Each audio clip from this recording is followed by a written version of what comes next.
Pen drive निकाल दिए हमारा बॉडी जो है डी ड्राइव में सेव है। डी ड्राइव मध्ये सेव आहे माणसाच्या नावाने save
our distinguished guests, honored faculty members, and future navigators of the sea. A very warm welcome and good morning to one and all. We are having all the water and restroom facilities available outside. Our volunteer cadets will guide you accordingly, if you need. We are privileged to inform you that our chief guest, Shri Samir Khare, ex-IAS, and our guest of honor, Captain Mihir Chandra, will be escorted to the auditorium. We request everyone to please be seated at their designated places.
We are privileged to welcome our esteemed chief guest, Shri Samir Kumar Khare, sir, a distinguished former IAS officer, a recipient of national recognition for outstanding governance and leadership, and our guest of honor, Captain Mihir Chandra, sir, Director of IMU School of Nautical Sciences, Navi Mumbai campus.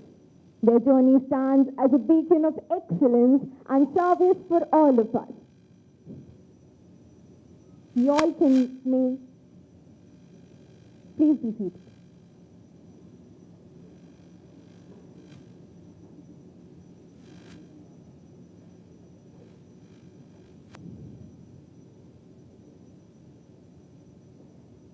Excellencies, ladies and gentlemen, a very good morning to one and all present here.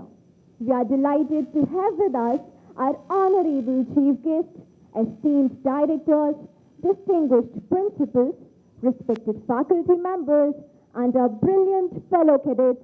A very warm welcome to each and every one of you to Seven Islands Maritime Training Institute. We stand before you today not just as cadets, but as young officers in the making, honored to serve as your masters of ceremonies for what promises to be a truly landmark event in their inter-institutional maritime education. I, Cadet Mansi Tiwari, and the voice to my left is someone who I assure you is far more comfortable navigating a bridge than a podium. I am Cadet Harsh Arekar, and I can confirm that she is entirely correct. But here we are.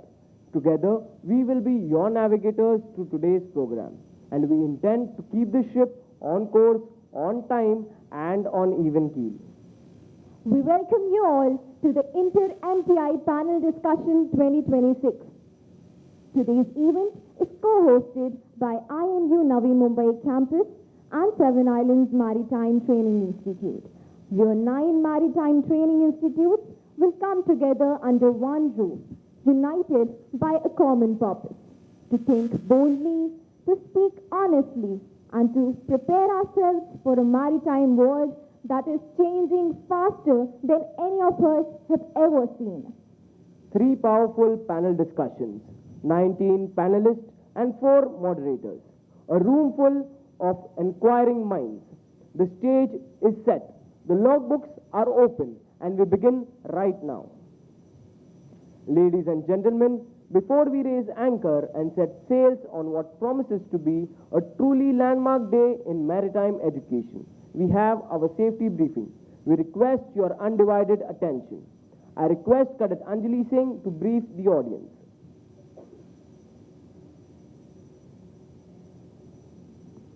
Good morning, everyone, and welcome to Seven Islands Maritime Training Institute. Before we begin, I would kindly request all of you to put your phones either on silent mode or on airplane mode. Here are some important safety instructions to ensure a safe and pleasant experience for all. There are 4 emergency exits, 2 at the front and 2 at the rear of the auditorium. Please take a moment to locate them. In case of an emergency like fire alarm, stay calm and avoid panic. Follow emergency lights and proceed in orderly queue, especially during blackout. Our train team and cadets near the exit will assist and guide you. Exit the auditorium calmly and move to the designated muster point outside the academic building. Turn right after exiting and assemble near the anchor point for further instructions. Your safety is our top priority. Stay patient and follow directions from staff and emergency personnel at all times. Thank you for your attention. Let's begin the program keeping safety as our utmost priority.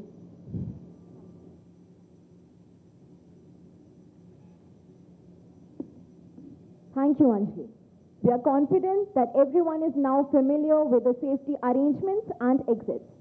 With that reassurance, let us proceed now. I would now like to invite the principal of Seven Islands Maritime Training Institute, Shri Rajiv Prakash sir, for kind welcome and address to all.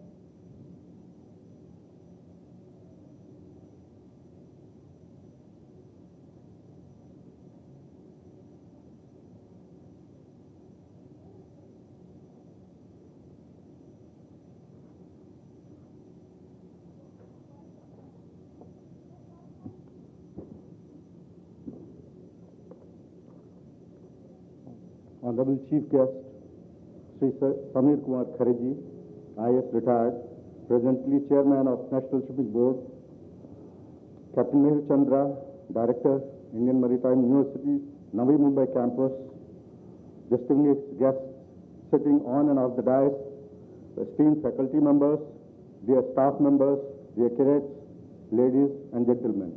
A very good morning to everyone present here. On behalf of Seven Islands Maritime Training Institute and Indian Maritime University, Navi Mumbai Campus, who are the co-hosts for this event, it is my proud privilege to extend a warm welcome to all our distinguished guests, respected panelists and moderators, academicians, industry professionals, faculty members, and cadets to this inter-MTI panel discussion.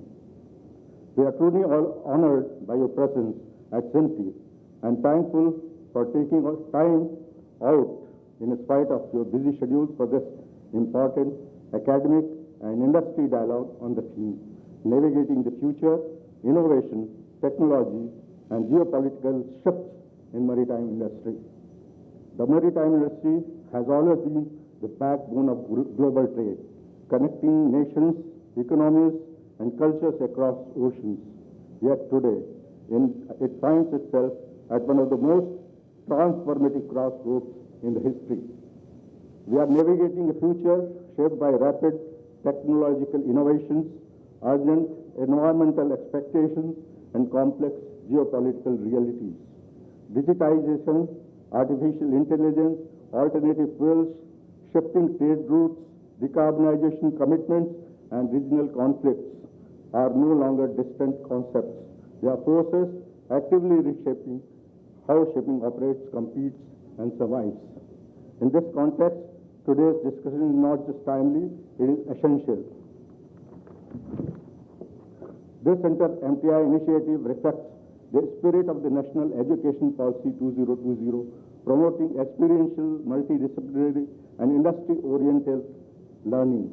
By bringing together multiple maritime training institutions, academia, industry experts, we aim to bridge perspectives, challenge assumptions, and prepare future maritime professionals for an increasingly uncertain world.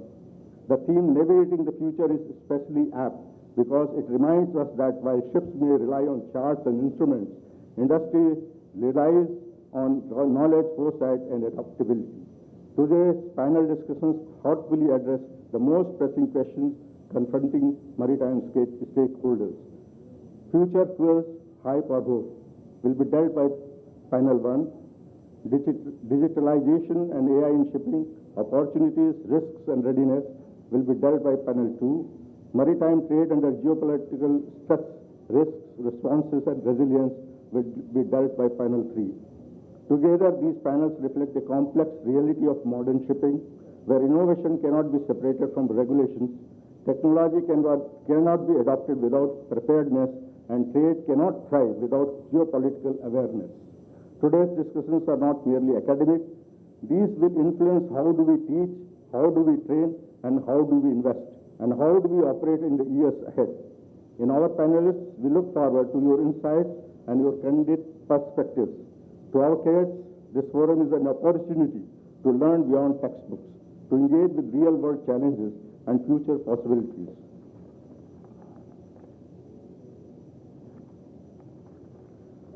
And to our faculty, industry colleagues, your engagements ensures that maritime education remains relevant, resilient, and forward-looking. In closing, let me again thank our chief guest, Sri Samir Kumar Khareji, for accepting our invitation at such short notice in spite of his busy schedule.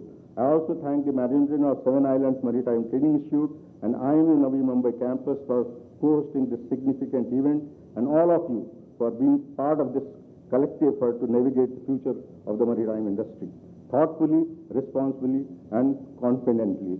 I wish the panel discussions great success and a truly enriching exchange of ideas.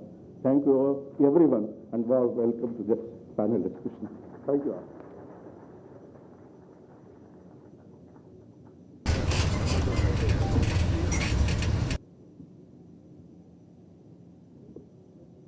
We are deeply grateful to our principal for those warm and inspiring words of welcome. Ladies and gentlemen, we now request all to please be seated as we move to the next segment of our program.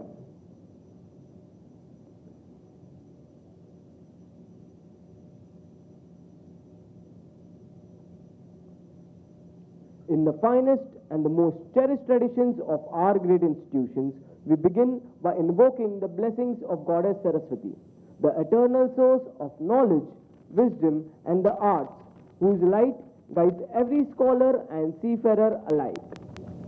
I would now like to invite our honorable chief guest, our guest of honor from Navi Mumbai campus, along with our distinguished directors of Seven Island Maritime Training Institute, to kindly grace the dais for lighting of the ceremonial lamp, a symbol of enlightenment and has illuminated the path of maritime education across generations.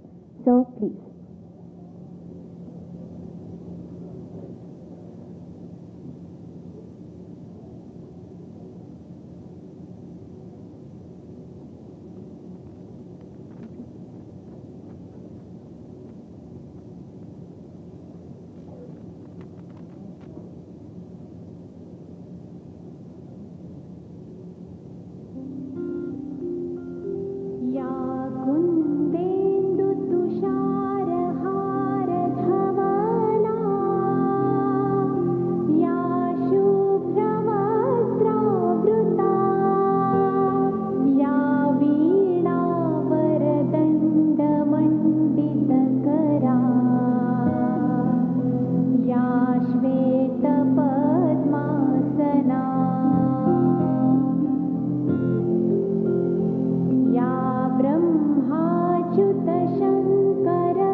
Thank you, sir.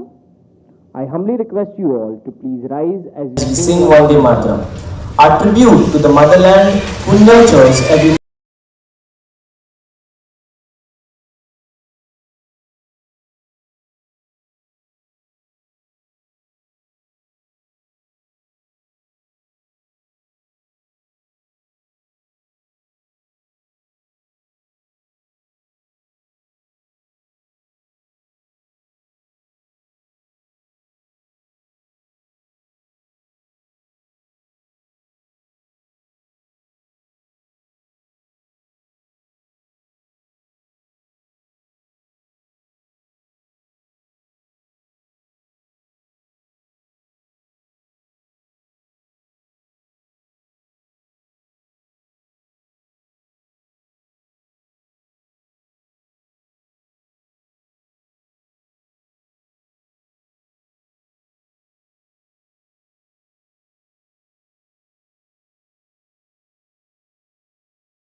sir, our chief guest, Samir Khare, sir, and our guest,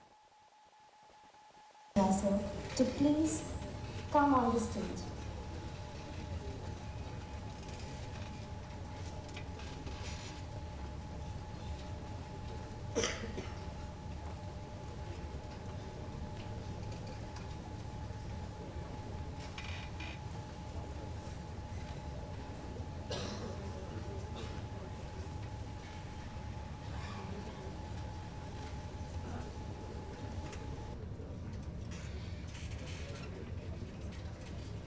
The moments we set our sails. It's my distinct honor to invite the director of IMU Navi Mumbai campus, Captain Mihir Chandra, to address our honorable chief guest. Sir.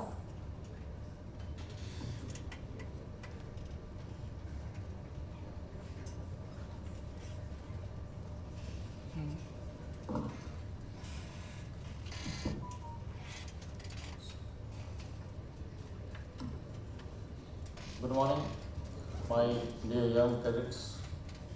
I always call you first. Honorable guests, my seniors, my colleagues, fellow faculty members, those who work with me in all other institutes, 26 years now completing in the academics. So all colleagues I can find here. I'm truly honored.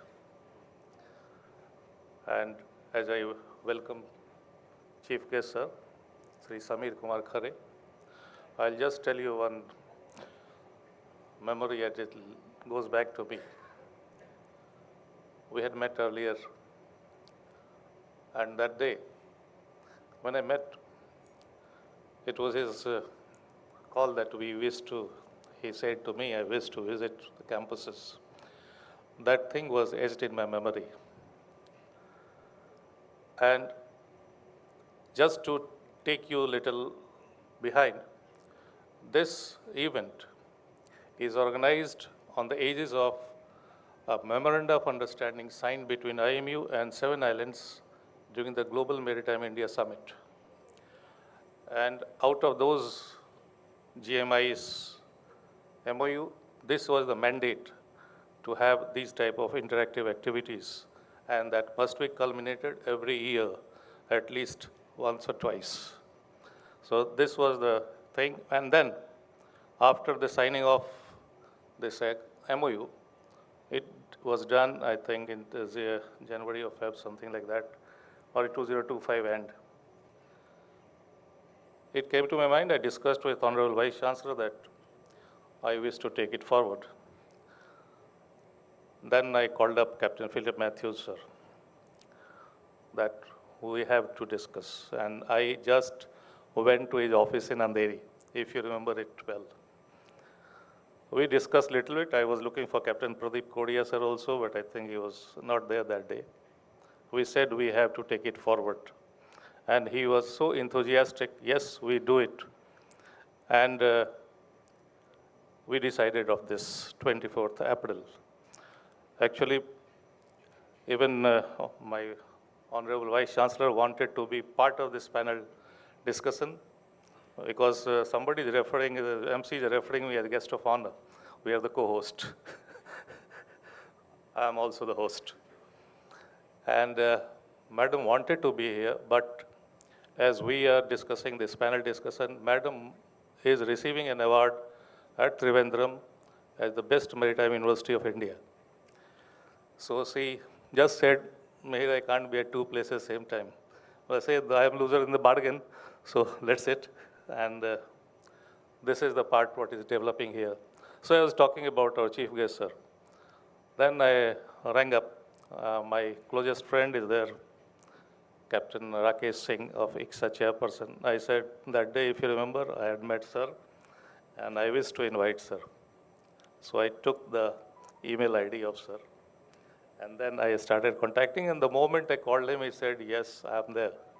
Thank you very much, sir. This is the whole chronology as it has developed to get the chief guest, sir, here. And I'm thankful to our Captain Subrato Khan, sir, also, Kanungo, sir, all the principals who are here, and Kodia sir, of course, as a guide in earlier times of IMU, and now also. It's a very nostalgic thing. Captain Sharma is also here, who has been always my guide. Captain Sudhir Rai, Captain Srivastav, and MPC Hariram is also here with me, it's a colleague. Can you think of this, that when just thousands of miles away, something is bombarding, drone is hitting, and we are having jalebi, samosas, and talking sense.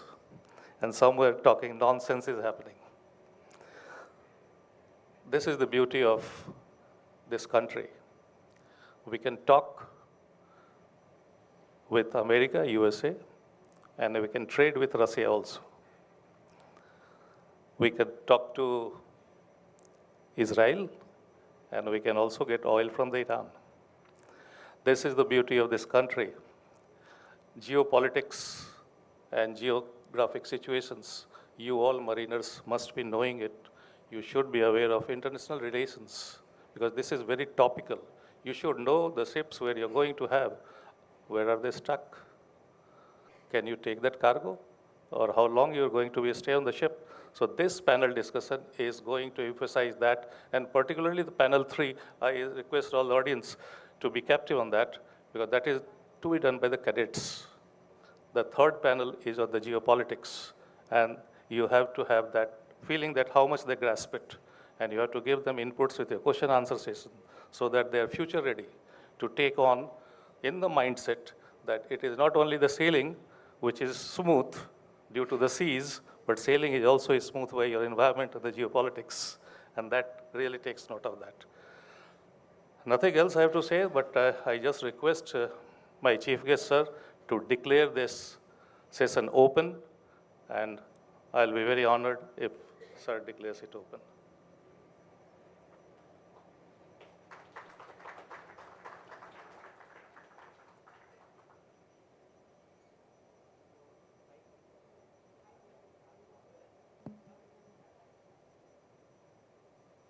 So thank you, Captain Meher.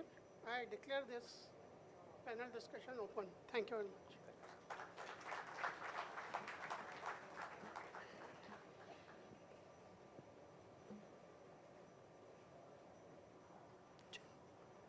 We thank you, sir, for those inspiring words, words that carry the weight of vision and promises of progress.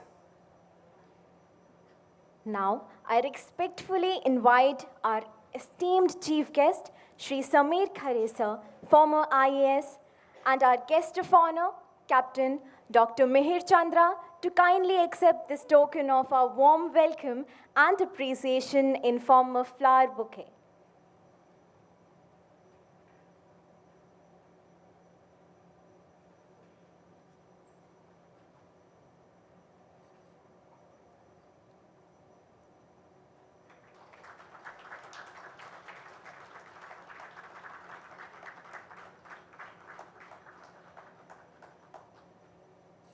And a memento of this event presented by IMU School of Nautical Sciences, Navi Mumbai campus.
Thank you so much, sir.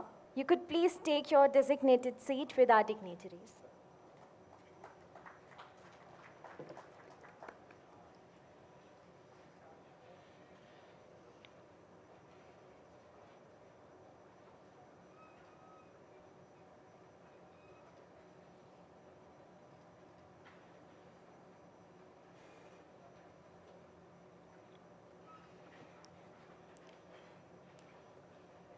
The stage is set, the compass is pointing forward, and the winds of change are already in our sails.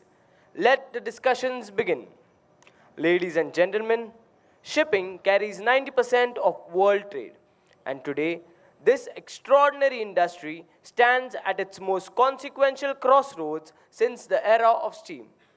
The question before us is no longer whether to change, but how fast, how intelligently, and at what cost. Our first panel discussion confronts this question head on. Future fuels, hype or hope? 6 expert faculty members from across our Maritime Training Institute will now take the floor, bringing with them the lived experience of the deck, the realities of the engine room, and the rigor of academic inquiry. Moderating this session is Captain Devendra Karulkar. With over 33 years of experience in the shipping industry, he has built a comprehensive career both at sea and shore. Currently working as a nautical science faculty in Seven Islands Maritime Training Institute. I invite our esteemed panelist and moderator for panel number 1 to kindly grace the stage.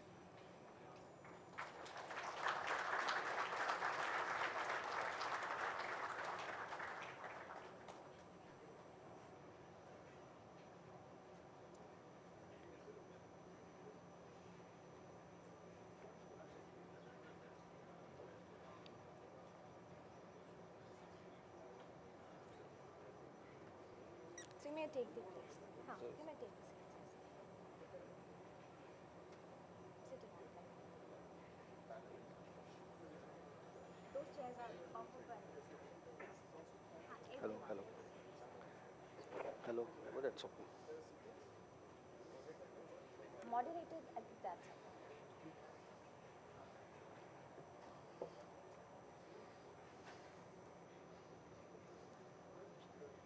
Yes, yes.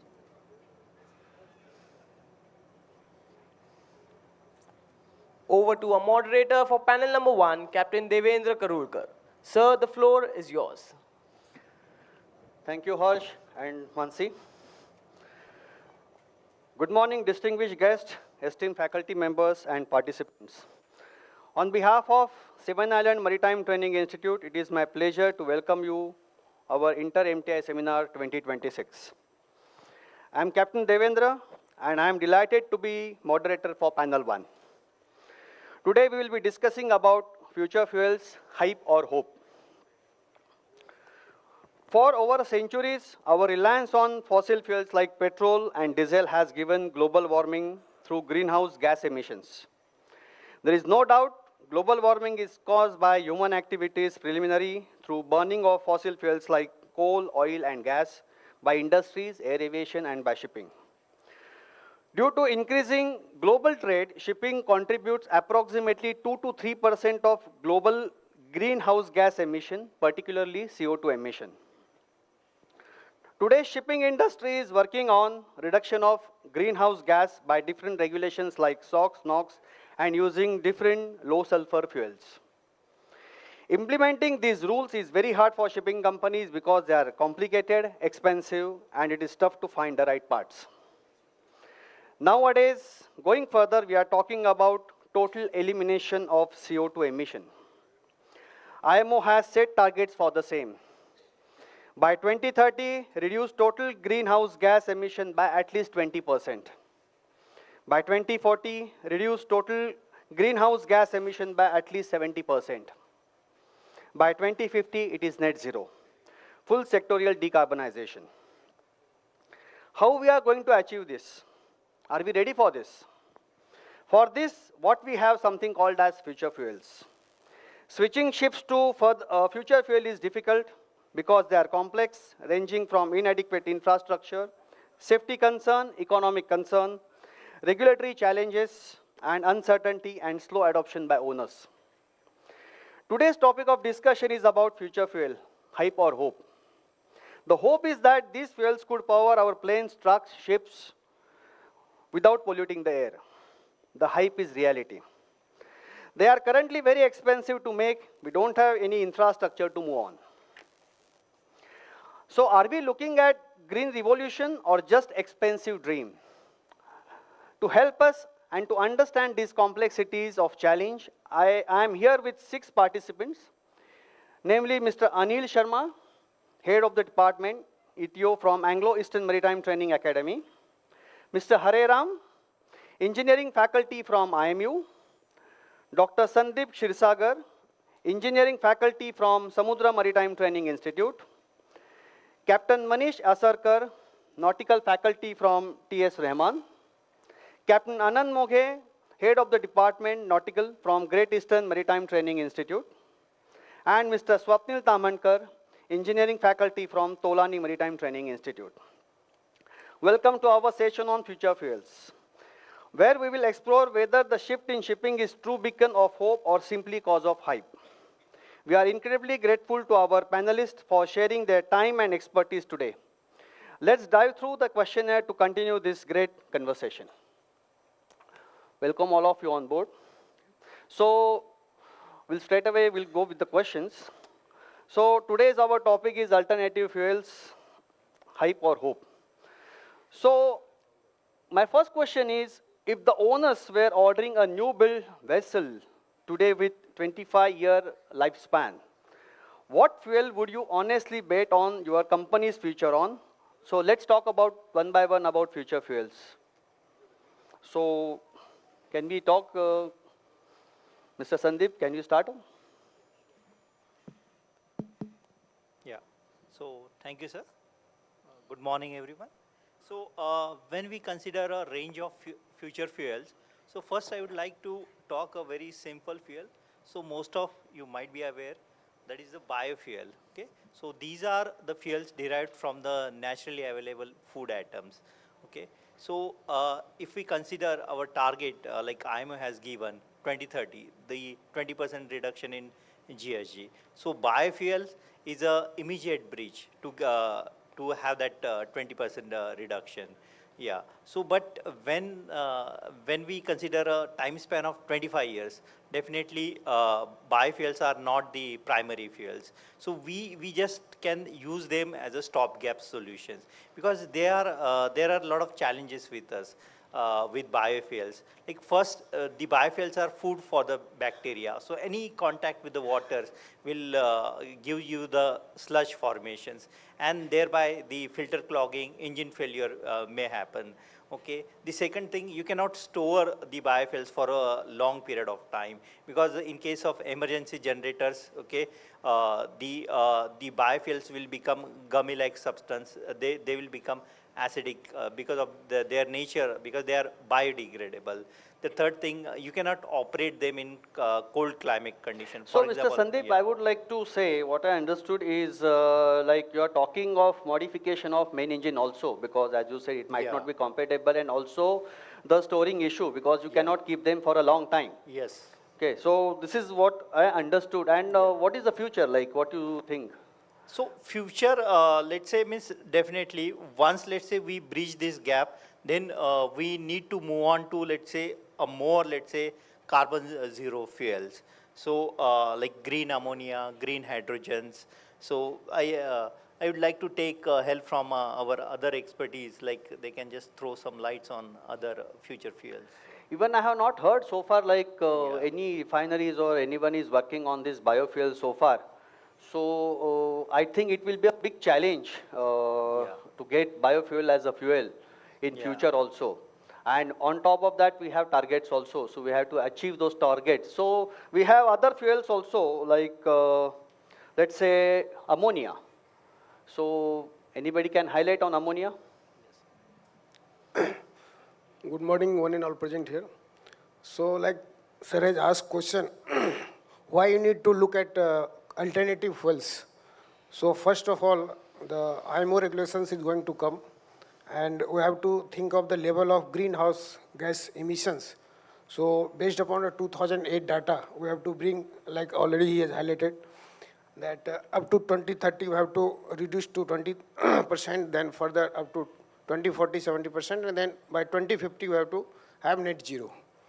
So to achieve this one, we have to have various kind of possible alternative fuels in the market, like sir has already spoken about biofuels. So there are methanol, there are green hydrogen, green ammonia. So I'll be focusing based upon the question that what owners should think of next 25 years. So I'll be going for this green ammonia. Reason is being that, like green ammonia, when I say it means the ammonia production will be with the renewable energy.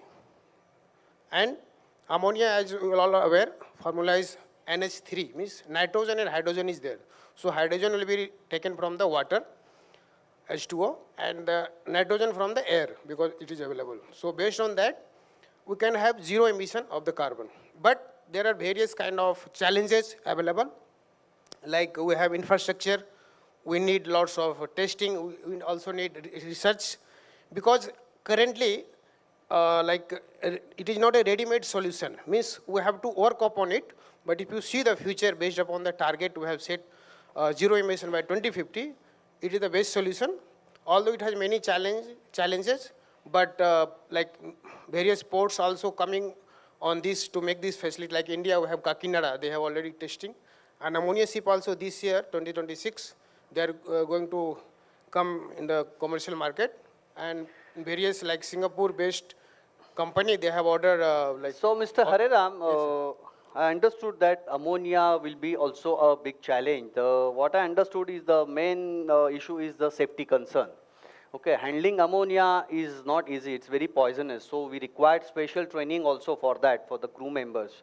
Okay, IMO has given interim guidelines on this, and so far I have not come across that it is implemented. Okay, so getting those vessels, means getting the fuels for ammonia, I think it will be also a big task. Also infrastructure, as you said, and obvious modification is required in main engine also. This is what I understood. So ammonia also we will keep aside and we will go further. So let's talk about methanol then. Good morning, one and all. So as the question you have asked about the owner's perspective, if he's going to purchase a vessel, new build vessel for 25 years of life period, that is up to 2050 when we are going to reach net zero. But we are not going suddenly, we have some checkpoints, right? So in 2030, we have 5% of alternative fuels and some reduction, and then 2040 and then 2050. So basically now if he has to select a vessel, he has to first see whether the fuel he is going to opt is available today, the infrastructure or scalability is available today or not. And is it going to available after near 2050 also, when we are going to change over to synthetic fuels? These fuels which we are procuring is from the fossil fuels resources. So basically the first task is scalability and infrastructure. The second is the fuel cost. The fuel is very expensive, then it will not be feasible for him. So now taking the case of methanol, the plus point is the infrastructure is quite ready here. If you see after the conventional fuel and LNG, this is the third biggest infrastructure developed. As of now, 20 bunkering ports are already working now, and 10 or 11 are under construction. So infrastructure is there. Scalability can be achieved because the methanol carriers were existing beforehand also. So now another plus point of this fuel is it is liquid at the atmospheric pressure. So handling will not be that much difficult like a cryogenic fuels, which we are to say ammonia or the LNG. So that is also a good part. But negative parts are also there. We have corrosiveness, we have toxicity, we have So I would like flammability. to ask, what about main engine? Like, do you require any modification in main engine also for this? Of course, because it is highly flammable and highly toxic. And another problem is the combustibility. Compared to LNG and conventional fuel, the combustibility is poor. So self-ignition temperature is, which is automatically when it is igniting, that is around 470 degree to 500 degree. And compared to other fuels which are about 350 or 360 degree. So we need a pilot fuel. So basically, what I understood so far, whatever we have discussed about ammonia and your biofuel and methanol, the common factor is infrastructure. Then you have to make changes in main engine parameters also. Of course. And training also, because they are, and also they are expensive. This is what I come to know with this, but we have one more fuel, two more actually I will say, hydrogen and LNG. So can we, somebody can talk about hydrogen? Thank you. A good way to introduce, I would like to give a totally contra view to this. I mean, I understand your question here is about future 25 years. But when we talk about future, future is extendable, right? So I want to give a viewpoint to this audience, which is looking at a career 50 years from today. So I would like to introduce a different fuel. This is hydrogen, what you mentioned about. Very difficult, and that is why I've chosen it. Why I choose hydrogen is, if you look at our universe, the way I look at it, the most abundant powerhouse in the entire universe is hydrogen. For my simple mind, it says that why not hydrogen? And when you look at it in today's aspect, we actually are finding ways of using hydrogen. Well, it may not be fitting into our narrow understanding of what is shipping. We look at vast shipping. Shipping could be anything from small boats, ferry boats, to smaller crafts or feeder vessels, container vessels, and things like that. So from their perspective, I would like to tell you what is happening with hydrogen. Hydrogen is by far probably the most difficult fuel we can think of. I mean, most of my panelists will be vouching for fuel which is easier to handle and easier to contain. Fine, okay, I'm giving you a different contra view. It's a very difficult fuel. Why? Because it is going to occupy about 4 to 5 times of volume of what your normal diesel would contain. Difficult, fine. What else? It is supposed to be carried at about minus 253 degrees centigrade. You know what is absolute temperature. So it's very difficult. Then what are we gaining out of it? Why are we trying? The reason here is abundance, one. Secondly, we are talking about today, we are talking of something called a gray hydrogen. And eventually we are going to go into blue and then green hydrogen.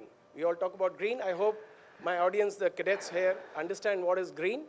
Green is what we produce from what is available to us in abundance in the nature. So Captain Manish, I would like to ask straightforward, what will be the availability? Like, do you think that it will be easily available in today's world? In today's world, no, sir. As I said, I'm going to give you a very contra view. But then somebody has to speak that point. It is pretty difficult to obtain as of today. But look at it. There are projects which are undergoing successfully. I'll give you a few names. I can read you after MF Hydra. And there is one, this vessel is a ferry which is successfully running. And there is one vessel called Energy Observer. Those who are on YouTube and they look at it, they'll see that catamaran. It has gone around the world. That is using multiple fuels. So it is not just hydrogen. What it is doing is it's full of solar panels. So I would like to say it will be just a beginning, basically. It is nascent. It is very nascent. It is just a beginning, but how we are going... Yeah. You will be able to generate hydrogen from resources which are available, seawater. See, but basically I would like to say it will be a huge investment, especially if you are talking of owner's point of view. So do you think that owners will be spending so much money? I understand that IMO has given targets and all that, but do you think that owners will spend so much money? I believe, sir, if you look at past, I always look at past to learn for tomorrow. We did make a big change coming from coal, steam engines, or from sails to coal, from coal to diesel, from diesel to fuel oil, and coming to what centistoke we run the fuel oil at. So Mr. Tamadkar, I would like to ask one question. Like today we have dual fuel. Okay, so considering all these fuels, what we are talking future fuel, can you make dual fuel with this, like ammonia dual fuel, biofuel dual fuel, something like that? Yes. Currently, most of the vessels right now, as we speak, are dual fuel ready. Ships are being run on diesel, LNGs, methanol, of course, dual fuel. Most of the order books, the ships which are on order are on dual fuel. But the main problem is the availability of the fuel, the infrastructure surrounding it. Even if the fuel is available, that particular fuel has to reach that particular ship at that particular point, at that particular port. So the entire supply chain from that production to the end consumer has So I to think be that will be in a big one challenge, thought. I think. That will be a big challenge, I think. That is the biggest challenge right now. So as far as any fuel currently is concerned, all the fuels for me is hope. But unless and until you go down deep to find out what are the challenges in getting that particular fuel, burning it in my engine and telling me, yes, I have reduced that particular carbon dioxide, everything surrounding it is a big hype. Okay. Thank you. So we have so many days we are hearing about LNG vessels also. So can you elaborate on more on LNG vessels? Can anybody record? You can talk this.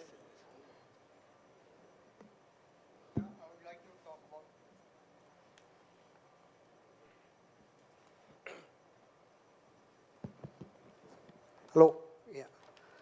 I would like to talk about widely used LNG. LNG has LNG bunkering has already started. So LNG requires heavily insulated tanks. It's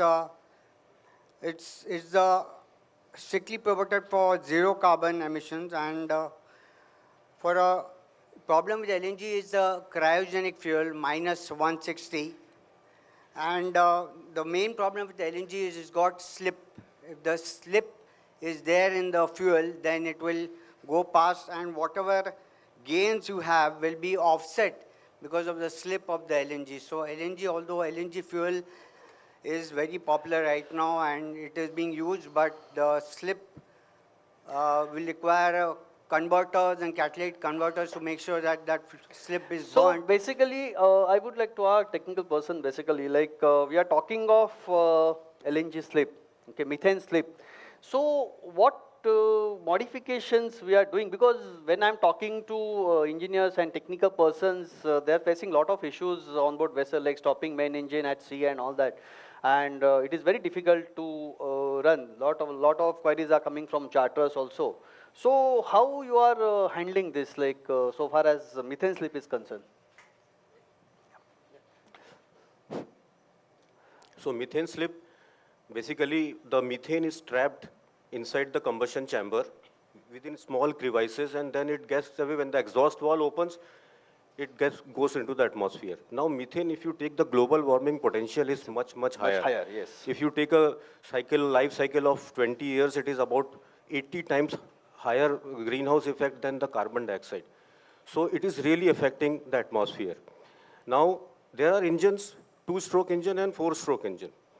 Traditionally, the 2-stroke engines can reduce the methane slip much more, less than 1%. And the higher percentage was noticed in the 4-stroke engines.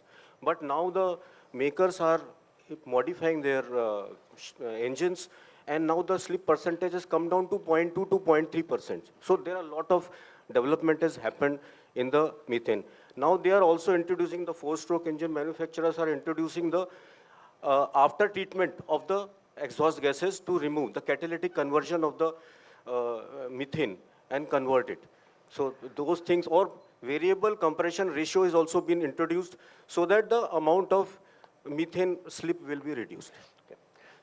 Okay, so basically our common points are infrastructure, they are expensive, it's very difficult to adopt so far. On top of that, we have, IMO has given targets. So basically we are working on this, how we are going to achieve this, it is a big challenge. So going further now, I would like to ask, like, okay, we are talking of new vessels with dual fuel and all, but what about the existing vessels? Like, do you think owners are going to scrap just like that, or they're going to retrofit? How expensive it is for the owners? Can you highlight on this? Sir, in my opinion, retrofitting is a difficult job or task, especially operation point of view. Because if you think now current fuel, we have very low sulfur fuel oil or MGO, and if you want to make it, for example, methanol or biofuel or anything, then lots of changes are required to be done. And also, as our panelist has said, multi-times a space is required for bunkering also. But lots of space will be consumed for which is already reserved for the cargo. So this kind of complication will be there. So for existing vessel, in my opinion, we have to continue with this current transition phase. We have a dual fuel with LNG, which already going in the market. Already 500 ships are running and further 1,000 about on the order and all. So that is the way we can take. But if you go for directly zero carbon, so we have to think of the new vessel. It is better for the... But I think the owners will not be happy, especially with the old vessels. They will definitely looking for the solution like dual fuel with other, like we have LNG dual fuel, ammonia dual fuel. Then there will be very soon a biofuel dual fuel or something like that. Yes. Because retrofit, I completely agree, it will be expensive. It's going to use lot of space for the bunkers and definitely your cargo space will be reduced. So they will definitely not like this. Even purchasing, now even the new construction like Japan and Korea and China, they are not talking anything about this vessels at present. So what will be the best solution you can think of? So if I may say, I believe retrofitting will be a practical solution. I gave you an option of much distant future, but retrofitting in today's world is quite possible because we can use pilot fuel as the current fuel and we can transition for a longer voyage into other fuels which we have thought about. And it will be feasible. What present ships which I see are being modified for. It will be practically possible. So Mr. Tamanka, you are saying something? Yeah. I have the practical data with respect to this particular thing because how we are confused right now, the same scenario is being with the ship owners right now, that how to move forward. Because if I don't move forward in the right directions, the penalizations, what is going to be there is going to be substantial. So rather than wasting our money in paying a fine, it is much better to divert that money and getting the right the optimized retrofitting done right now. Now, how you are going to monitor this particular ship's progress is what we have the CII grading and ratings and all. We have the case study right now, as the data suggests, that a bulk carrier built in 2012, 2011-ish, okay, it has already finished at around 12, 13 years of its age, and it is right now around in C rating. Being in 2027, that is in the next year, if I don't do anything with my ship, the rating is going to fall to D, and that is where your fines are going to start. The optimal solution right now for that particular vessel was modification of its hull, the propellers, addition of your hull air lubrication. The total cost is 2 million euros, okay, the 2 million euros. No fines at all. Even if I use a MGO, that means I'm absolutely not changing the fuel. I'm just retrofitting, okay? And the ship's age, without paying even a single dollar as fine, has gone to 2033 without changing fuel. Now, I think so 7 years, if I do this particular retrofit right now in 2026 and 2023, that is 7 years, okay? Without doing anything, I think 7 years is more than enough to find out where this world is heading into, which kind of fuel maturity we are going into, whether the world is going into ammonia, whether the world is going towards hydrogen, or whether the world tomorrow, who might know, we might go into some kind of a small breeder nuclear reactor as well. Who knows, right? So right now it is in a very dicey situation, but yes, people are doing a retrofit, and this is not me saying, it is, I have a valid amount of data and the case studies over here presented to me. So yes, retrofittation is the way forward along with, and you should also see that if I do change to a fuel compliant or carbon neutral technologies or a lesser carbon over here, what we say, this particular CI ratings is going to even more better. It might be even in C or in B ratings, who knows? I'll just take a few seconds. I know it's... Go ahead, please. Okay, so what he mentioned about lubrication of hull for the young minds, I would like to tell them, it's micro bubbles which are created on the ship's hull which reduces the friction. That's what he's talking about. Very, very promising. Another one which we never spoke about is sales. We are actually doing that. We can have retrofitting of sales. It may not cost as much. That's it. Okay, so going further, yeah, please. So my fellow panelists are talking about the energy saving devices, but I think the retrofitting you mean is for the alternative fuels, which we are going to do finally.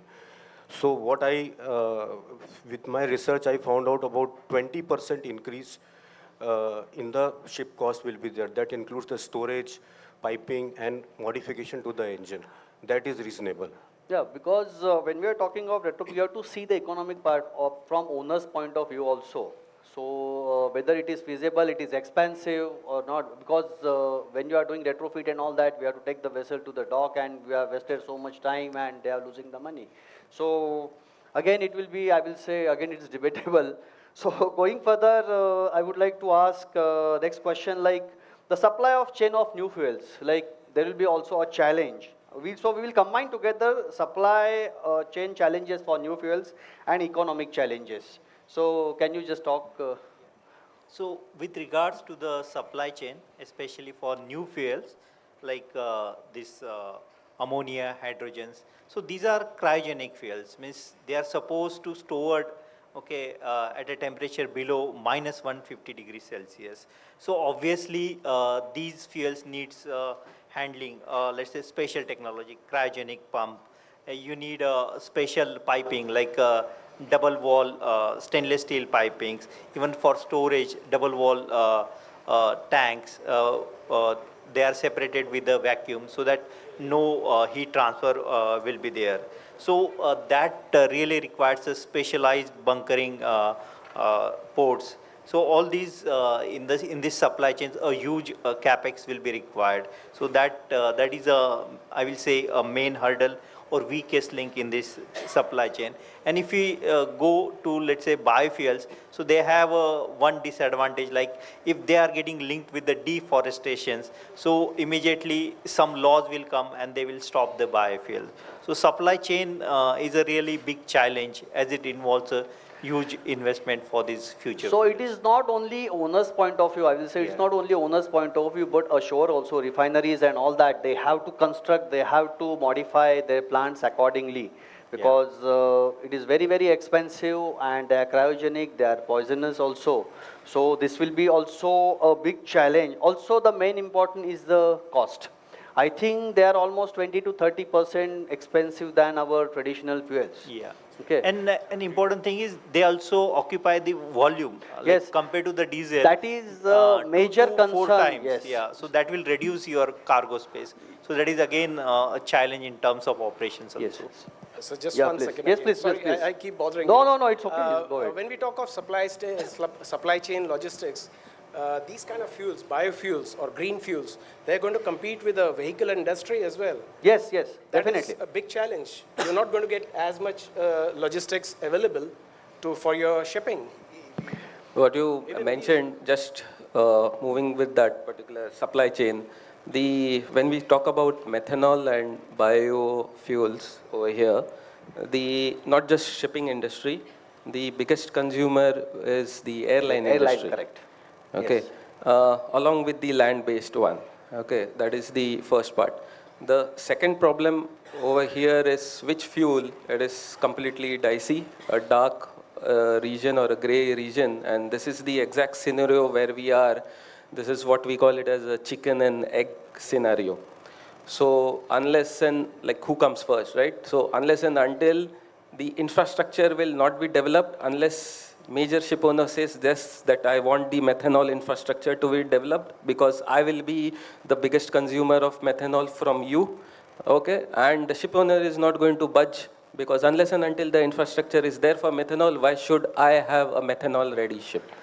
So we have to come back to the drawing board, find out the solution as to what can be moved in which direction such that both are going to go in hand, because in the end, ships will be just ready, but there will be no actual fuel to bunker and to run them. So just going to be a very big stranded asset. So basically, when I'm reading, I come to know just Rotterdam, Singapore, China, And recently, India also successfully completed methanol bunkering. But as you said that the first fuel has to come, then the ships will be getting ready. So do you think that we have to achieve those targets? It might get extended further because I don't think so owners will adopt so fast with new vessels. So I think targets are supposed to be met. If we have to extend them, it so happens. But then we need to be facing that challenge and including training of officers to be ready for manning those ships. So we need to be a little ahead of time, and it may not meet, it may be extended, but we look at the target given today. There is a research work with respect to this particular feasibility study, what you mentioned, with respect to the availability of, let's say, a green fuel.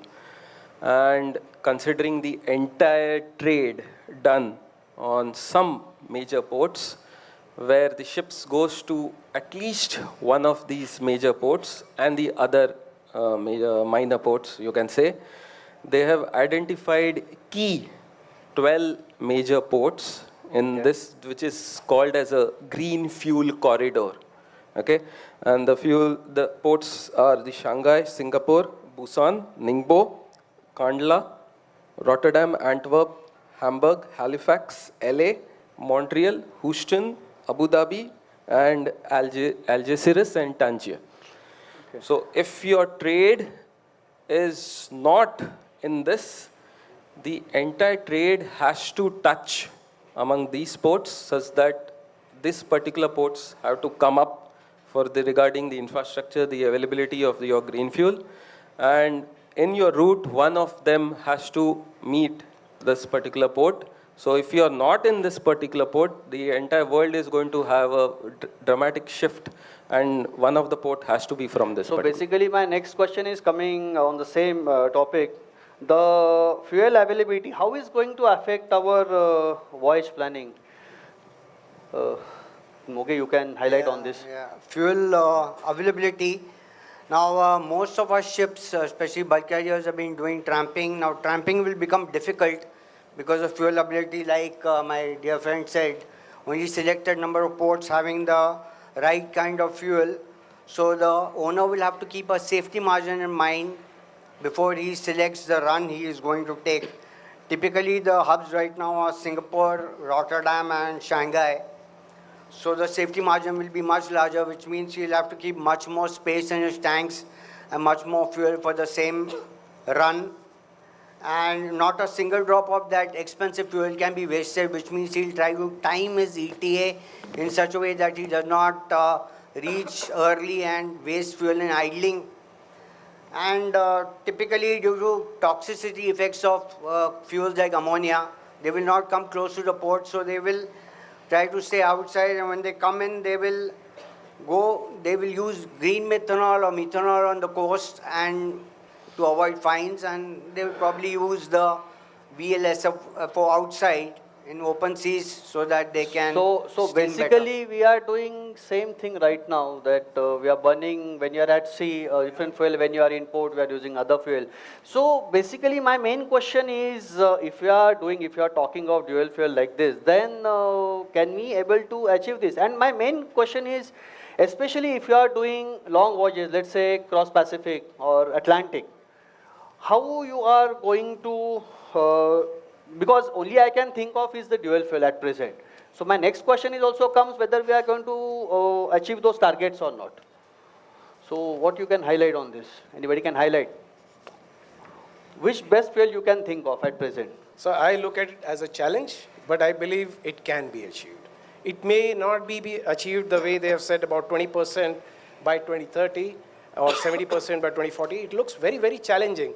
But it's possible if we embrace it with multiple fuel options, not necessarily only one. It could be a pilot fuel and the main fuel. The way we did with diesel and fuel oil, like when we were maneuvering, we were coming down to diesel. That way it could be an option. It could be multiple things like solar and wind energy also, which we didn't talk about. My panelists also said about nuclear, a minor nuclear cell. So basically, if you see there is one study, the greenhouse gases study done by IMO, and they have come up with some conclusion. They have checked, this study was done in 2020, after the base year, and they found 30% reduction in the CO2 intensity. That means we are moving in the ahead direction, and that is the reason the initial target was reduced from 2100 to 2050. And there is a full possibility we are able to achieve it. And of course, that is definite. We are not going for one fuel. We are going for mixture of 3 and 4 fuel. Yes. That will go parallel to parallel. But we will be able to achieve our targets. That's what I think. Anybody got? Yeah, please. Sir, most important thing is that from the sea, boys, we are able to greenhouse gas 2 to 3% around. So like small reduction also give us the big result. That's why people are working on that, so that the target, as my panelists say, they have been revised, and not 2030, 2040 and 2050, we should be able to achieve. But definitely challenges are there. Like if you see the motor vehicles and all, we are opting for the EV, electrical vehicles. But same thing happening, like my panelist said, chicken and egg, same concept. First we have to buy the vehicle, then you see the charging facility. Accordingly, same here also, like green port corridor, similar the concept. Like if you are roaming around this area, we have this facility. So my next question is also coming on the same only, that next generation, we are talking of next generation fuel replacements also, like green hydrogen, synthetic fuel, green ammonia, methanol fuel, direct electrification compare in terms of scalability and lifetime. Okay, the research is going on, this is what I have read, the research is going on, but timeline is also there. Whether it is feasible or not, they have to carry out lot of trials and all. And how we are going to achieve this? Can anybody can talk about this? Yeah. So when we say about green ammonia, green hydrogen, so what we understand, we have to use the renewable energy, means for example the solar energy. But to get that solar energy and generate the hydrogen and then transport it, so it requires a huge infrastructure. So in terms of scalability, it is a very challenging task, and as well as it will again requires billions of rupees or dollar. So that is the challenge for this green ammonia, green hydrogen. But when I think about the direct electrification, you can see that the platform is already available. Already we can see that the electrification is implemented in automotive sector. So we can easily scale the electrification. Like for example, a huge generator will take place of the main engine on board ship. So that is a real possibility, and it is I can say a quick solution. Like we are looking for, let's say, next 5 to 10 years. So in that period, it is definitely possible to develop such a generator and run the ship. So I see a good potential in terms of direct electrification. Yeah. So any other thoughts? Mr. Daman, can you just speak? Because, yeah, go ahead. Anyone of you. So when we are having we are looking at net zero framework, right? Yes. So the idea, the goal, the overall objective is not to have CO2. So fuel is just one of the things by which you can achieve this. Of course, retrofitting and other things are also there. But yes, the other infrastructure, what the colleague has mentioned very nicely, shore power, yes. IMO has also done this along with many of the classification societies as well, and they have done a great study that eventually most of your major ports will be doing this shore power or cold ironing methods. The other one what we are looking into is your onboard carbon capture. So basically you are running with the fuel, because currently everything which is a non-carbon fuel is still in pilot or in very nascent stage. I cannot put my money on, yes, ammonia is tomorrow's fuel, yes, hydrogen is going to, no. Unless I have a very, very great data. So onboard carbon capture, yes. The other way by which we can do this is, one of the ways what they have mentioned is fuel cells also, right? And of course, the solar power and some amount of your power generation on board, they are looking into a study with respect to batteries. This doesn't mean that the entire main propulsion plant will be removed from ships. there will be some amount of batteries of some amount percentage of the total propulsion systems which can be handled by batteries right now as we speak. So you have to see the entire overall picture. Is your only fuel is going to be the only answer, or we have to do a structural hardware changes, not only for the vessels, but even for your shore-based facilities, basically, to assist these ships to achieve your net zero framework. That was the whole basic of that particular research. You want to say something? So coming to your question, just want to add here, the synthetic fuel, right, which is going to come close to 2050, and the electrification. Electrification is really a good option because you are, in the synthetic fuel, you are generating power, and then with that power utilizing, converting to hydrogen or ammonia or methanol. But here it is directly using that power for the propulsion. And we can store the battery in the battery and utilize it. But problem is the battery, the capacity of the battery. Are we able to cross through, trans-ocean voyages on a big container ship with the battery? Are we have sufficient power storage capacity? Right now also, the EV, the main concern, the people when they are going to buy a EV is where they are going to charge on the way. But now we are talking about transiting in the ocean, it will be very difficult. So close to the port, short voyages, it is okay. Maybe if in future the capacity will increase and then it will be more feasible.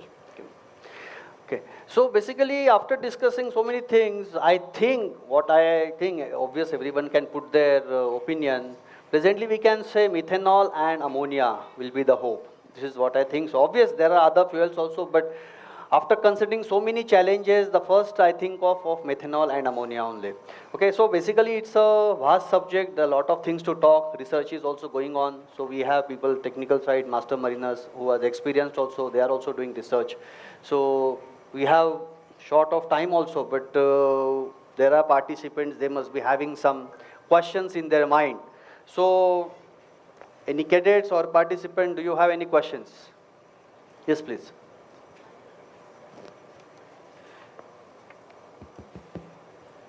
Good morning to panelists. My name is Krisha Sharma. Can you speak loudly? My name is yes, keep closer. My name is Krisha Sharma. I am from IMU Navi Mumbai campus. All of you mentioned, respected moderators are also, about what these alternate fuels means to the ship owner, how it relates to him. But I would like to know from you, sir, and the entire panel, that why are we only discussing what it does to the ship owner and why not the responsibilities of the charterer as well? And if you allow me, sir, Mr. Swapnil, sir, you said that using retrofitting, not just for the fuel, but for improving the efficiency, like air lubrication, that does improve the CII rating. I mean, from a 2012 bulk carrier, improves it to, gives it 7 more years. But our main objective of this panel discussion was to reduce the carbon emission. Now, data suggests that although the per mile per ton efficiency of shipping has increased by about 20 to 25%, the overall carbon emissions released from, let's say, 2019 to 2025, they have still increased. The efficiency has increased for per ton per mile. But due to the sheer size of the increase in shipping industry, the sheer volume of ships transiting the oceans, the carbon emissions are still increasing. So can you please highlight that? Thank you. Basically, see, overall I have to burn less fuel now. That is the only thing. Okay, that is how you are going to reduce your CO2. Now, you have to eventually make that CO2 zero, right? Now, in which direction the technology is moving towards? I can make my ship right now. I can order a methanol-ready vessel right now, right? But tomorrow, I have the fear that the entire world will move towards ammonia and hydrogen eventually, right? So, why should I spend money something which I don't know? Because 7 years is a pretty long gap, right? that in 7 years, I want that technology to get matured enough, right? So if I don't do anything right now, as we speak, okay, what am I doing? I'm still burning more carbon enriched fuel. I have to still pay fines, penalties, okay, for that. So in order to reduce that fines and penalties, what am I supposed to do right now? That is where the modification comes into play, right? Now, with that modification, what happened? Yesterday I was burning 10 tons, today I am burning 7 tons. So eventually what I did, I actually reduced my CO2 emissions right now. So I came to the good zone where I was not paying any penalties. This is going to happen for the 7 years. That means up till 2033. Okay. Now 2033, my ship is already 21 years old. Okay. Then the decision comes. How much more I'm going to make money out of it, because it is an asset close to my heart. Okay. Should I have more amount of money to be invested in a fuel or that particular technology? But what I'm currently doing, I'm currently buying time. I'm just buying time, because tomorrow they say, yes, X is the fuel to go forward. I can immediately do that modifications 6 years, six and a half years down the line. So what about his first question? Like so far we are talking of owner's point of view only. Now your question is about why we are not talking from charter's point of view. Can anybody answer on this? Charter's point of view. See, charters come into picture only because owners has purchased the vessel. Now they will be giving to the chartered. So based upon your requirement of the ship, charter will choose. Charter has the liberty to choose. Either they choose for methanol or for ammonia, depending upon their choice. That's why first question when our moderator sir is asked. From owner point of view, which fuel keeping in mind we should order the vessel? If some owner want to order the vessel for next 25 years, they want to exist in the market. Got my point? So charter comes later. Once owner has their ship, then charter will come later. So accordingly, they can decide as per their choice, as per the requirement, they can choose. Sir, if you allow me for a cross question. Yes, go ahead. Yes, please. To my understanding, the relationship between a ship owner and a charterer is a sort of a symbiotic. Without the charterer, a ship owner runs out of business, and without a ship owner, the charterer has nothing to ship. Definitely. So owner will consider all the stakeholders. Even operator, like we have discussed, that we need lots of training because new things coming. So directly you cannot go and work. We need lots of training, lots of safety things we have to do. Lots of regulation will come. New technology will keep coming. Research will keep coming. So all these things. So when owner will be ordering the vessel, they will not think only one point fuel. There will be plenty of things. So in short, all the stakeholders will be considered. Like some owner want, okay, this charter will be taking my ship. So accordingly, they will give their preference. So that will also come into picture. But the front will be the owner. They have to decide which vessel I have to order based upon all the stakeholders. That is the point. Got my point? Thank you, sir. Okay, any other question? We are running short of time, so please. Sorry. Just to add to that, there are 3 entities. One is shipper, one is charter, and one is owner. Shipper is one which is, transporting his cargo. Charter is hiring the vessel, and owner is running the vessel, right? Now, as you said, the charter, why charter is not speaking? Once the shipper will start insisting that the cargo which you are bringing should be the green cargo, green fuel, the transportation by the green fuel. Then he will push upon he will push the owner to start using the alternative fuel and reduce its energy efficiency, also improve the energy efficiency also. So there is something called green premium, green freight premium. That can be taken by the shipper, passed on to charter, and then passed on to the owner. Okay, any other question, please? We are running short of time, so quick questions. Good morning, everyone. Yeah, my name is Tarishi Mandloi from Indian Maritime University, Navi Mumbai campus. So my question is, how does the panel assess the long-term effectiveness of retrofitting in supporting fuel transition, given the risk of it becoming outdated with rapidly evolving environmental regulations and technology? Good question. So I think. One second, please stop.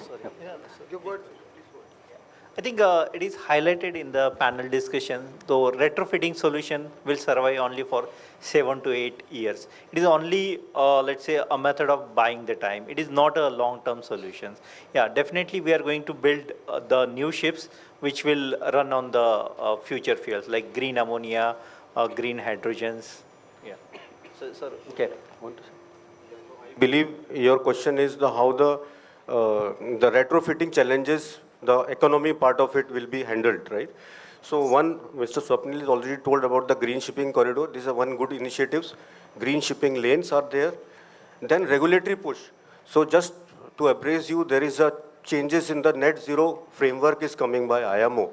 I think there is a meeting in this week only, next week, yeah. And they are going to introduce the levy system. The levy system, that means the owner who are not using the alternative fuel, they are going to penalize them. And that money will create a net zero fund. And it will be in the order of 11 billion per year. That is in the tune of that. So that money will be used in research and development and also developing the infrastructure. Okay, we are running short of time. Just last question. Yeah, please.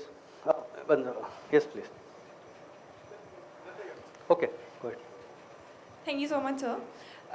So, sir, keeping aside all the things, first of all, I'm Sudhi Tripathi from Indian Maritime University, Navi Mumbai campus. Right. So, keeping aside all the points of fuel being expensive, crew training, adaptance, and the changes in the infrastructure, which we have already discussed about. A ship using a green fuel may produce little or no emissions at sea. That is what our goal is, right? But the production of that fuel, it involves high carbon emissions on land, tentatively. We, as Captain Manish, he discussed about grey hydrogen. So it emits around 9 to 12 kgs of carbon dioxide per kg produce per kg of grey hydrogen, right? So can this truly be considered decarbonization, or is it simply shifting emissions from sea to the land? Very well done, very well. See, that's a transition. I mentioned to you, hydrogen, what we are talking about as of now, is considered as grey hydrogen. Thereafter, we are going to go into blue hydrogen. So there's a phase by which we are going to change into. Grey hydrogen, if you're well aware of, it's produced from the fossil fuels. So we are not doing anything great. It's just the same, we are producing another fuel out of the same fuel. Eventually, we'll go into blue and then green hydrogen. That green hydrogen will come from, water, seawater. It could be from, innovative sources. And what you said, on shore, it producing more or similar amount of carbon, that is going to be eliminated when we go into phased development from gray to green. Similar challenge, if you notice, if I may, sir, yeah, please, just a minute, yeah, 30 seconds. If you see, vehicular industry is facing the same challenge. What we are talking about, we in India itself, we are talking about electrifying our vehicles. That's our policy. 2030 we are talking about. What does it happen? The electricity is generated by thermal power plants. So what are we actually doing? I would rather vote for a Toyota Prima, which is, or a hybrid Prius, which is using dual regenerating from braking power or whatever it is. Similar things are eventually going to, so the manufacturers or the industry which is going to research into this, they will come up with more and more efficient ways of converting from gray to green. If I have addressed your answer. Exactly, sir. Thank you so much. Thank you. Okay, we are running really short of time. So, yes, there are plenty questions cadets must be having, but we are here only once we finish, you can meet us and you can ask the questions because we have to move forward. Okay, so we are coming to our final round. Okay, to bring our insightful debate to close, I would like to invite each of your panelists to share their brief. Okay, so can you just speak in one line, like it is hype or hope, starting from Captain Muge. So, green fuels is a hope. We are trying to cut the carbon emissions. The targets set by IMO are very good. And like she said, right now we are working on grey hydrogen, but eventually it's going to go to renewable resources. So it will become green and it will aid the planet and it will aid shipping. Yeah, thank you. I'm very, very optimistic. It's absolutely hope. and I look forward to it. So I would like to give one quote which is given by Mr. Barack Obama, the ex-president of United States. He says, we are the only generation which are feeling the effect of the global warming or climate change. And we will probably the last one to do something about it. So this is a time of urgency. We must do something about it, and we have to keep hope alive. Yes, definitely I'll go for hope only. And the current situation, LNG is the transition you can take as, and the future will be ammonia only. Because ammonia plus point is that we have already handled ammonia so long. So we have already know the process, how to handle it, what is all these things. So we can, further we need to modify and all this. So that is my point of view, sir. So again, I agree with my fellow panelists. Yes, the future fuels are hope, and but the immediate solutions like we discussed, the retrofitting and biofuels, we can adopt to buy the time, and we still have some 2 decades to in our hand. So during this time, we can plan for the good amount of investment so that we can implement the green ammonia, green hydrogen. Yeah. Yeah, I have to add 2 things in this. Fuels were never the hype. Fuels were always the hope. From my personal opinion perspective, what I personally feel is the timelines in which we have to work right now is a big hype. Okay, that is first point. And what I personally feel, the conclusion is that the physics is the only regulator that never changes. Okay, we have to respect that.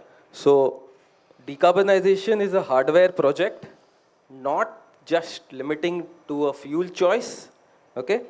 And you have to gear up with your architecture today to survive the energy scarcity of tomorrow.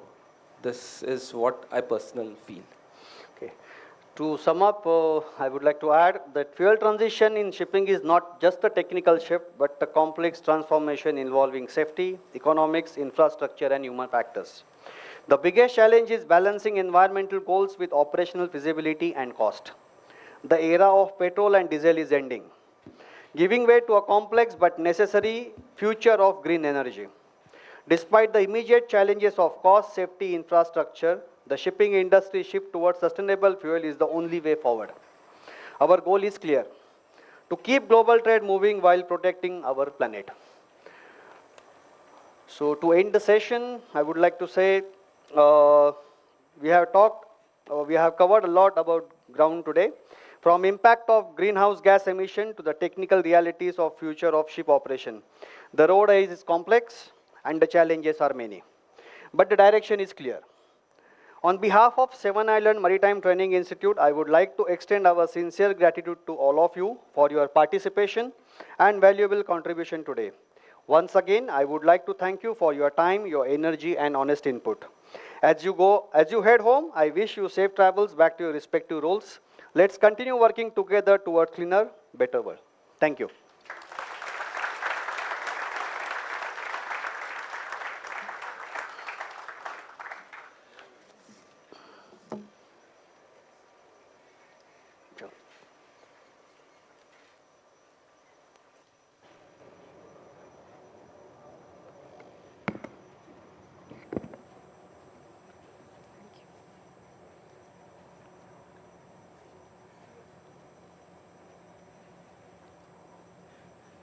What a voyage that was. Through sulfur limitations in the marine fuel, biofuel, methanol, green hydrogen, and the hard economics in between. Thank you so much to our panelists, our moderator, and each one of you for those sharp and incisive questions. We will now take a short tea break for 15 minutes. Refreshments are ready for all the dignitaries. Our volunteer cadets will now escort them to the venue. I kindly request everyone to be back at your seats. Cadets are requested to be seated in the auditorium.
Welcome back, ladies and gentlemen.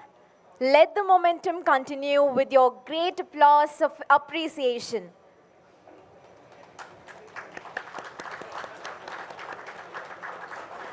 We trust the tea was good because the conversation ahead is going to be even better. Moving on to our panel number 2. Autonomous vessels, predictive maintenance, AI-assisted navigation. These are no longer promises of science fiction. They are on our bridges and in our engine rooms. But with opportunity comes exposure, cybersecurity threats, the widening digital divide, and the very real question of human oversight in an automated world. Our second panel takes this challenge head on. Digitalization and AI in shipping. Opportunities, risks, and responsibilities, the readiness. 6 faculty experts from our participating institutes will now chart the digital horizon of this industry.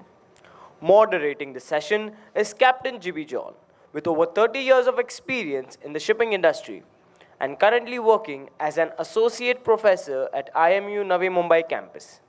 Sir will introduce us to a panelist and guide us through today's digital seas.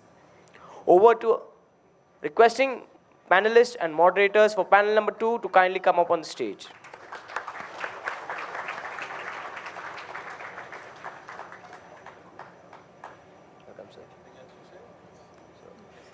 You may take your seat. You want to take it over? So you may take your seat. Moderator from PPT I want. So you may take your seat.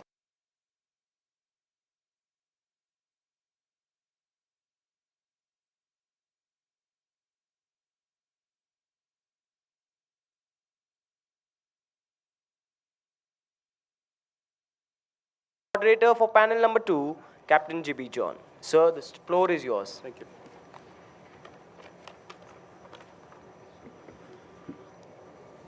Well, still good morning. The topic that we have today is something you've all been watching in the movies. Fortunately or unfortunately, it's all very real. The topic that we have, you can see on the screen.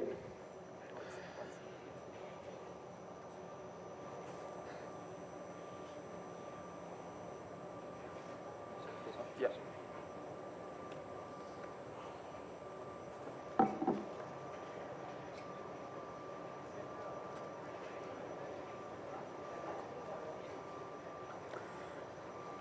Before we start, let me introduce the panelists for our discussion today. Is Captain Sandeep Shivangi from Anglo-Asian, Mr. Kishore Bharti, Dean SCI, Mr. Hari Bhagwat from Seven Island, Captain Balram Mahapatra, TSR, Mr. Chintamani Mukashi from Great Eastern, and Mr. Gaurav Kapahi from Tolani. So one of the things that we are going to discuss today is probably going to get you hot in your collars. Okay, so because as we go along, one of the worries is that you are going to train the AI models to replace you. As that's the fear that's happening worldwide. You can see happening in the AI industry, in the IT industry, it's happening in the legal industry, it's happening in the finance industry. So you are basically training your replacement. That's the fear. So hopefully we'll address a few of those fears and help you prepare for the future so that you still have a role in that. Yeah. So what are we all talking about? We all very famous about, we all very familiar with AI. I want to put a little background to what we all are talking about. That is, when we talk about AI today, that's basically artificial narrow intelligence, right? So that's ANI in industry speak, which is what we are experiencing today.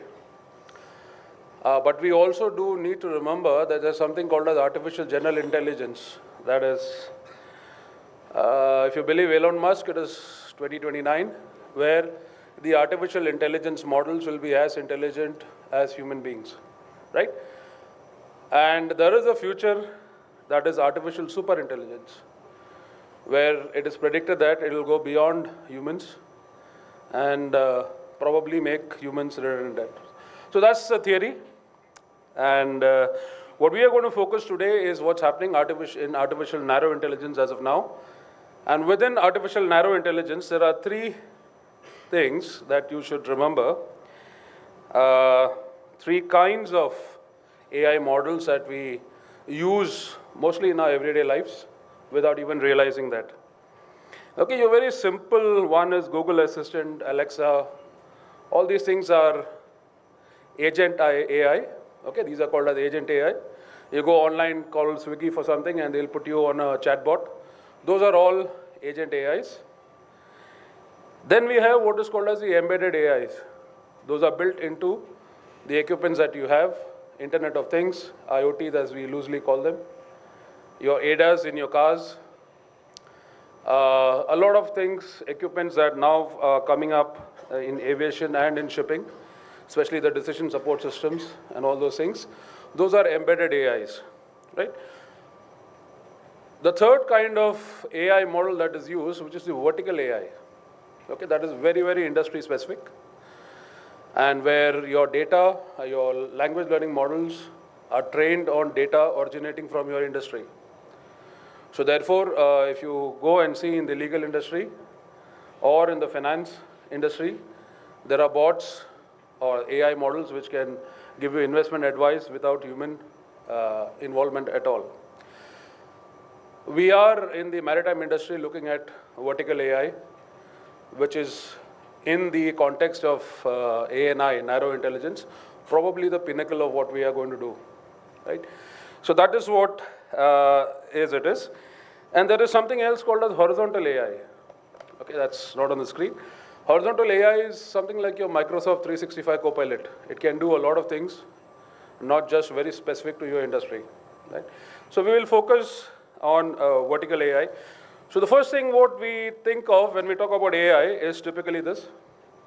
Yes, that's the most famous thought process that we have, that it is autonomous navigation, or MAS as we call it.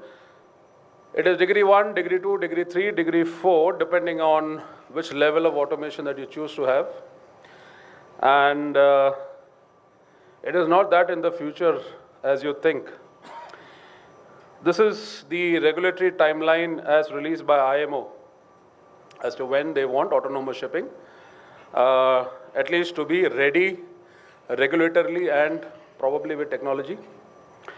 So let's focus on the year 22 to 26. So it started in 2012. Right? It's been a long time back. And by 2032, they want a mandatory mass code in place so that any country or any flag state that chooses to go on can move on to autonomous shipping. So this is what the revised roadmap looks like. MSE 111, which is going to happen on 13th of May. Yeah. So we'll have the adoption of non-mandatory mass code, followed by an experience building phase where countries can start implementing this model and report back to IMO on their learnings. And then it goes on to eventually developing the mandatory mass code in 2032, right? But there are countries who have already started doing this. So Russia is one of them. You can see they've got an operation, mass remote control center, and they've been operating ships, 2 ships mainly, which have been doing this Ust-Luga to St. Petersburg run in level 2 of mass. That means there are people on board just in case to step in, because it's still a learning phase, and it is actually operated from shore. Okay, so it started off in the immediate aftermath of the Russia-Ukraine war, where it was getting dangerous for seafarers. So that's how it started off. But as you can see, there's already in operation of, there are mass remote control centers in operation. Eventually, when we reach up to AGI, we are looking at something like this, where one ship can integrate AI of various models into their ships. So you can see the various areas where AI is going to get in. And if I take it further on to ecosystem involving a ship and a port, this is what has been envisaged. Obviously, there are risks and benefits, which is what we're going to talk about. And not just the IMO, if you look at IMT for 2030, where the 3GP model that is there for 6G integration and adoption, it involves the three things which MAS is looking forward to. So IMO is in fact got together with IMT for 6G. And what in fact IMO has done is gone beyond and called it as connected ocean, right? So this is how, with the use of land-earth satellites, low Earth orbiting satellites and geostationary satellites, we are going to have connectivity which enables AI to function on board vessels. So this is the grand scheme of things, and considering that our industry is generally backward-looking, for once we are very forward-looking, and things which normally took 15 years in shipping industry is now been condensed to 2 or 3 years. So that's how fast the adoption is happening. What we are going to do is look at what are the opportunities, what are the risks, and what are the way forward. And finally, we'll hopefully address your question, what happens to you with your jobs. So there's still hope in the horizon. And with that, I will move on to our panel. What we are going to do is each panelist will come and present their take on this topic, 5 to 7 minutes. At the end of that, we will open it up to the audience. And I'm sure there are a lot of questions. And you can address your questions. And if you don't have any questions, I'll probably close with 1 or 2 questions of my own. Yeah, so that's the format that we are planning to do. And therefore, I invite the first speaker to come and take.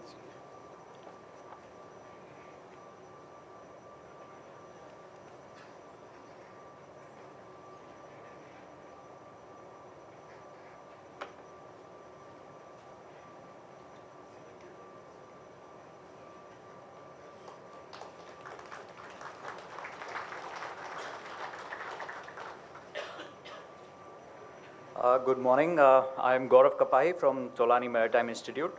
Good morning, everyone, ladies and gentlemen, dignitaries and cadets. So, as you know, panel 2's topic is digitalization and AI in shipping, opportunities, risks, and readiness.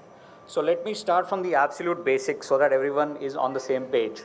What do you mean by digitalization? So basically, it refers to adoption of digital technologies to improve maritime transport logistics, and it has helped move this industry from a paper-heavy manual industry into a more efficient data-driven ecosystem. The key technologies behind digitalization of shipping has been satellite communications, and seafarers know this very well. Inmarsat, this is a name that is etched in our brain. Internet of Things, everyone knows what Internet of Things is today. GPS and advanced tracking systems, they make sure that you can actually track the vessel in real time. This includes stuff like GLONASS, AIS, LRIT.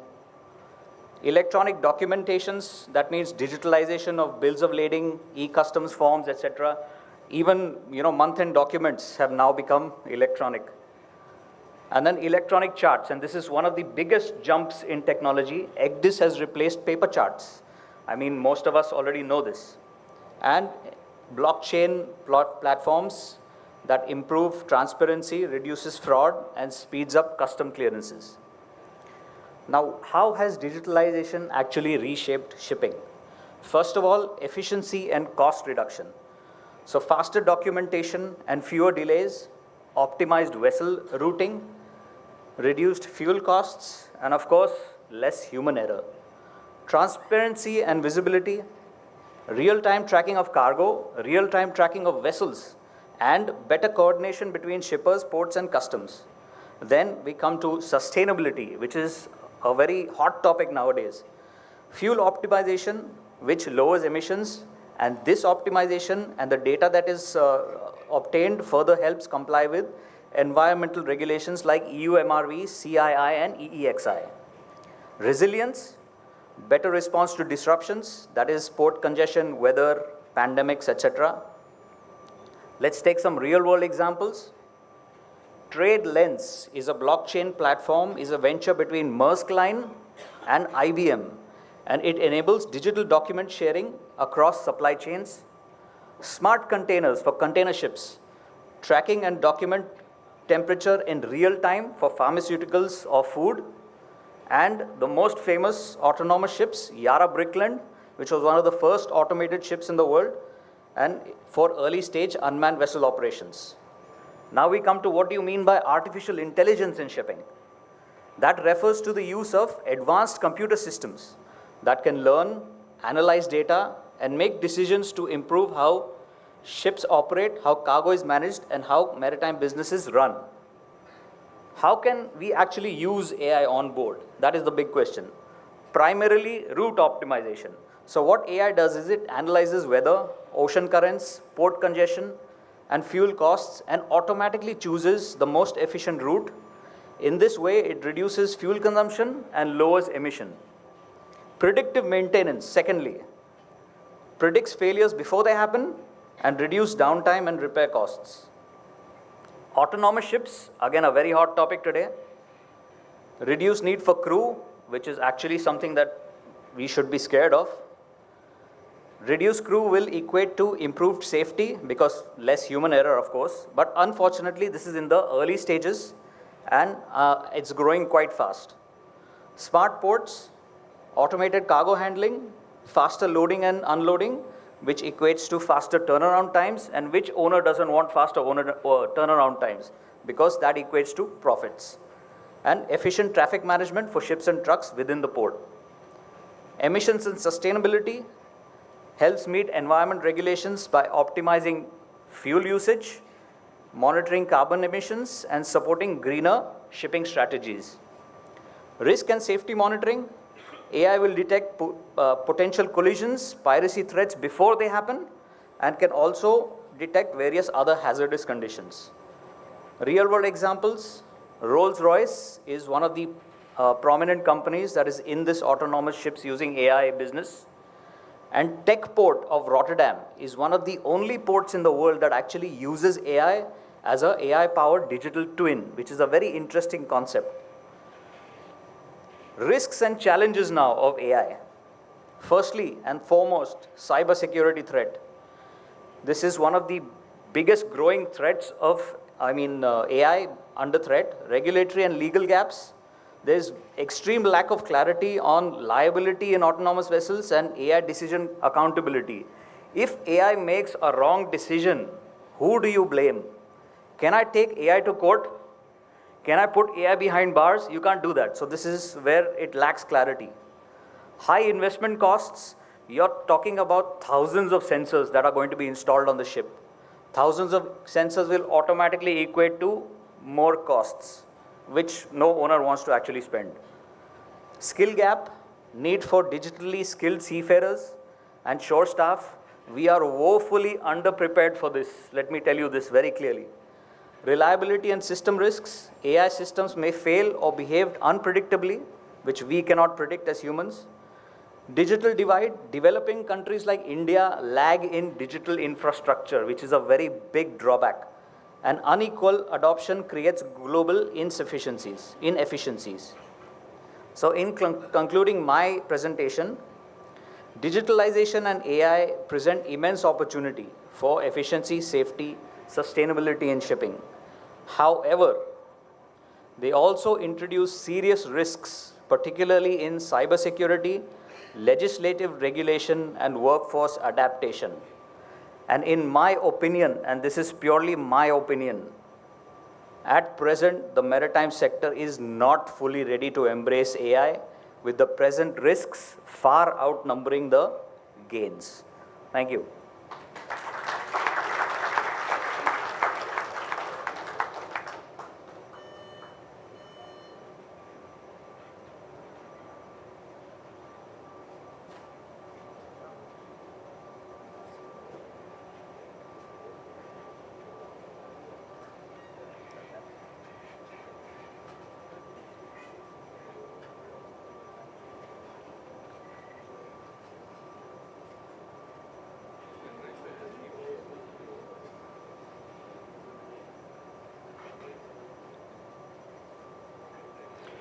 Yeah, good morning, everybody, dignitaries, fellow panelists, and last but not the least, my dear cadets. So I'm going to be talking about this particular subject. I will limit my topic to not the entire shipping industry, but just a few aspects of ship operations. At the very outset, before I go ahead, I would like to thank Seven Islands and IMU for giving me the opportunity to speak on this particular subject. This subject has been close to me. I follow this pretty closely, though I wouldn't say that I'm an expert at it. But yes, with whatever limited knowledge that I have acquired, I'll try to share some of the points out here. So we have got an entire infrastructure, the architecture of the digitalization, AI, going ahead into mass. So we are transiting.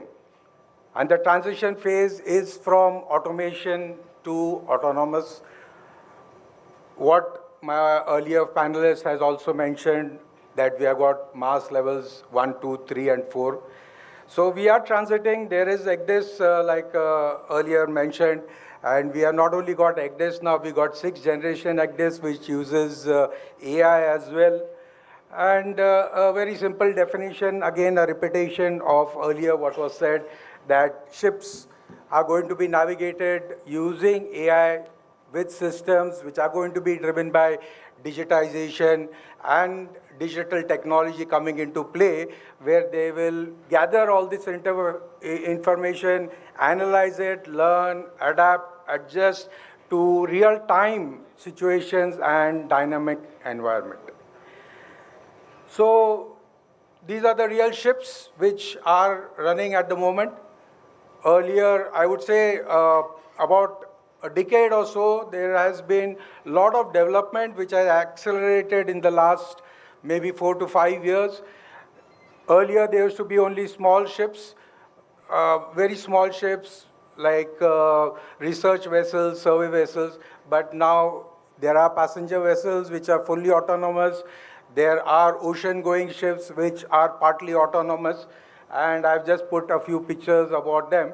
The one which is out here, you'd be glad to know that it was entirely built in the Cochin shipyard. There were 2 of these ships which are built in the Cochin shipyard. So from our perspective, from India's perspective, I think we have also entered into this game which others are also dominating out there. I would take a couple of minutes on this particular aspect, which earlier we talked about the fuels, whether it's a hype or a hope. Here it's not only a hype, it's not only a hope, but it is already happening. Most of the big companies, decently big companies, they are using voyage optimization. They are using AI models to do that. So what is the voyage optimization model? In a very short, brief, one slide which I would like to highlight. On the, that's technology. Okay. So what we have out here, the green aspect, that is the objective that voyage optimization tends to give you, the best optimal route, and taking into various factors. One of the things which came up in the last questionnaire is charter party. Yes, charter party has to be taken into account. ETAs have to be maintained. Those are the objectives that require to be taken into account in determining a good optimal route. Fuel consumption, environment friendly, sustainability, feasibility, all those aspects come out here. And to top it, the key factor is maximizing safety. So how do we achieve this particular green aspect? By using voyage optimization. So I put up 3 broad factors. And in these 3 broad factors, the red, the yellow, and the blue one, so the red one are the weather factors. So our ships are going to be exposed to changing weather. So all those factors in real time. the route constraints, the voyage that I'm going to be undertaking, what are the constraints that are going to come up in the entire voyage, and of course, the ship's specific performance. How is my ship going to be performing? What is its age? What fuel does it consume? Am I in ballast? Am I in loaded condition? What are the maneuvering characteristics in that particular scenario in different conditions that the ship is going to be facing? So all those three broad factors put into the model and try to give you the objective what we want to achieve by giving you the best optimal route. By the way, when I was coming here, just to share something which I would say voyage optimization, I used Google Maps to come out here and it gave me a couple of options. And in the couple of options, then I was a bit worried. One of them said that, it's going to take me 2 minutes longer than the other one. But I saw it was a longer distance. So I thought that that would be having less traffic and I'll have a good drive. And probably I took the better option. But when I started coming out there, this is the first time that I'm coming to this particular very beautiful institute. The drive was very good, but there were a couple of twists and turns, and it's thanks to the Google Maps which kept updating the route. And at one particular juncture, it came where I had to take the toll route and come to the express. I was wondering, I don't do that. And suddenly I realized there was another bypass which the Google Maps showed me. I clicked on that and I reached here well before time. So in a very short way, that's how probably we would be using optimization even on ships. I have been involved in voyage optimization. Of course, we did not call it voyage optimization in those days. We did a lot of operations in making the best routes, but now we have got this where we can address hundreds of ships today, companies today have got hundreds of them. So we can use these tools with much better effect than a person doing it. There are challenges. Even cars are prone to accidents. There's a study which says that ships are even more complex, so there are risks. And there's cybersecurity, strategic dependence. What I would like to focus on, what earlier was mentioned, our seafarers, the workforce displacement. So are we ready? So building the infrastructure. From India's perspective, I think we are going in that direction with the Maritime Vision 2047. And in that, one of the things which is being addressed is the AI competency. Here, I would like to say, so what do we have to do? Two things I feel at the moment is that we should have seafarer-centric designed ships. They should be decision supporters, not displacing seafarers. And second, our seafarers should be now upskilling themselves and doing hybrid roles. And with that thing, what I would like to give is a suggestion for our policymakers, for the authorities, to restart the dual certification. There was a polyvalent course which was being run about a couple of decades. It stopped because there was not much of takers for that. There was not much of utility. But going ahead now with these mass ships which are going to be coming around pretty fast, maybe in the next 5-10 years, we require to go into this, upskill ourselves, have polyvalent courses where our seafarers, which we have, will be able to not get displaced, but play various roles on ships as well as ashore. Thank you.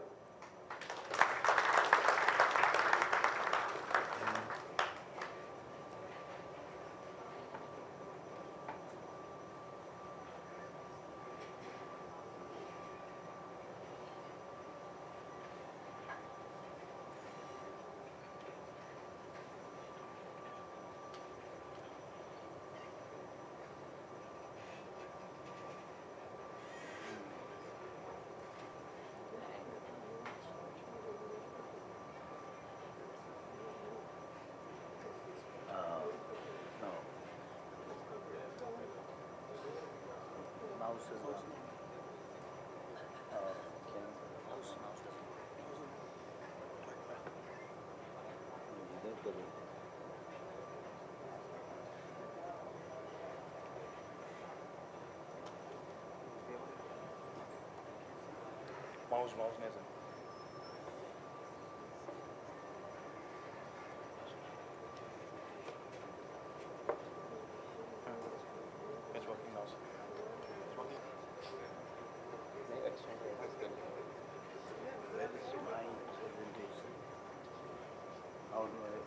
Where's my Is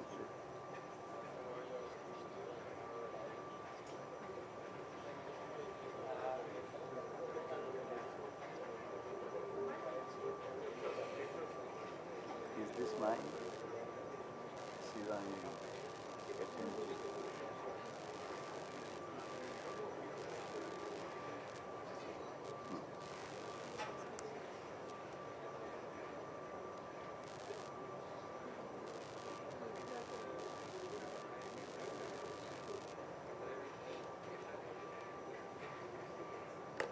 Good afternoon, ladies and gentlemen, dear cadets, Mr. Khare, Captain Mihir, and all my co-panelists and the dignitaries in the audience and on the stage.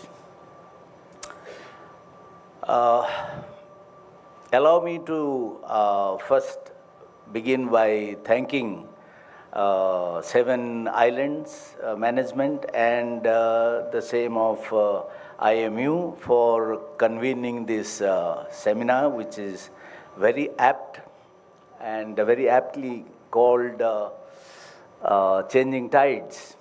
And before I proceed, allow me to use a borrowed line from one of our ex-shipping secretaries, Mr. D.T. Joseph. He used to say, nobody sees a tree growing.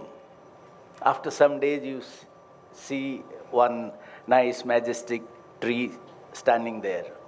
But it doesn't happen by accident. Somebody takes the pain to water it, to put manure, and then one fine day you see the tree. What I mean to say is, these kind of seminars and workshops and symposiums are doing that work of watering and manuring the tree. And in some time, we will have a nice tree in the form of whatever we are discussing, the mass and other things. So with that, I move on to my topic.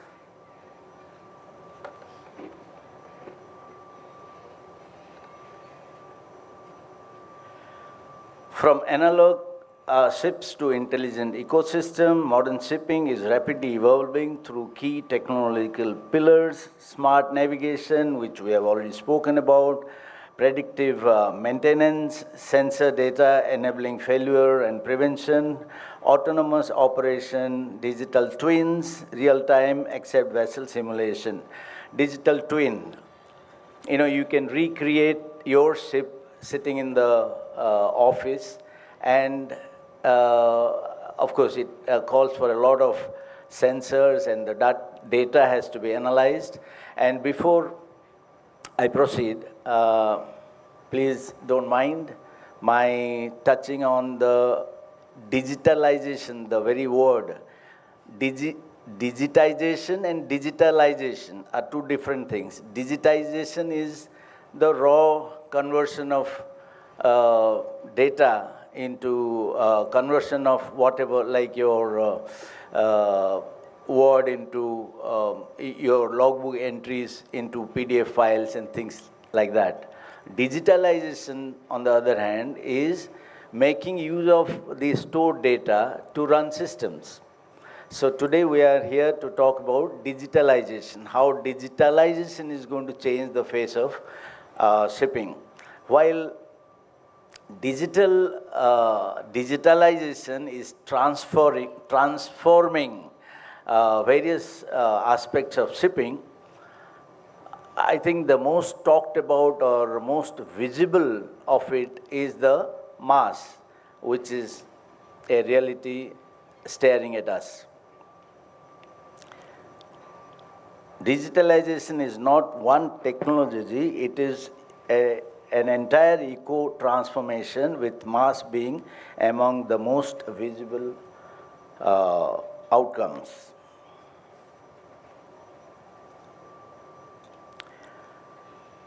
Evolution to reality.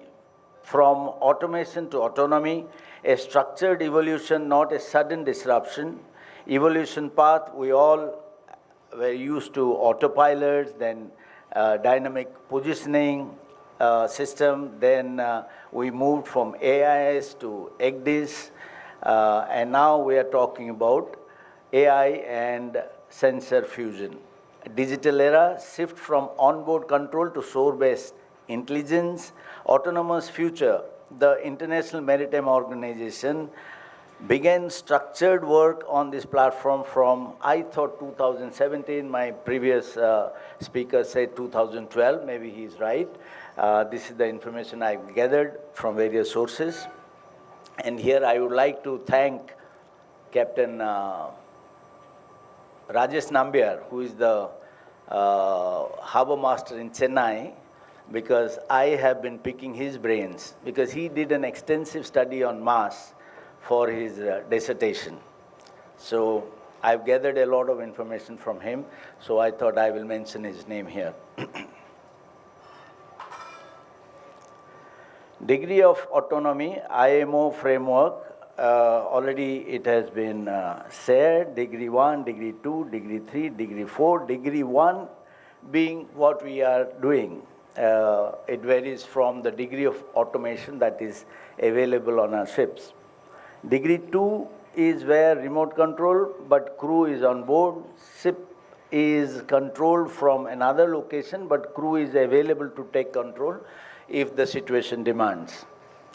Degree 3 and degree 4 is what we need to be worried about. I wouldn't say worried about, that is the real challenge going ahead.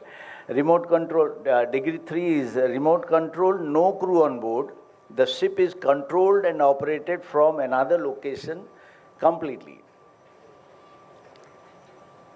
That means that remote operator has to own up whatever the consequences are for that degree 3 vessel. Then comes degree 4, fully autonomous decision making. The operating system of the ship itself is able to make decisions and determine actions by itself. Industry today is largely between degree 1 and early degree 2. It is Japan and Norway who have done extensive studies on collision avoidance, optimization of navigation and things like that. And it is Finland who is working closely with IMO to formalize the required regulations.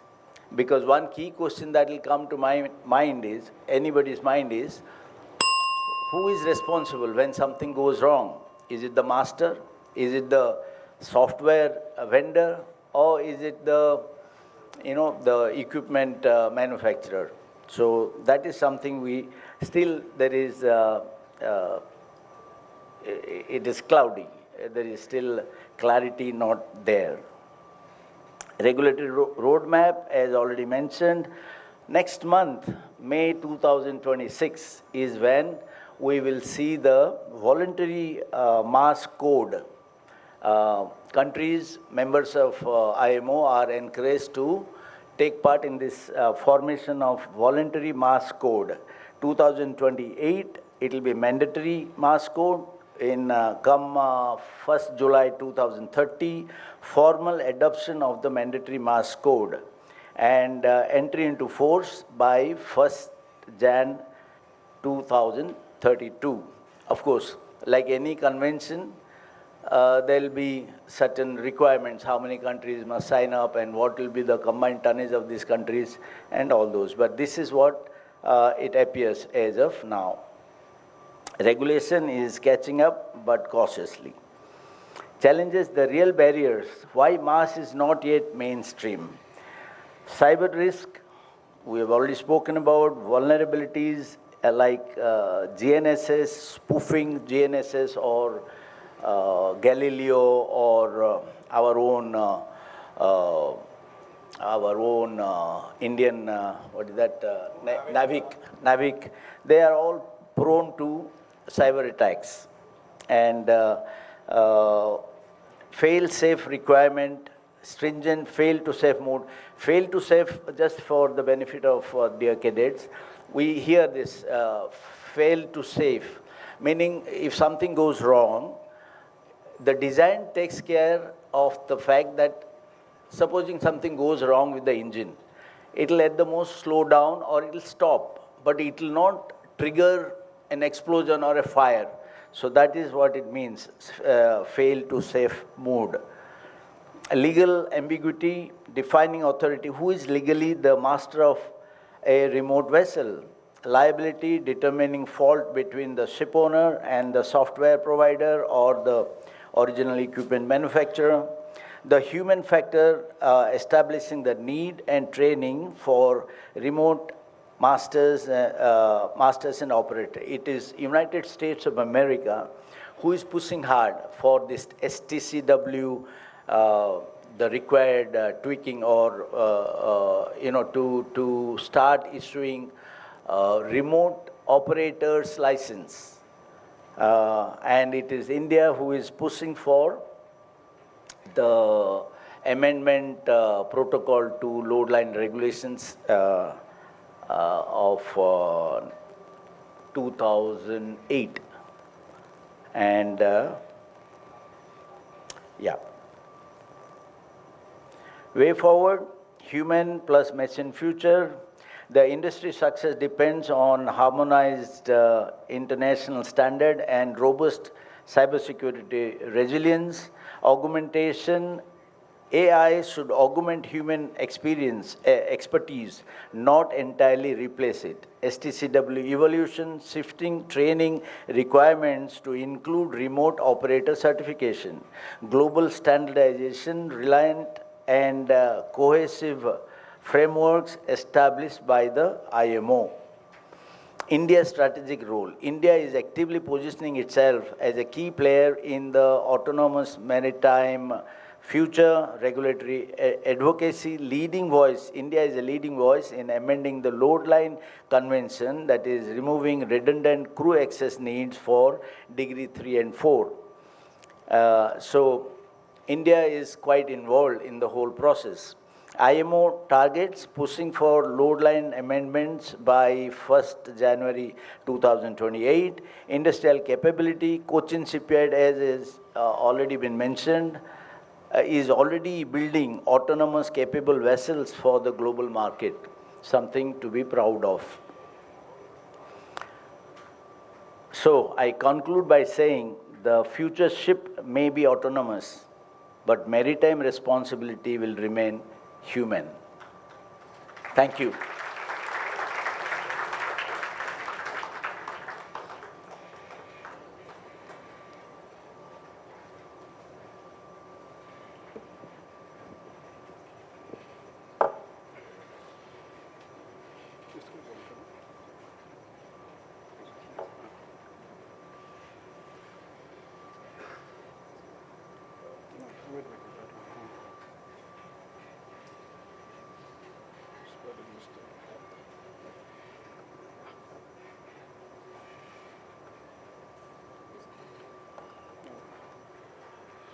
Good afternoon, everyone. Dignitaries on the dais, my fellow panelists and all the students. I thank SIMTI for giving me this opportunity to speak here at this event. The problem is with coming fourth in the panel is most of the points are covered. The points are going to get repeated, but that's how it is. Let's hope I add something different to what has been already said. So, digitalization and AI in shipping, opportunities, risks, and readiness. So what are the opportunities? What are we looking at? The trade is, as we all know, 80 to 90% of the world trades is by ships. In AI, the business that was done last year was about $4.8 billion. And this increase is about 20 to 25% every year, which provides us a very big opportunity. Let's not look at it as an adversary. We can coexist. All we need to do is just change our way of thinking. 70% of the carriers are looking to adopt by 2030 in becoming automated. So what does it involve? For all of this, we need data. Hard data is what we require. Without that data, our study doesn't go forward. We do not know what challenges we have and how to overcome these challenges. That data is provided by IoT and sensors. Internet of Things, as we all know, are instruments that are directly connected to the net, to the internet. AI and machine learning, the more data that we get helps the automation to take decisions, and that's what we are looking for, right? Blockchain. What do you understand by blockchain? Blockchain is where it's like a digital ledger. All of, let's say, a bill of lading is on the net, available to everyone, and all of these will get added onto the net and shared by all the stakeholders. So there is transparency. There is no, we can avoid fraud per se. So that's how the blockchain is going to help us. Digital twins, as already has been covered by somebody before. It's a digital twin of the ship that we have. So we can create different scenarios, study the aspects, and then come up with the results and make changes as and when required. Low Earth orbit connectivity, which was a main challenge so far. But now with these kind of internet providers, things have become much easier because all of this is going to require connectivity to the net. And that having bandwidth restrictions was a problem, which is now with the LEOs coming down. Mass and autonomous ships, again, I'll not dwell on this too much. It has already been covered in detail. So what are the opportunities?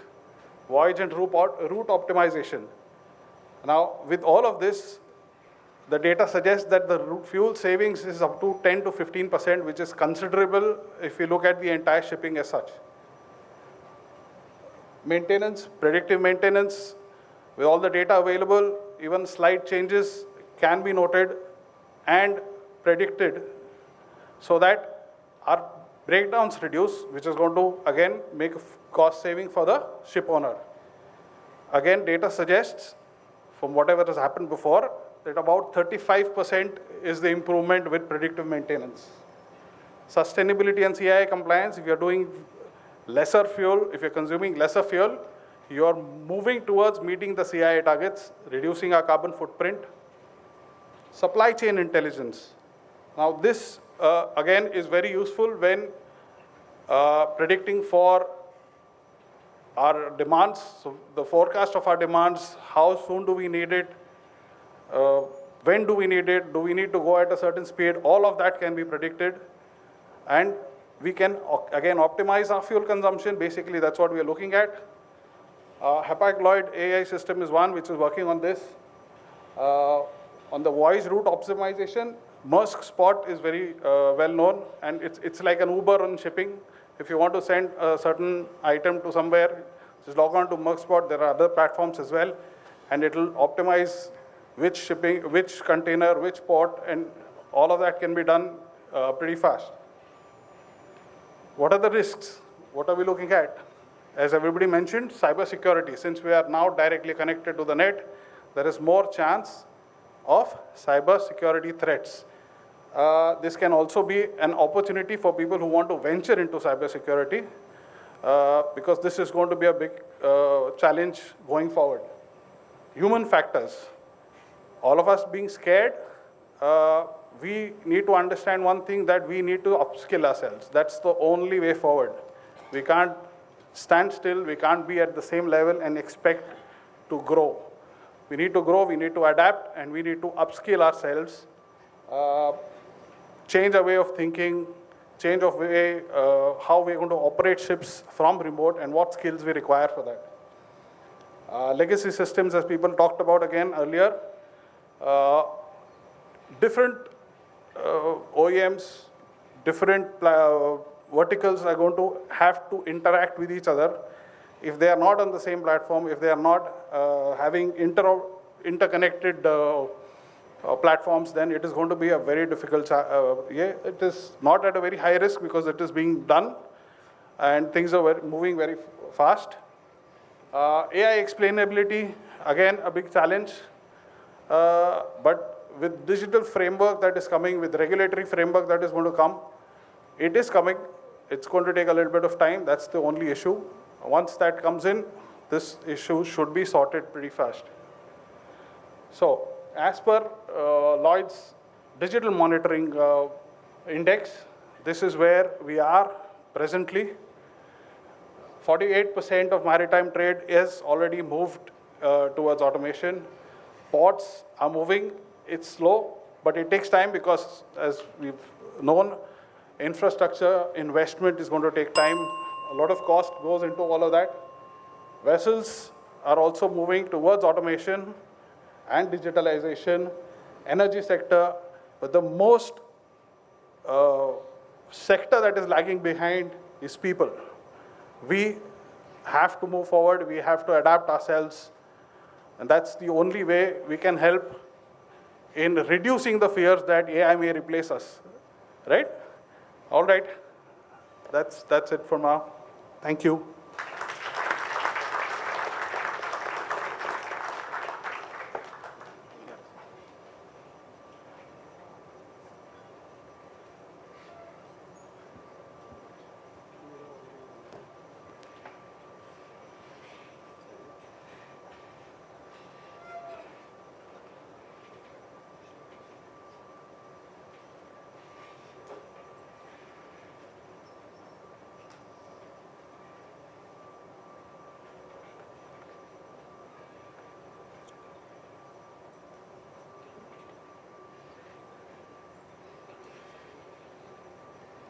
Very good afternoon, cadets, dear cadets. Honorable Chief Guest, Samir Khare sir. Yesterday night was a challenging night for me, not because I was to come for the seminar, but thinking this that I am going to meet my ex-SCINs, especially my ex-principal.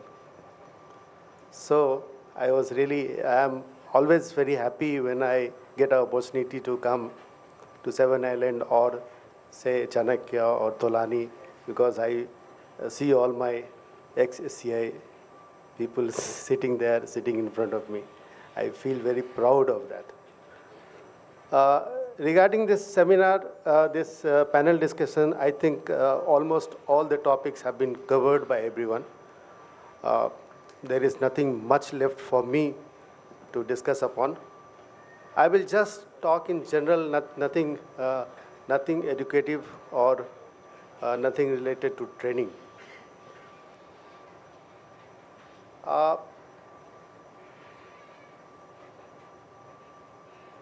What I feel, we are moving towards sections to silicon. But truly speaking, are we really moving from extent to silicon now, or it was earlier? If we see our past, our forefathers, Sanjay, very prominent person from Mahabharata, he was using the technology, AI technology. No, he was 5,000 years back. So it's not true that we are in the race now, we are trying to achieve something now. It was there with us. Only thing that the technology was slightly, it was curtained because of transition phase, because of change in change in generations, like generation gaps and other things. But these technologies were there with us.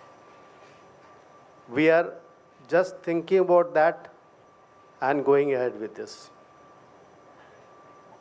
We are just innovating it. We can't say proudly that, no, we are just inventing it. Nothing like that. I will not think that way. It is there, it was there with us. We are just reviving it back. So earlier ship, nowadays, in earlier days, ship was feared of storms. I would say now it is feared of Wi-Fi. This is what had changed in few decades. With the change in technology, if the Wi-Fi is not there, we may become standstill. And the manufacturers who are in the race, they are also designing chips in such a way that, of course, we will be handicapped if we don't walk ahead with the, if we don't move ahead with the wind. We don't have to face the wind, we have to be behind the wind. Loss of connectivity will be critical for us. We will not be able to maneuver. This is a big challenge with the changing technology, but that does not mean that we should stop. Once we stop, we are dead. Once upon a time, ship ran on coal. Efficiency was very poor. Decisions were really entirely based on human intelligence, wisdom. But now, the brain is something else, AI. They'll be operating. But remember, we have not talked about prompt. AI basically, whatever digital system comes into play, to my wisdom, what I feel, it will not work if the prompt is not good. Whatever, जितना भी intelligent बन जाए system, फर्क नहीं पड़ता है. हम सोच सकते हैं. कोई ज़रूरी नहीं है कि एक डिश हो, एक स्क्रीन हो, एक प्रोजेक्टर हो. Imagination, I can imagine a virtual thing. I will just put my hand like this and things will operate. The things will be on my fingertip. Possible. New generation can think about it. So nowadays, what I feel, ship will ask, Captain, are you sure? Yes, the brain, the digital system, that will question Captain. And I feel that's not going to take your job. Of course, Captain has to be there because sometime the brain stops. You know, पागल सिर्फ यही होता है, आदमी नहीं होता है. And it is easy, no? When lot of data comes inside the brain, obviously, it will become, sometime it will become a garbage. No? Possible. But of course, your wisdom, your own control. You walk on the road, you don't do any mistakes, you don't meet two accidents. But you don't know, you don't have control over somebody else's. What he is thinking, where is his mind, you don't know. So as long as you have your own wisdom, your own thought process, you are under control, everything under control. So AI is good as long as your own wisdom is good. So this session is, although we are talking about robot taking over the sessions, but I will say no. It's a human who always operates robot and will always be over robots. Don't worry, AI will not spend time in drinking chai in the lime juice time. It will not demand. So it will give you enough time and it will spend enough time for maintenance and all. and it will not take a break in between. But of course, again, you know the complications. So that the time is now changing with the wrench, with the spanners in hand, to digitalization, Wi-Fi. But again, I will say, how far are these digital things are going to open your cylinder head or engine? Possibly not. Technology is required, I don't deny, but then your hand, your mind is very important. Without that, it is not possible. Regarding this AI system or development, we know 90% of the shipping, 90% of the trade or transportation is carried by ship worldwide. But still, you see the development which is taking place in the shipping industry and as a whole. It's a lot of difference. There is still a gap, lot of gap. The backbone is strong, but now it needs to be just digital nervous system. We just need digital nervous system, not the complete, hardware. You need software. If your hardware, you can digest with it if your hardware is good. Software अकेला कुछ नहीं कर सकता है. So we are now on the verge of moving from logbook to laptop, of course, but I will say, कभी laptop crash हो गया, finished. Logbook will be there. Of course, that also perishes, no doubt. But of course, backup, that should be there. We have talked about all this, digital twins, virtual ships, complain less. Of course, virtual ship will not complain, but because they know more than us. But if they start knowing more than us, you will land up into problem, definitely.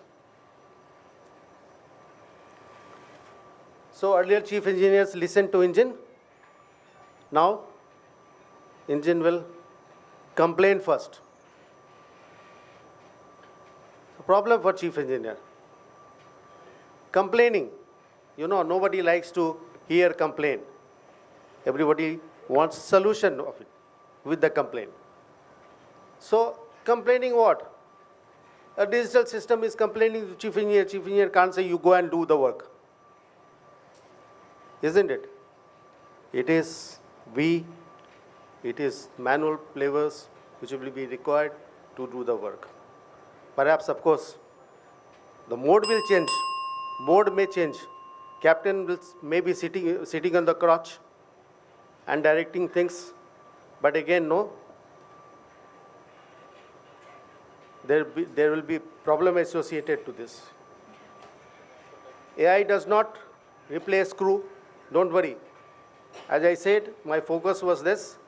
Most of us are worried that AI is going to replace. No, sir. Never. It is not possible. It has never happened because AI was there with us. Did it replace us? No, never.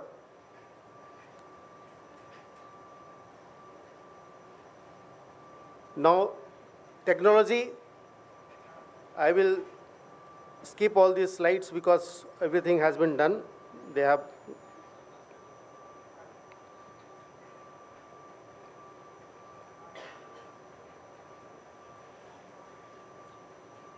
The question is, with the technology, cyber security, I wanted to say one thing.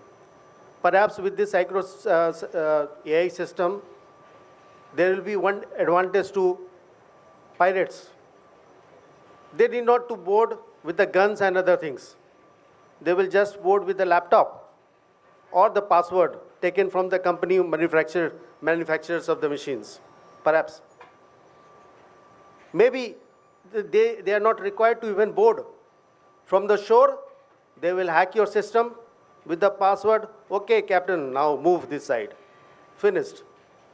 So, of course, they will have some advantage and at a big disadvantage for operators, owners. So, positive, negative points are there. All ships become autonomous. Of course, it may become, as I said, we have to move with the wind. We cannot resist the change. We have to remove the mental stigma of resisting the change. Will human remains in control?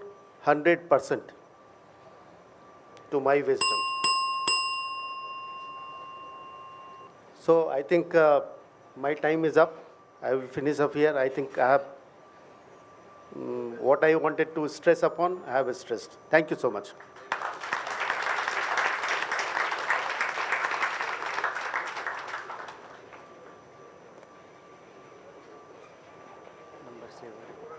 Good afternoon, everyone. Welcome to the Seven Island Maritime Training Institute. Today's topic is very hot topic, and this is topic totally depends on all the backside sitting on this young generation. Because topic is the digitalization and artificial intelligence. What are the opportunities? What are the risks involved? And what are the readiness of that digitalization and artificial intelligence? So, my friends, digitalization is nothing but the eye. It is the eye. It will be implemented on the ship. And now it will be going to implement on the ship. So, everyone must know about what is the digitalization. Digitalization is nothing but to change the manual work into the digital. So, all the sensors data that will collect automatically and it will feed and it will going to the AI modules. So what is the digitalization is basically eye and artificial intelligence, it is the brain. So I will tell you how that artificial intelligence and digitalization is introduced in the shipping industry.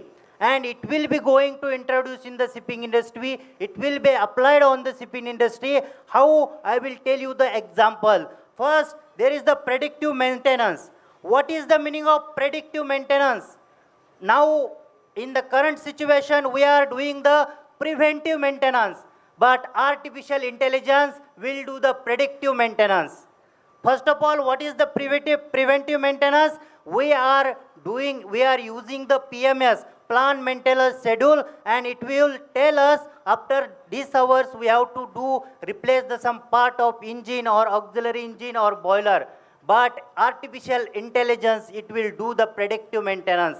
What is that predictive maintenance? Suppose there is the engine. In the engine, there are number of cylinders, and each cylinder in each unit, there are sensor fitted. What are the sensor? These are the IoT sensor, Internet of Things sensor that are directly connected to the satellite. And this sensor is continuously monitor. This sensor will, within the fraction of second, this sensor will monitor the engine data. What are that data? Physical data, temperature, pressure, and flow level. All these data monitored by the IoT sensors. And that IoT sensor send that data within the fraction of second, continuously in the second by second to the AI modules. And what is that AI module? AI module is nothing but it is made by artificially, it is made by man. So what is inside that artificial intelligence? That we must know, and then your opportunity will be created. Because artificial intelligence, inside there we have the codings. We have the Python language. In the Python language, we are doing the coding inside the artificial intelligence. It is not coming somewhere from and it is operating. It is developed by the human. And that Python, you must learn about the codings. Your opportunity will be created. You must know about what is the IoT sensors. IoT means Internet of Things sensor, how they are working, how they are performing, how they are manufactured by using the program language, then your opportunity will be created. And that once the data is sent to the engine, that artificial intelligence, it will predict before the fault coming. If the fault is coming after 2 hours or 3 hours or 1 day, after 1 day, that artificial intelligence will sense that before the fault is coming, and it will give the warning sign that fault is coming after 2 days or one days, that you have to be repaired before that. That is the predictive maintenance, means before fault coming in the engine, that will sense us, that they will give the warning to us, and we will repair that fault easily. So we will not lost our main engine spare part and all these things. So that is the predictive maintenance. What is the route optimization? How AI will help in the route optimization? Because AI have the sensor, AI need artificial intelligence, need the sensor data. It should be fed from where? It should be fed from all the atmosphere. If in the route optimization, AI, how AI will help? The sensors are fitted in the ships. That sensor will detect the waves length. That sensor will detect the direction of the wind, and that data is sent to the artificial intelligence model, and artificial intelligence module will move your route in the proper way, and the fuel consumption will be reduced. So by using the artificial intelligence, if you make the route, we are going to reduce the 12% of the fuel. So in the 1 day, if one ship required 40 metric ton, so 1 metric ton price is $600. So 40 metric ton for price is $24,000. So 1 day we required $24,000 fuel if we are using the 40 metric ton, but by using the artificial intelligence, that will save the fuel consumption up to 12%. So for $24,000, 12% is around $3,000 in the per day. For per ship, we are saving the fuel. For per year, for one ship, we are saving the more than $1 million. So can anybody imagine why this AI will not implement in the shipping industry? Why owner don't want to implement in the shipping industry? They will be implement in the shipping industry. So next point is the autonomous compliance. Already my colleagues already told there are the autonomous ship is coming in the picture. What is that autonomous? Autonomous means completely operated by sensors and PLC programming and SCADA programming. So that sensor, that autonomous ship, as per IMO guidelines, we decided that there are 4 degrees of autonomous. Degree number 1, ship will be operated fully autonomous, but there are seafarer on board. If the autonomous fail, they will take the control of that ship. Degree number 2 is very important. Ship will be operated remotely, but seafarer on board. Degree number 3 is more important. Ship will be operated remotely, but there is no seafarer on board the ship. And degree number 4 is very, very important. Ship will be operated remotely, but there is no seafarer on board. And who will take that action? The artificial intelligence module will calculate that error, and that will take that action accordingly, and it will reduce that error, and your ship will be moved. That is the degree number 4. Thank you very much. We have very less time. Thank you very much.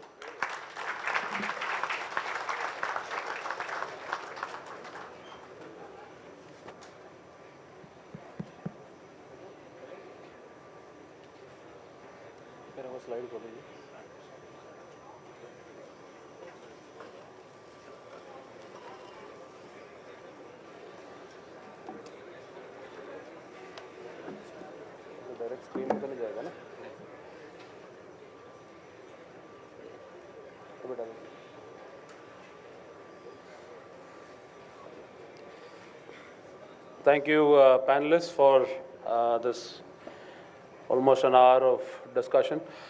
I I'm sure the cadets are wondering that after BSc Nautical Science, you'll have to do BSc Chemistry for alternate fuels and BSc IT to handle, yeah? So it's not as bad as you think. What are the opportunities that we've learned? To sum it all up, it is the operational efficiency improvements are there. Obviously, the biggest plus point is safety, risk management, environmental and regulatory compliances. We are still a long way away from achieving environmental optimization.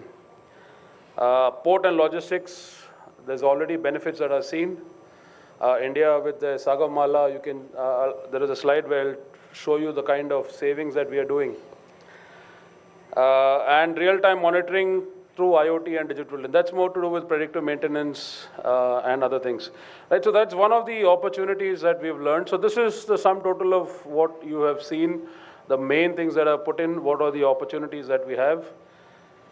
Then we come to the risk, right? The 2026 Cyber Intelligence Report, which was put out by Marlink about a week back, said in the last 1 year, just 2025, there were 340% increase in GPS spoofing incidents. And when they dug deeper, they found out that 88% of all the ships across the world rely solely on GPS or GLONASS or whatever it is, right? So I think it's a very good time to go back to your sextant, AI or no AI. We are future-proofing by going into the past, right? So obviously, cyber and IT security is one of the biggest challenges that we have. Along with active, there is passive security. There are active measures that are to be taken. The problem that they found out is the weakest link is humans. And some of the one or two of the most major incidents that have happened with regard to cyber security was by the crew itself. So one was a deliberate sabotage, both were actually sabotages. One was a US naval vessel and one was a passenger ship where the passenger managed to infiltrate the system. So cyber security remains the biggest issue. Then there is the issue where, remember I told you about vertical AI. The data learning models are still not very fine-tuned to the shipping industry. So the data quality itself is suspect. There is bias depending on what data is fed in and which country is feeding in the data. Standards are still not sorted out, and interoperability is again an issue, right? Human and organizational barriers are obviously the most important barriers that they found out. We'll see a slide in the next one where they did a survey of 131 industry heads and asked for their interpretation of what they think of AI. Regulatory uncertainty we spoke about, right? And AI has hallucinations. That AI is very capable of coming up with outputs which have no connection to reality. And there is something called as adversarial AI that's also to do with using the bias in the model itself to turn the AI itself against you. So these are some of the major risks. You can filter down and find out a lot more. But these are some of the major risks that is there. So this is what the survey that I was talking about. You can read the survey, Beyond the Hype. And what was the interpretation of senior level management towards AI, right? So if you see, 70% are saying that AI should recommend actions, but humans should always decide. And the key takeaway there is AI is being embraced first where it supports, not replaces human judgment. So I would like to use the AI, but I don't want the AI to replace me. So that's fair. Yeah? So that's where the challenge lies. Readiness, the road forward. This is where the issues are. I will not read through this. But you can see there is still a lot of hesitance when it comes to using AI in critical sectors. There is no problem with using it for doing your paperwork and sending your emails and all that stuff. But when it comes to ships, operability of ships, decision making, there is still a lot of resistance, probably very justified. Then why the push? The push is because of this. This is what India has saved in the last 4 years. Predicted also till 2030. So that's about 6 years of data that's going to come in. And this is just supports, right? We run out of time, but if you see the inland waterways, the way India is using AI, There is a lot of efficiency that is involved. So where do we go from here, right? Heraclitus, the great philosopher, Greek philosopher, said, there's the only constant in life is change. So unless we embrace change, you may not need to get a BSc IT or a BSc chemistry, but definitely you will need to upskill yourself to be ready to take on the challenges. I would like to stop here by just saying that transformative technology is always disruptive. But when we have a disruptive technology like AI, you need to have extremely robust and perhaps extraordinary barriers or guardrails to make sure that we don't derail everything, right? With that, I would like to thank all the panelists. And if one or two questions, oh, there are many. Ring the bell when you all are hungry. Okay. Chalo, let's, yes, sir. I know.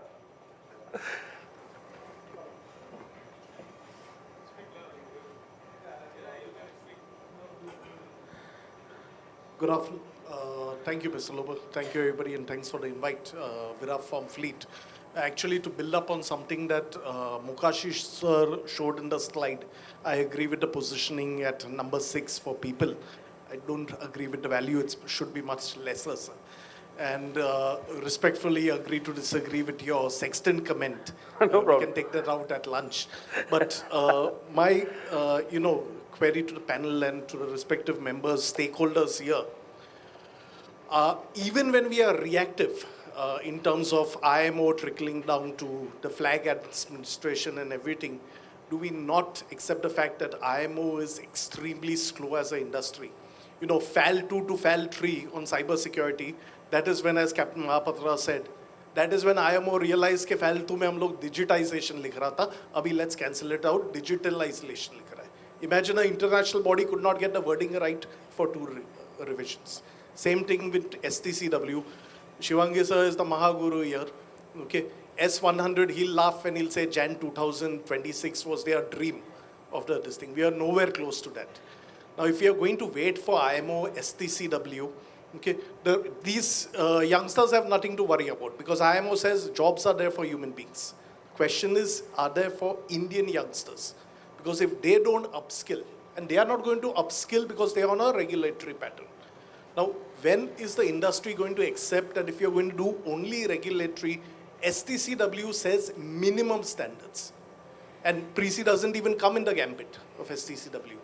So are we not doing, let's be pragmatic here, are we not doing a disservice by limiting ourselves, looking back time and again on the sextant? Nobody is questioning the availability or the skill set for the sextant, but doesn't need to be prioritized to the level that it is being.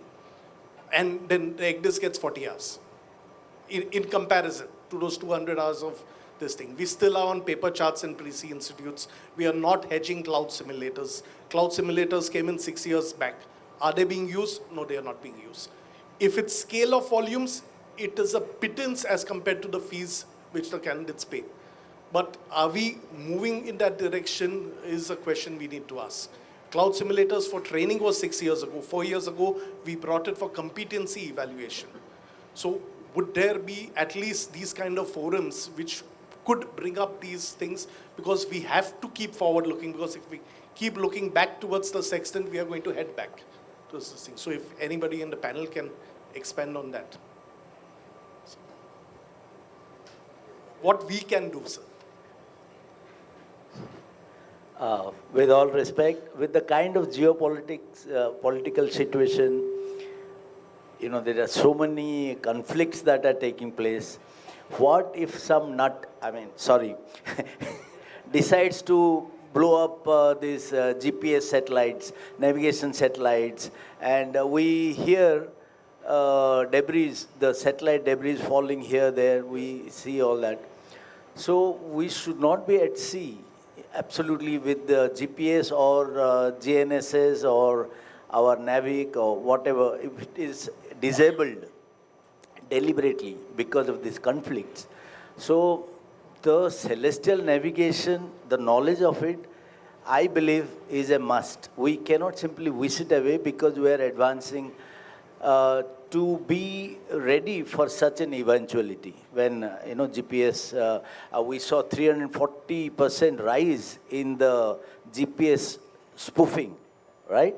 And so that is a risk. So that risk, Shivangi sir knows, we have been talking about that risk for about 8 to 10 years with mitigating factors. With due respect, there are mitigating factors, including and beyond sextant. And as we step out for lunch, I can show you one, sir. But that being said, this morning, NAVIC is down to 3 because those atomic clocks are failing. One more fails and we'll be at sea, sir. Literally at sea. But that's the point. We are not talking about removal of sextant. We are balancing out the weightage towards forward-thinking subjects. Just to add to what you're saying, and Captain Khan here will vouch for it, we at GEMS have already started with the future fuels, just to give them an idea of what is happening and what to expect, and methanol bunkering and other fuels and the fire safety standards with regards to new fuels, at least the data that is available to us, and we have already started imparting it to our candidates there. So it's up to us. It's not going to be in the framework. The framework is not up to us, right? But the institutes can decide and take up time and do it for them. So that's up to us if we can do it, and we are doing it at GEMS. Thank you, sir. Yeah, just to add to what you said, and Viraf, my colleague since long, when he asks a question... Understudy, not colleague. When he asks a question, believe me, it's loaded. Okay, so I totally agree with what he is saying. There are various other technologies which we require to go into, and we have to look forward. Yes, keeping, like in a car, you have got to look forward, but you got a small rear view mirror also. So keep it as a small one, but look forward. So one of my suggestions to the administrations and policymakers is to start introducing certain of competencies which will make you into hybrid roles. Thank you, sir. Sir, I would like to add one more thing, sir. Why do we want for a rule to be made? If we want to have something, embrace something, why we insist upon a rule being framed so that we come into that circle, and then we are forced to adopt it. It is not required. See, if we want to gather knowledge, I want to gather knowledge, I will go to any extent to gather it. And that is what I am saying. If somebody is interested, somebody wants to upgrade something, they can go. Why MMD or why DGCP needs to frame a rule to make it stringent and make you adherence to compliance? Why it is required? Okay, so I think we my are suggestion. kind of running out of time, sir.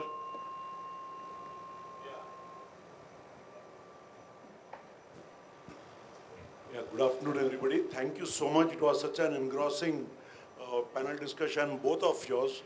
I only wanted to make a statement, not a question, because we are eagerly now also waiting for the panel discussion from the students. Well, as far as the IMO goes, they are, every time they say that, you must reduce navigation, and the IAMU studies show that, celestial navigation comes on the top of it.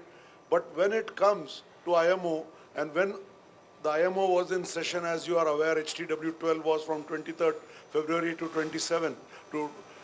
At that time, the geopolitical situation started in Iran, and nobody was willing to remove celestial navigation. It is like everybody is worried about the spoofing, jamming, and because that is the only thing which you are going to celestial navigation as well as terrestrial navigation. Then what has happened in IMO is that you have got interim guidelines for ethyl, methyl alcohol as well as for ammonia. Regarding the mass code, the non-mandatory mass code is coming now in the next MSc, which is coming on 13th May, but it is not mandatory. And neither will it be mandatory for anybody when it comes on 1st January 2032. But the problem here is India has the major I don't believe that Indians are going to lose market. On the contrary, I believe Indians will be in huge demand. The only problem what we have to do, we have to tackle immediately is to train our seafarers. If our seafarers are introduced to the whatever interim guidelines have come for alternate fuels, like it was generic, but now it has come fuel specific. So that we have to start. Don't have to wait till 2028 HTW when it is going to come into STCW. And STCW is kept separate from the mass code, except for possibly a remote operator, remote operational controller or whatever is. Nothing is going to come. A definition may possibly come. It will be kept separate. This is just a statement. Thank you all so much. It was really an engrossing session. Thank you. Thank you. Thank you, sir.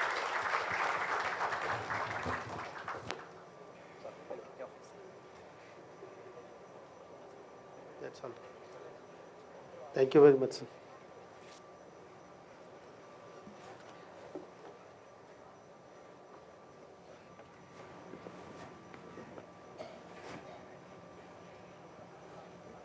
Thank you, everyone. I'm sure most of you agree with Captain Kishore. The AI will not ask lime juice, tea or coffee over the bridge watch. Indeed, sir. The backbone is strong, but now it needs the digital nervous system with AI. We appreciate our second panel discussion that was as thought-provoking as it was practical. Moving on to the last but not the least, the third panel for the day. Ladies and gentlemen, the Red Sea, the Strait of Hormuz, and the South China Sea. In today's world, the geopolitical map is as much as the seafarer's chart as the nautical one. Supply chains have been rerouted overnight. Flags are changing. And the cadets in this very room, the officers of tomorrow, are watching it all unfold with their eyes wide open. Which is precisely why our third panel is something truly and uniquely special. For the very first time today, we hand the floor to not to just faculties, but to cadets themselves. 7 of our brightest minds from across the participating institutes will address the theme, Maritime Trade under Geopolitical Stress, Risk, Responses and Resilience. This panel is moderated by two exceptional cadets, Cadet Sanskar Jay Kumar Malwade from IMU School of Nautical Sciences, Navi Mumbai campus, and Cadet Ansh Jindal, third year BTech Marine Engineering student from IMU Murmugao Port campus, who will introduce their fellow panelists, guide the conversation, and bring this discussion to the home. Requesting panelists and moderators of panel number 3 to kindly come up on stage. Ladies and gentlemen, they are the next generation of maritime leaders. Please welcome them to the floor.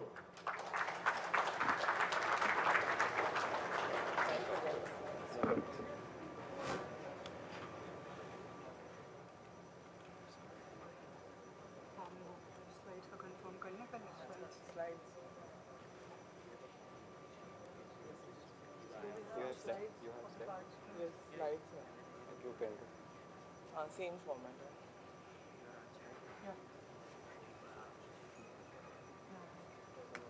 Was good. अपने साथ लेकर आ जाओ.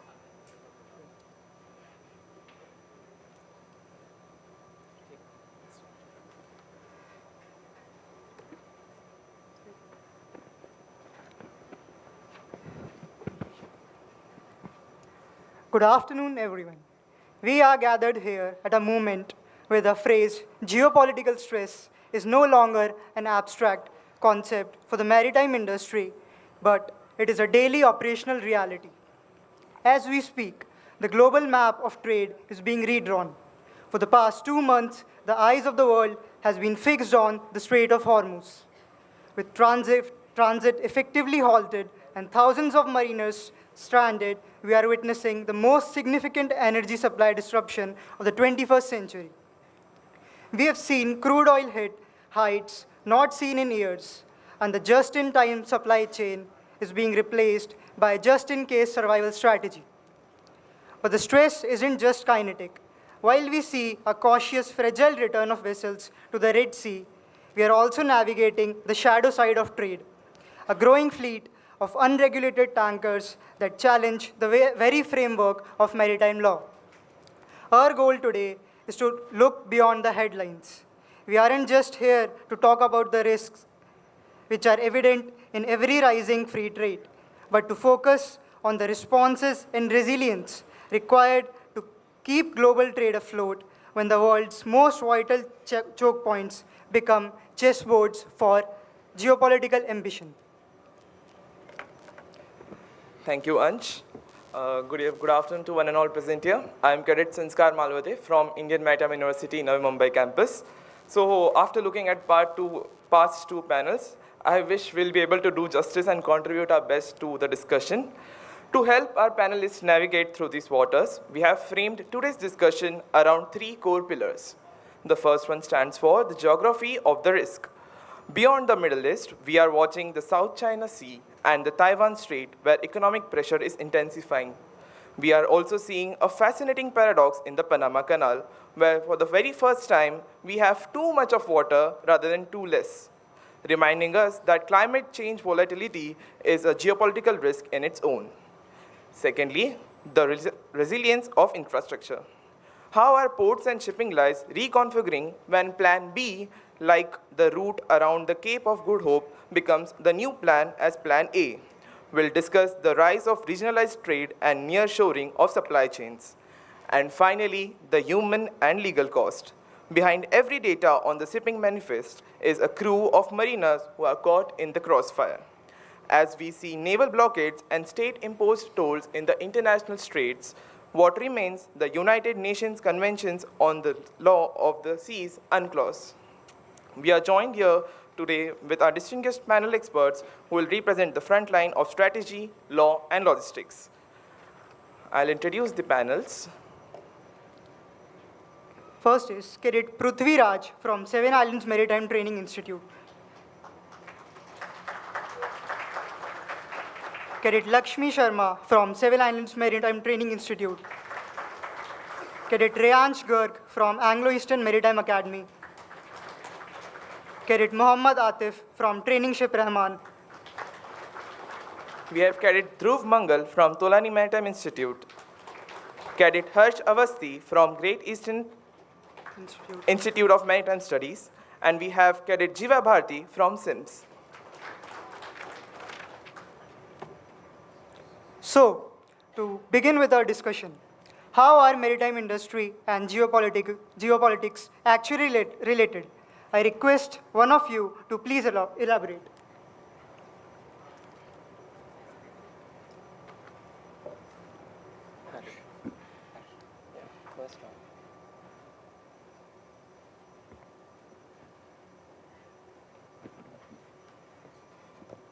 All right, very good afternoon. Today I would like to talk about the strategic strangulation of the global trade.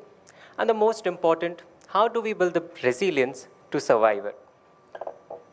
While everyone sees the ocean as vast and open, Merchant Navy sees it as a series of gate and strategic bottlenecks where the world's pulse can be squeezed at any point.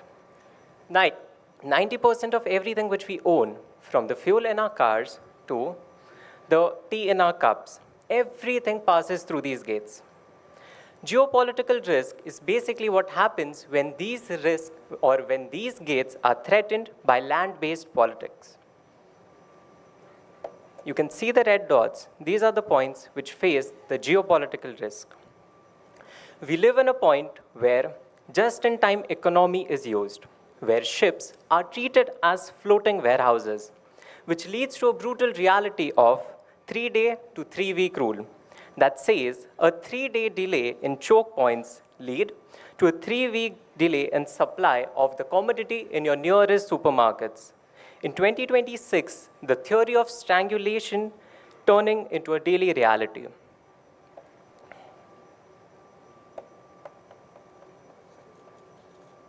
For India, it is not just an international headline, but an economic crisis.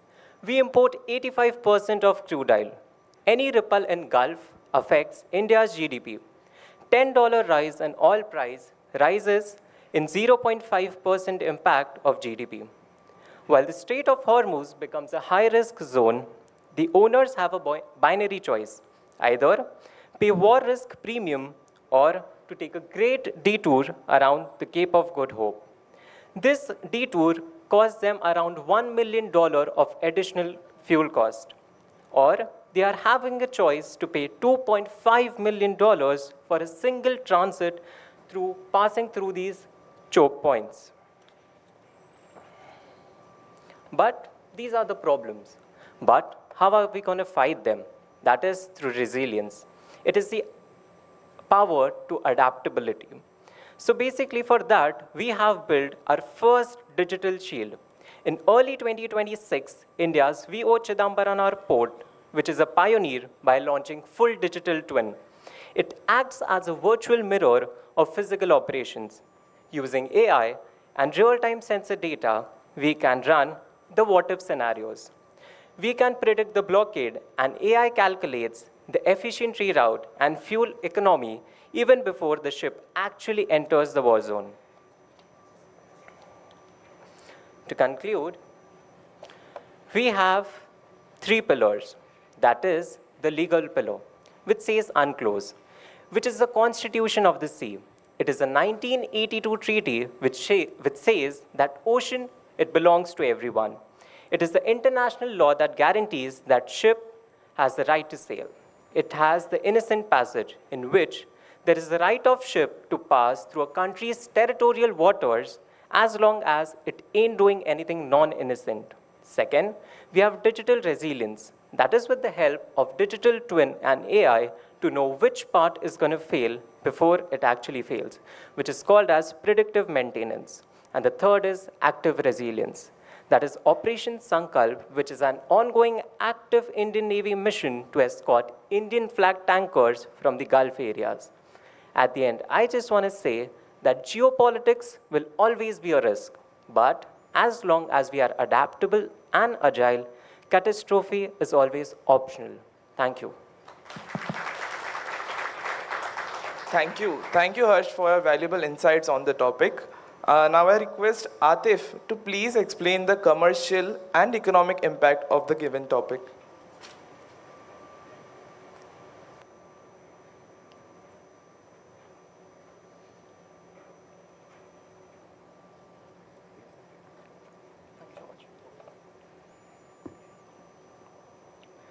Good afternoon, respected dignitaries, ladies and gentlemen. I'd like to start by quoting Thomas Friedman. Geopolitics is all about leverage. We cannot make ourselves safer abroad unless we change our behavior at home. Over 80% of global trade moves by sea. But today, maritime trade is no longer just about ships and oceans. It is all about geopolitics.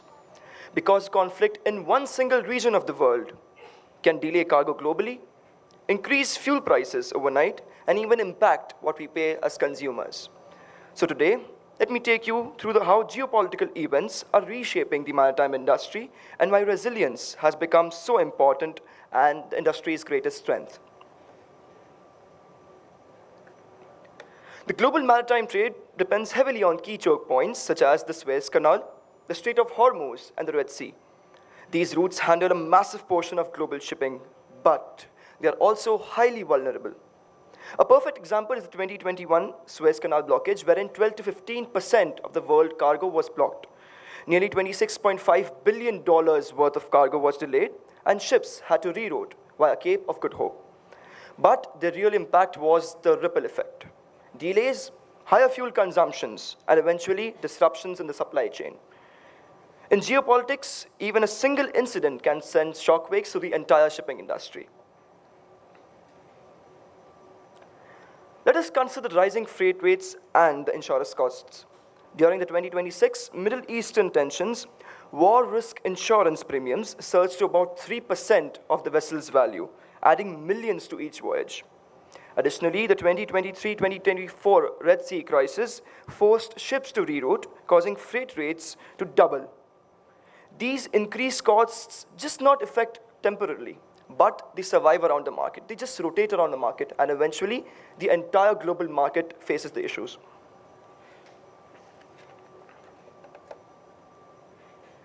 During the Red Sea attacks, through the traffic, Suez Canal dropped by nearly 40%. Ships were rerouted around Africa via the Cape of Good Hope, adding over 10 days of voyage. What does this lead to? This led to port congestions, inventory shortages, and delays worldwide. So maritime instability directly translates into global supply chain instability. Geopolitics also impacts trade through sanctions and restrictions. A major example is the Russia-Ukraine war, which started since 2022, which disrupted grain exports through the Black Sea, one of the most crucial agricultural sea routes. Shipping companies were forced to avoid certain ports and redesign trade routes. Countries are forming new memberships, new trade partnerships, shifting cargo flows, and reshaping long-established commercial relationships. Now, ladies and gentlemen, a very, very major aspect of the economical and commercial impact is the fuel prices as well as the energy disruptions. The Strait of Hormuz, for example, handles around 20% of global oil trade. During the 2026 Middle Eastern tensions, oil prices spiked by about 5% overnight. As fuel prices rise, profit margins shrink for companies, forcing companies to either absorb their losses, to increase the prices or reduce services. To also come up to a not so important but an invisible aspect of it, the distance increasing. Average shipping distances have increased from around 4,831 miles in the year 2018 to 5,245 miles in 2024. That is approximately an 8.6% rise. That is additional 414 miles per average voyage, mainly due to rerouting around conflict zones. This in turn leads to fuel consumption, higher costs, and increased emissions. So geopolitical disruptions are not just economical challenges. They also have environmental consequences. Now, this is a topic which is very, very convenient. And what I feel is the investors, when these investors come in, they're also looking on how they can safeguard their money and how can they be in benefit of it. Maritime trade growth is forecasted to slow down around 0.5% last year. Investors are becoming more cautious, and shipping companies are delaying fleet expansion because in uncertain times, survival becomes more important than expansion. Last but not the least, how can we counter these things? Maritime resilience. Despite all these challenges, the maritime industry has shown remarkable resilience. Companies are adopting route diversification strategies, laying pipelines, land bridging, governments are stepping in. Technology also is playing a key role. When we talk about AI analytics, satellite tracking, real-time monitoring, and whatnot. So what I feel is we still have the spirit. We can still cover it up. To sum it all up, geopolitics has transformed the maritime industry into a high-risk as well as high-impact industry. But the true strength of this industry lies not in avoiding these challenges, but in adapting to them. In the end, I would like to conclude saying, no matter how complex the challenges become, global trade will always find a new way to survive. That's my time. Thank you.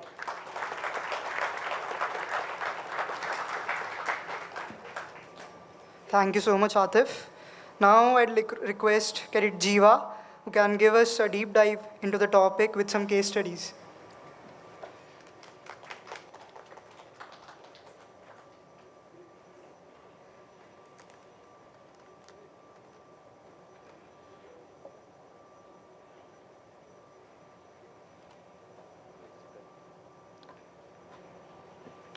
Good afternoon to everyone present here.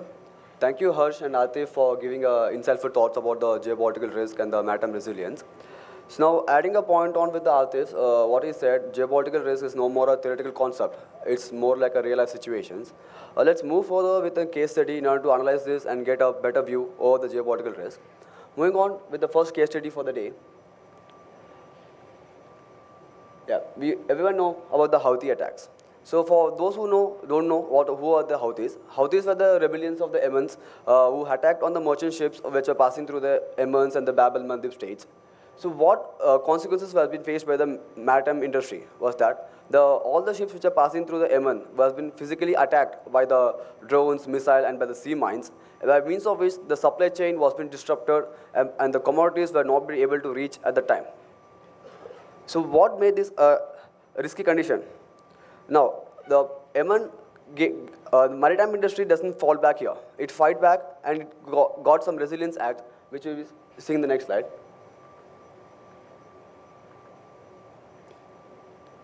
Yeah, most of the shipping industry came up with an idea of retouring. As Harsh has clearly mentioned, going a retour by taking a route of Cape of Good Hope, even though it added 5 to 6 kilometers to their original voyage and roughly 10 to 12 additional days in the voyage time. But the maritime industry chose to take a safer path rather than an efficient pathway. Adding on to this, the Yemen country added and supported the maritime industry by means of providing the naval escorts for the safe passage of the ships. And coming on to the point of insurance, the insurance company also supported the maritime risk so that the trade doesn't stop here. The insurance companies added these areas in the Red Seas into the insurance company, so by means of which these ships have been covered under the war risk insurance. And finally, cost redistribution. The amount of expenditure and the additional cost which was been faced by the maritime industry was been redistributed and been distributed among the consumers as well as with the cargo owners. Moving on to the next case study is the Russia-Ukraine war.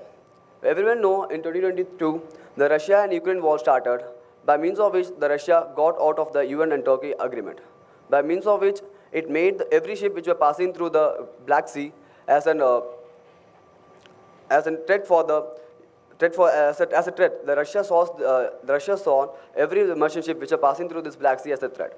Now the problem comes here for the Ukraine.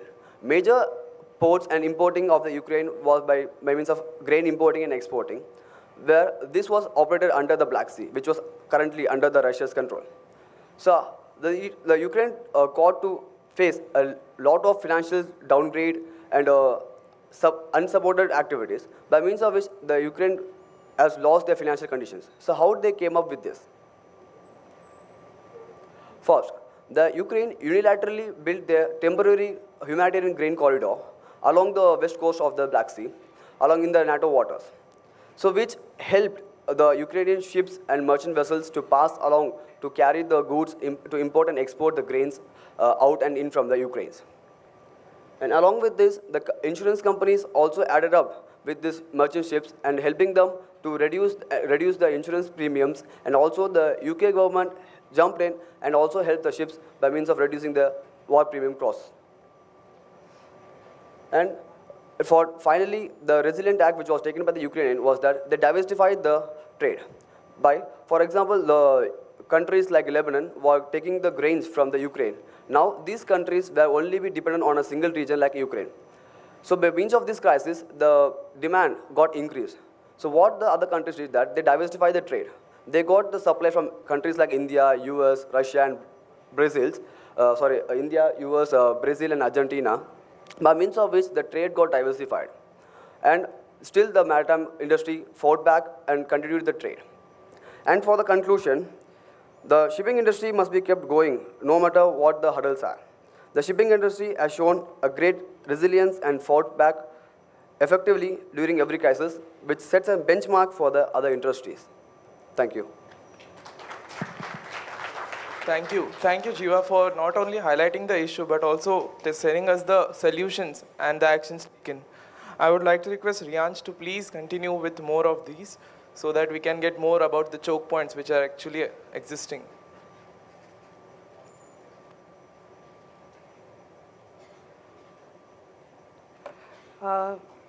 Good afternoon, everyone. Today I will talk about the Indo-Pacific and its regional geopolitics.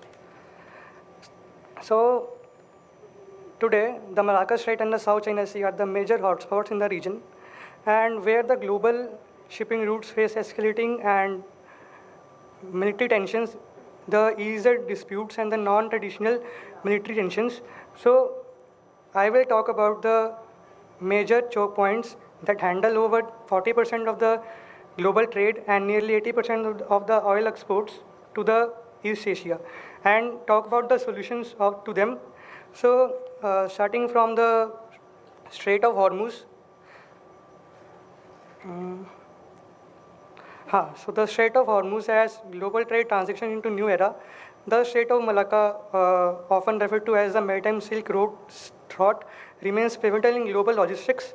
The Malacca Strait serves as the shortest maritime route between India and Pacific Ocean, facilitating over 40%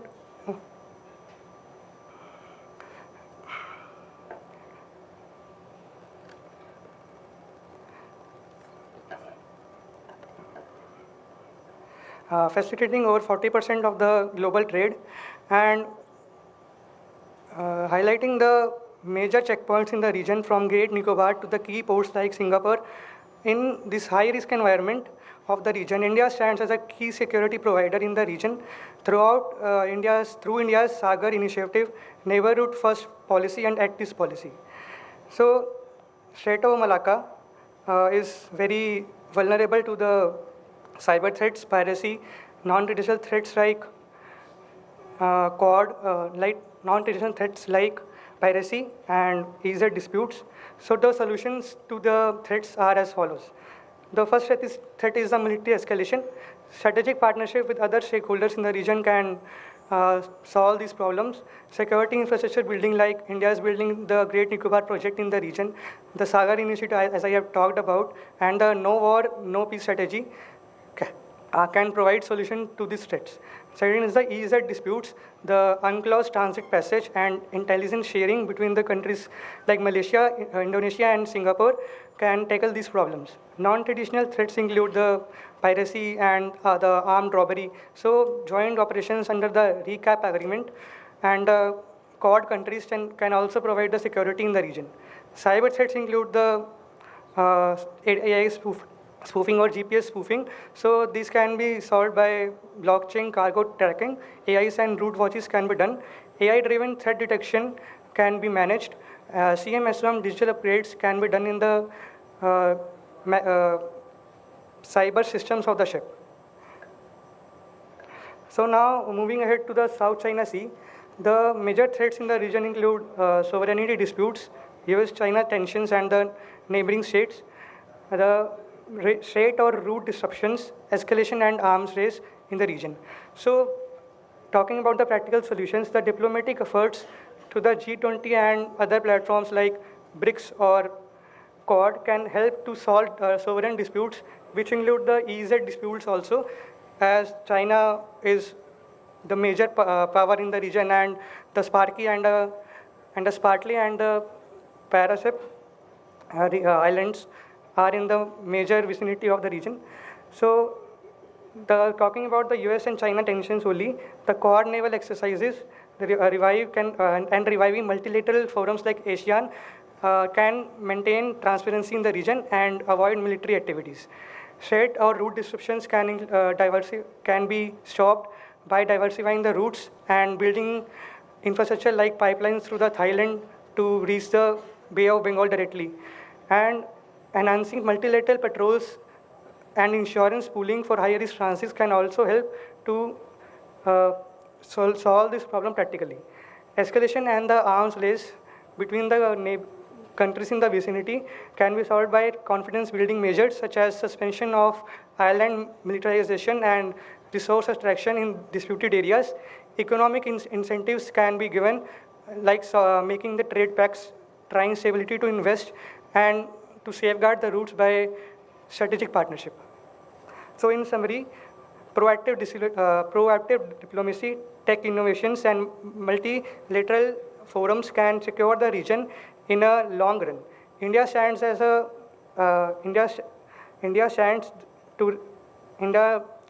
the race to act as a trusted security partner, turning threats into opportunity for regional resilience. Thank you.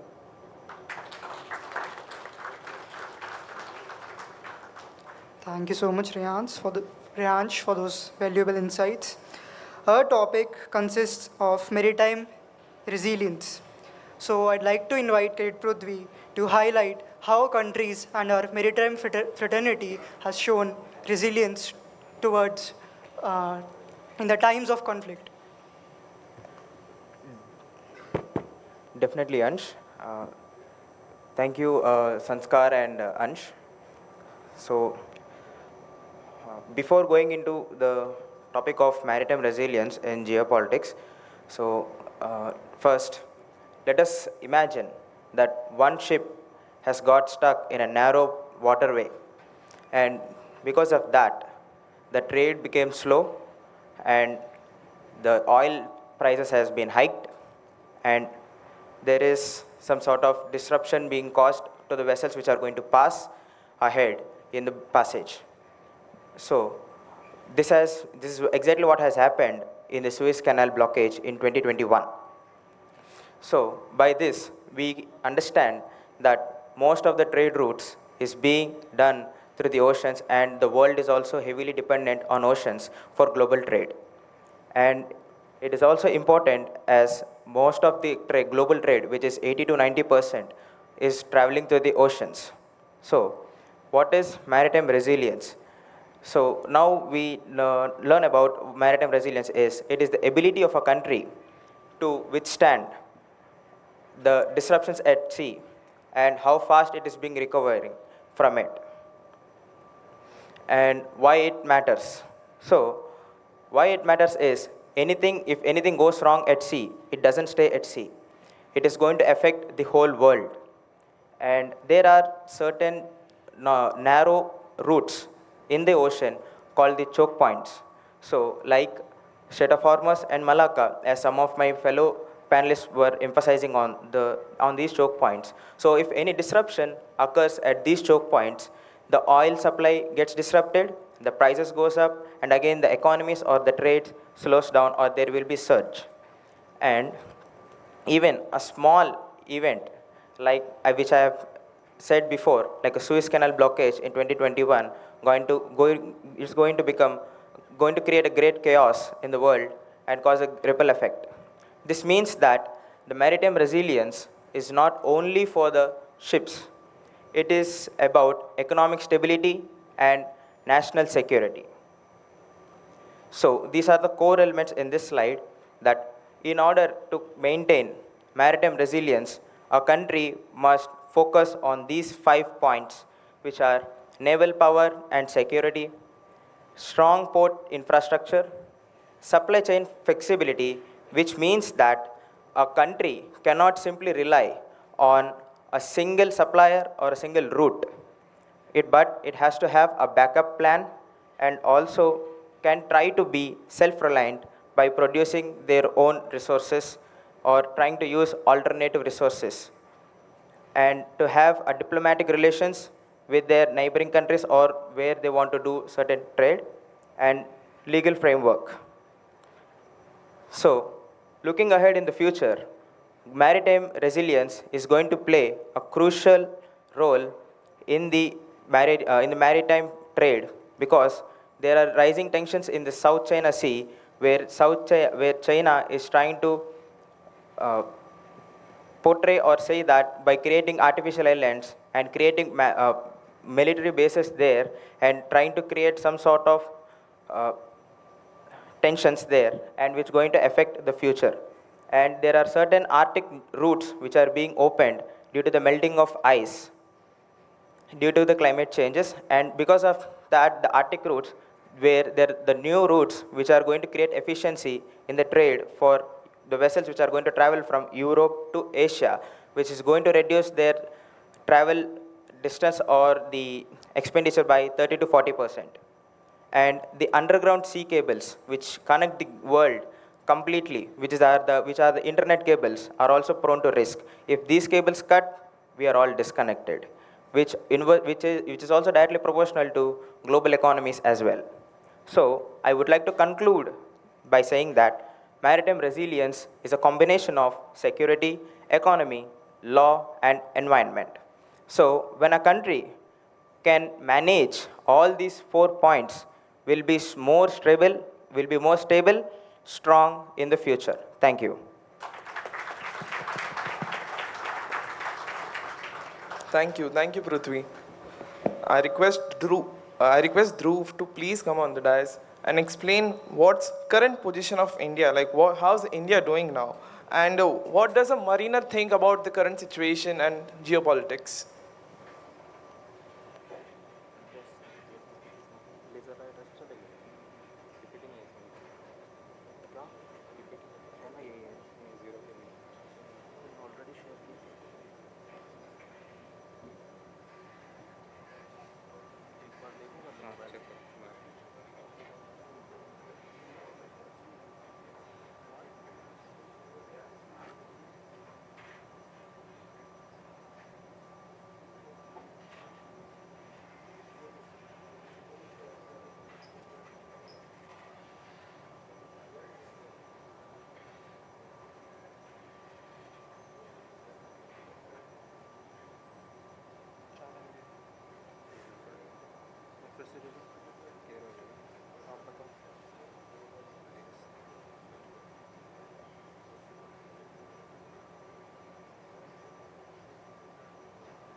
Due to the technical problem, we'll just switch up to the next person. I call Lakshmi to please share your insights on the given topic, as well as if you want to add any more additional aspects to it.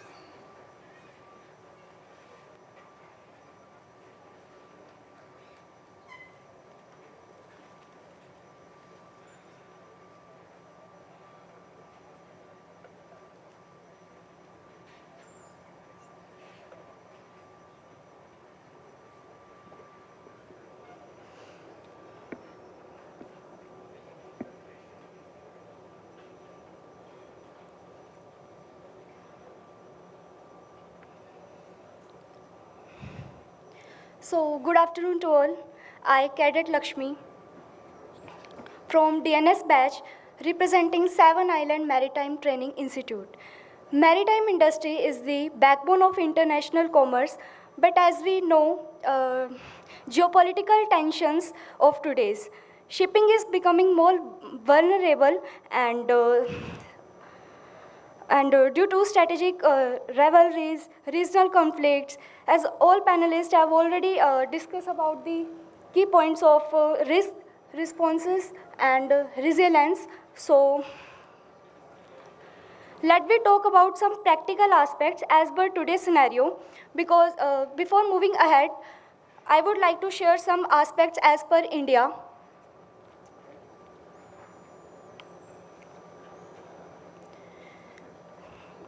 So India has to face consequences because import of LNG, LPG, natural resources depends upon Strait of Hormuz.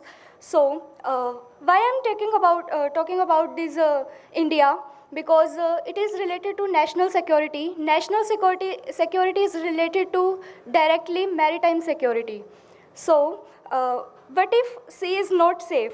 For resilience, India should focus on accelerating shipbuilding and domestic shipping companies and innovations.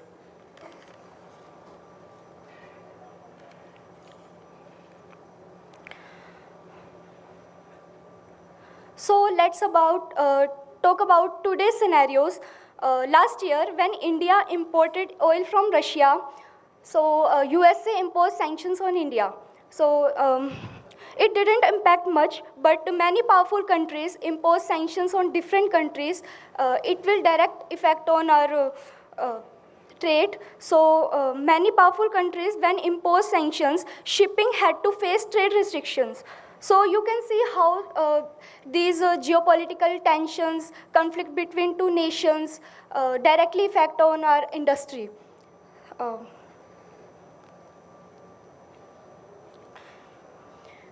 If I talk about our response towards challenges, recently there was security concerns for ship passing through Strait of Hormuz. In response, Indian Navy launched Operation Urja Suraksha for the safety of merchant vessels. And now move to the next slide. And I am going to share with you a live example of resilience and response. Still, Iran did not back out. Why? In front of huge power. Because it is an example of long-term strategies, pre-planning. Iran had another route for trade, Caspian Sea.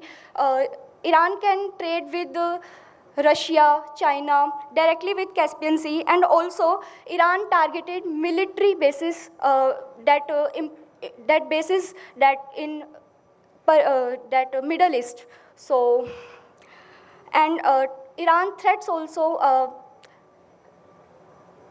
tariffs on ships passing through choke points.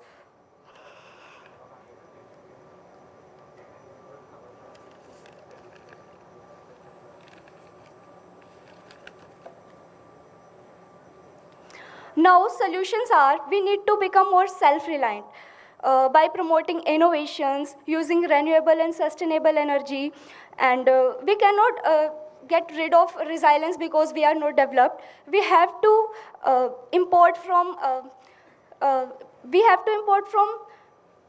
Australia cobalt, and we can import lithium from Australia, and each from and technology from USA and Europe to reduce direct dependency. At least you will able to become diversified.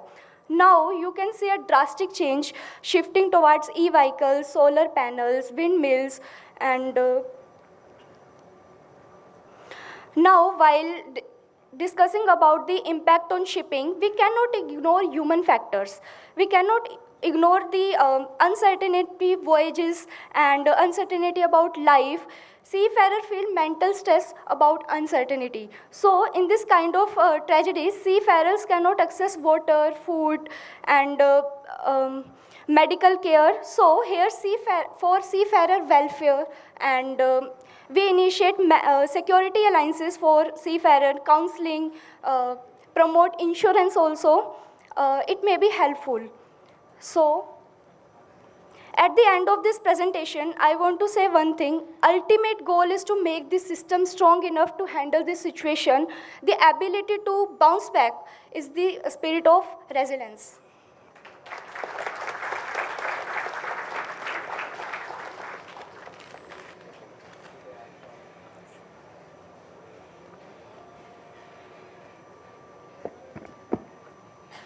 Thank you so much, Lakshmi. Now I'd like to invite Dhruv again to tell us about how India is getting affected during these times of conflict.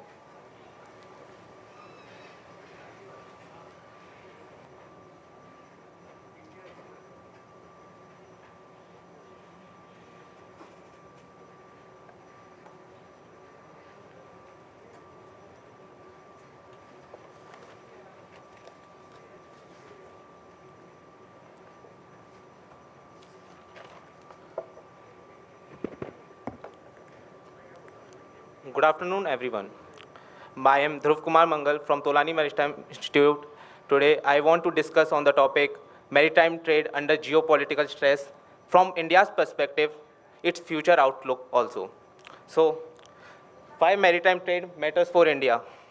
Around 95% of the India's trade by volume and 70% of the trade by value comes from shipping. India is heavily relied on the shipping industry for fertilizers, LNG, crude oil, and exports.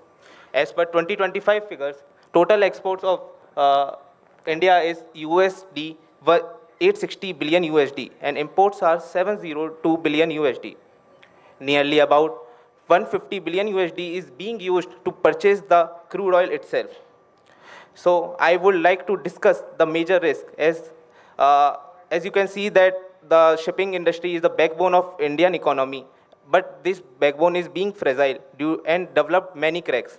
So the major risks are being discussed in before PPTs. So I want to discuss the solution part only. So Red Sea crisis. In Red Sea crisis, India has sought to develop an IMEC corridor, focusing on developing a corridor between Saudi Arabia, Dubai, and Israel, and directly connected to the Europe. Ports like Mundra, Mumbai and JNPT are also being strengthened. The Cape of Good Hope can be used as a backup, but it can increase the cost up to 20 to 30% fuel cost also. State of Hormuz crisis. India is heavily dependent on crude oil import.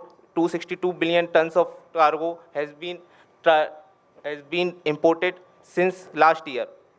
So India is developing its INSTC corridor, basically connecting Chabhar port to Caspian Sea, and then finally connecting from Moscow to Mumbai in just 24 days transit time. Finally, Malacca Strait, as we know, 40% of the world trade is being controlled by Malacca Strait.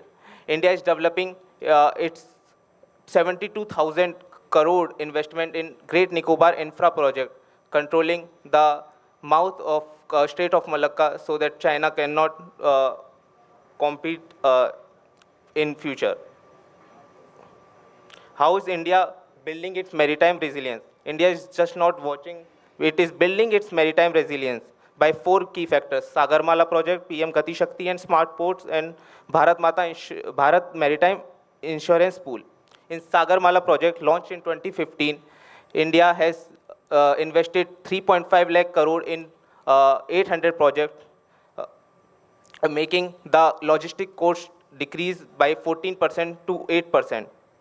In PM Gati Shakti, it is being strengthened, and the 1600 layer of infrastructure data is being connected with freight corridors, warehouses, and industries, causing the 30% decrease in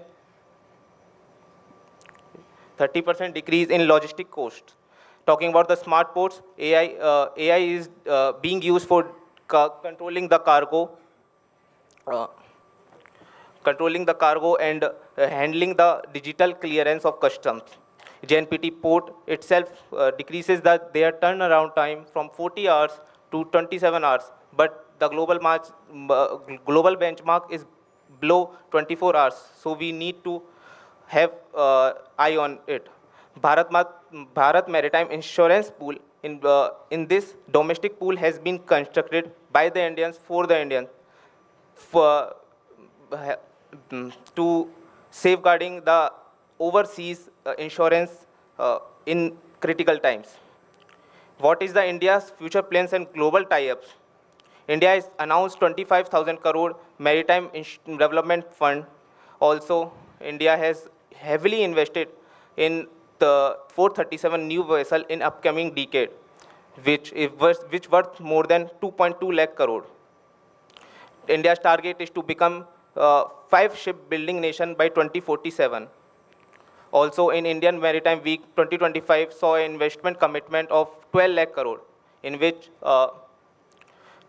countries like South Korea, Sweden, Netherlands had partnership with India to develop its ports, and greenhouse emission can be reduced drastically. So that India seafarer safety is the most important part for our India, because India is the largest supplier of the seafarers. India should build naval escort corridors in risky areas. Crew insurance and health support are to be provided wherever it is needed. India should move from reaction to prediction.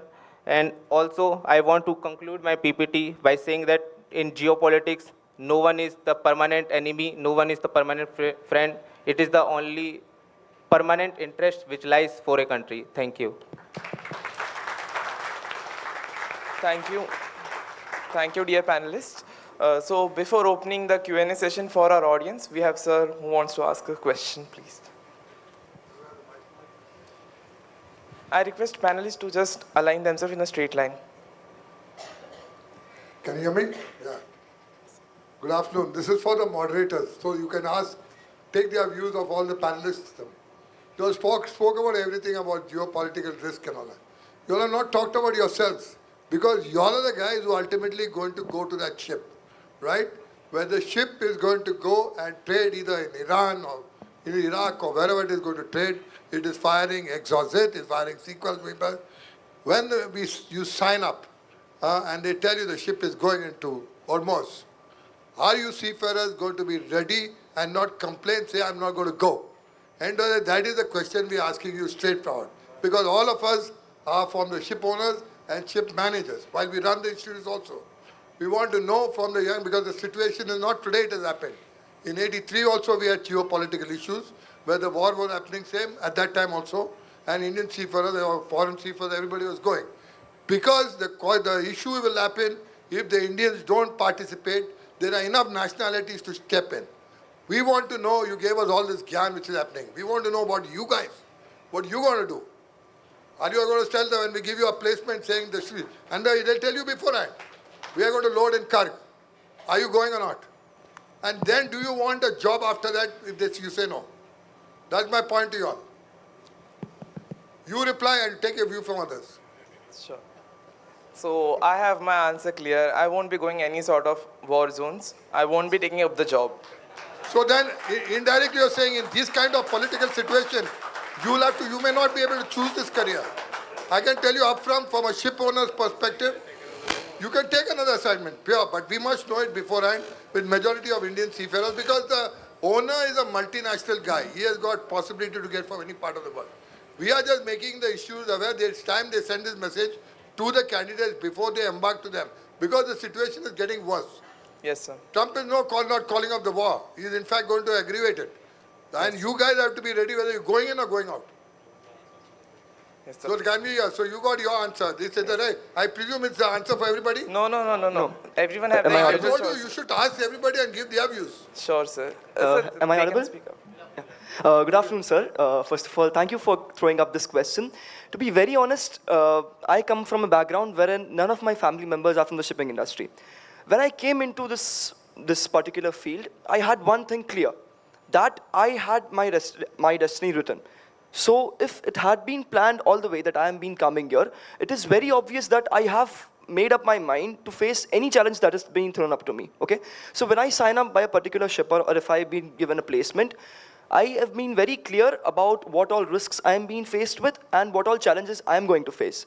So if in near future I am asked that if I would be ever comfortable in going war zones, what I feel is yes, because if no, I wouldn't have come into this field. And if I have already stepped in, I have thought of it, I have taken all the backup options that have been possible. And as you clearly stated, world is full of competition. If I am not going to say yes, another colleague of mine or another counterpart of mine is going to say yes. So why not take the risk and get the highs out of it? That's my opinion. You will be a great leader. Now, do you voice your opinion for most of your people there on the panel? To be very honest, this is my personal opinion, and I'm sure most of the young minds who are really resilient, who are really diligent about this career, who have given their blood and sweat to this career, might be of the same opinion as mine, I'm sure. So this to the institute heads, it's time you'll get a feedback what these boys want to do, because accordingly, the ship owners of the world would want to know what sort of products are you producing, so they themselves know whether they can take your boys or not take your boys. I think that's the point we are coming to. Because at the end of the day, all this is for us, not for y'all. But the point is they want to know, because when you go into these zones, there's issue about food, about electricity, because they put off the generators, only night the temperatures are 42. There are a lot of hardships. We don't want there from the ship coming up and saying, boss, I can't live here anymore. Because once you sign in, you sign on, finish. So that's what I was getting a feeling just to get to tell all my other partners, was be ready and get this message clear when you're taking boys into the institute. Because this is what we went in our times. At that time also, Iran-Iraq was going on in full scale. So we saw Exocet, we saw Silkworm, both.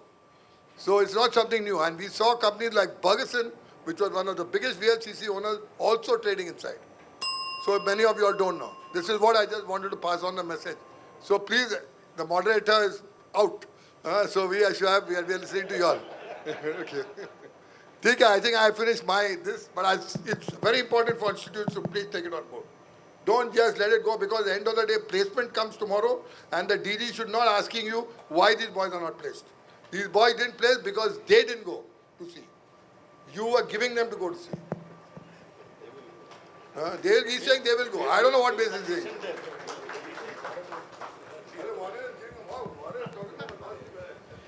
So you may call this a land lover's opinion, but I think that the opinion projected by the moderators is not outlandish. It is fair to expect safety in your profession to some extent at least. Otherwise, what is the difference between going to sea and going to war, right? So it is okay, it's fair. I don't say that there's no career for people who don't want to take the risk of their life. It's fair to expect that some level of safety. Sometimes you say no, you stay back, but then you cannot say that all the time, because if this is going to become a new normal, then you have to make a decision to bite the bullet and go ahead and do it. But if there's going to be an adverse situation and it's only cyclical, you can choose to sometimes stay away. Yes, I agree with you.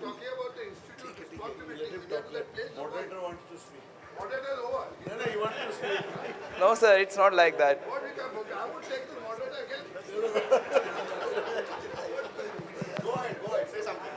Sir, the question was, do you want to go in the war zone as in, say, a mariner? And the answer for that was no. And if company says me that you have to do so, then I'm not available for the company, because I can't serve the owner if I can't serve my family. If I'll be not there, then who will take my family? No, sir, it's like you need to get the background also.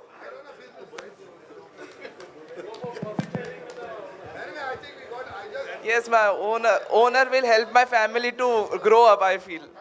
See, hello, my dear friends. The session has become very lively. See, all of you have touched, other than the main issue, what the people are just now started up, everything that, see, at the moment it doesn't possibly matter for you, but you have brought it up. It's the topic of this session. You have brought it up very nicely. But the main concern today affecting is that we have 20,000 seafarers there. There are problems about food, provisions, uncertainty. People are not being able to be repatriated. They are stuck there, not able to communicate with families. Then there is the provision. We had, unfortunately, a couple of people who passed away there due to these incidents. Even repatriating their mortal remains are not so easy, that you understand. So what I am saying is, it's not that, and to believe me, our ships which have come out, 5 ships or something which has come out, at least I know 2 ships-king companies have gone to their seafarers, have asked them, talked to them, and considering that Indian Navy is doing a fabulous job there, they have agreed to go back. See, these are things in which we must take diligent, considered decisions. And the Joint War Commission, everybody gives you the choice. Anybody who wants to go can go. Who doesn't want to go, you will be signed off. This is a clear understanding in all employment agreements. So please understand, there is nothing to worry. This is a profession. Every profession has its own professional risk. But this is not meant to, make you afraid of something or to, put you into a disadvantage. But take a considered decision. Thank you. Yeah, just to add on, serving the nation does not mean going to war zone alone. What moderator said, that there are many other ways as well. When you refuse one, he reopens the other chapter. So with his knowledge, with his skill, he can still serve the nation and get out of the choke point. In the choke point, yeah, he can join. That is the answer he's trying to say, that I am so versatile that if I don't opt for that, for looking after my family, that's what I understand what he's trying to say, that I'm so versatile, I'm so having knowledge backup, that I can opt for something else where the choke point can be opened by other means. There are other strategies. There are other strategic things also which need to be done with reskilling, upskilling. I will opt out of this for my family's sake, yes. But then what I feel that it might be coming to his thought also, serving the nation, then I would have joined NDA.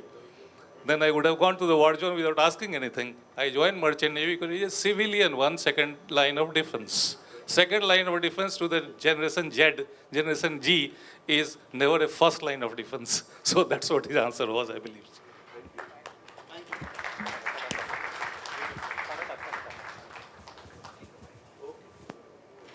Thank you so much. We'll just conclude with one statement from us, and we'll conclude with the panel.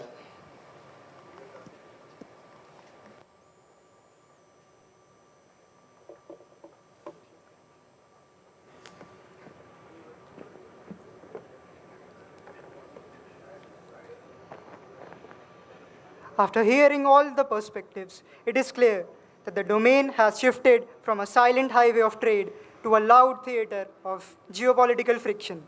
Today's insights underscored that maritime risks are no longer isolated incidents.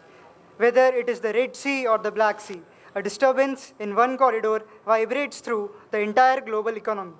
We have seen that resilience is no longer a luxury, it is a strategic necessity. As geopolitics continues to dictate the flow of cargo, the nations must move beyond reactive measures and start viewing maritime security as the literal backbone of national stability. Building on that, we must remember that at the heart of this resilience are the mariners and the coastal nations like India who sit at the crossroads of these shifts. While we analyze case studies and economic charts, the real-world impact is felt by the sailors navigating these high-risk zones and the policymakers striving to keep trade routes open.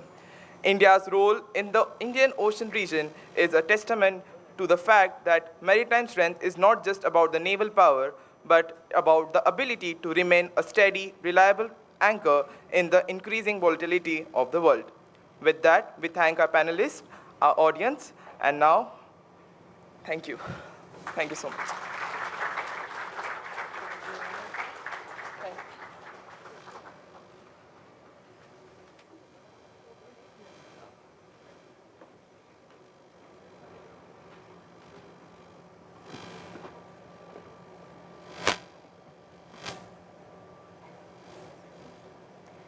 Thank you, everyone.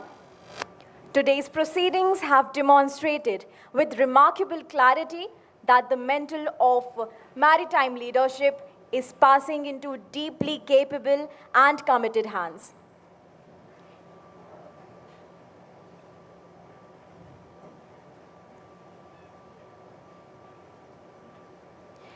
Excellencies, ladies and gentlemen, we now come to a moment of recognition that every panelist and moderator here today truly deserves.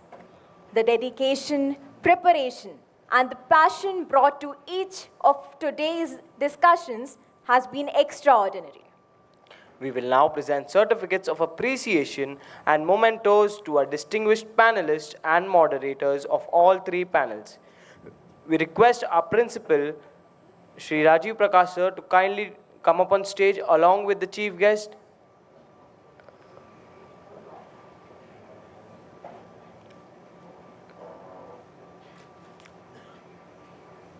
We request all panelists and moderators be ready and kindly come forward as your names are called.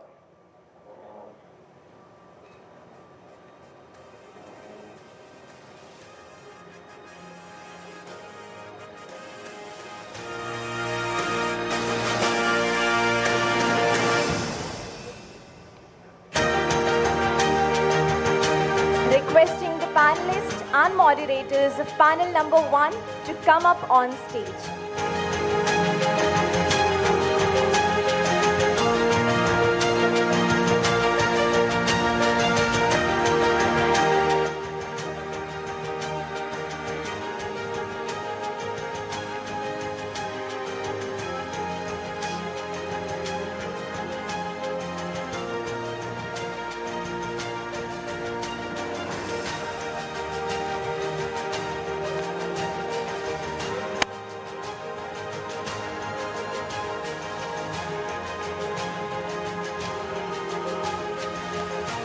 Shri Anil Sharma, HOD ETO, Anglo-Eastern Maritime Academy.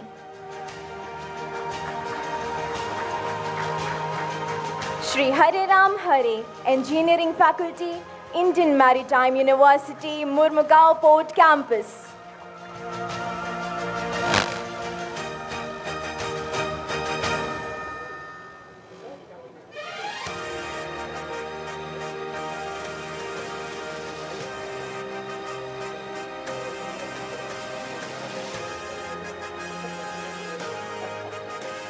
Dr. Sandeep Shirsagar, Engineering Faculty, Samudra Institutes of Maritime Studies.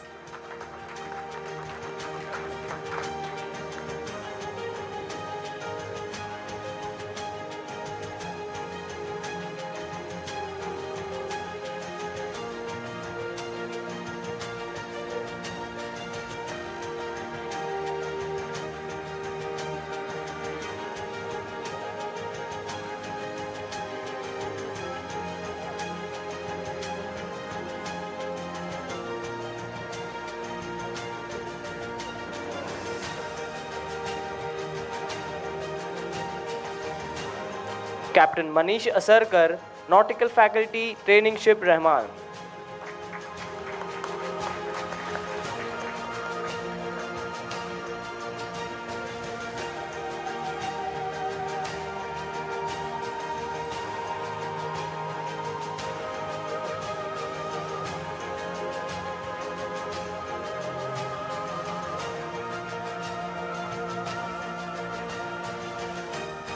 Captain Anand Moge, HOD, Nautical Sciences, Great Eastern Institute of Maritime Studies.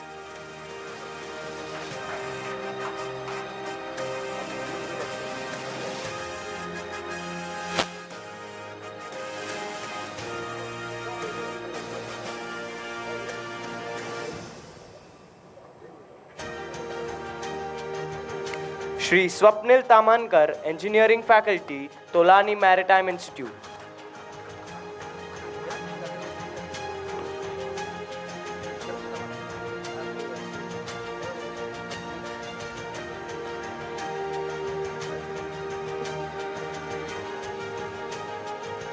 And a moderator for panel number 1, Captain Devendra Karulkar, Seven Islands Maritime Training Institute.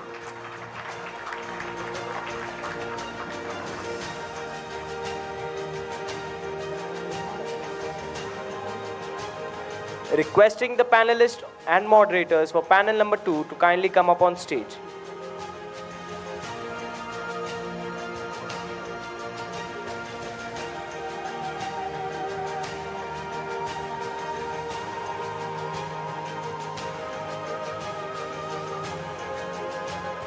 I would like to call our chief guest, the guest of honor, Captain Mihir Chandra sir, to kindly join us and do the honors.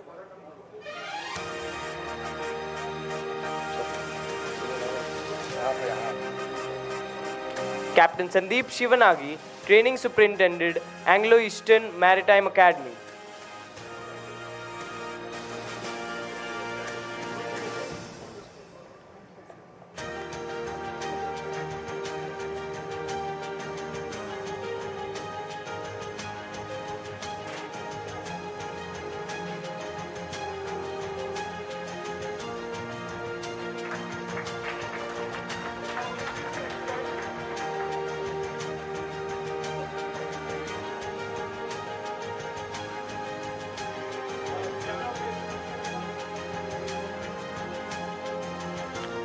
Shri Kishore Bharti, Dean, Shipping Corporation of India.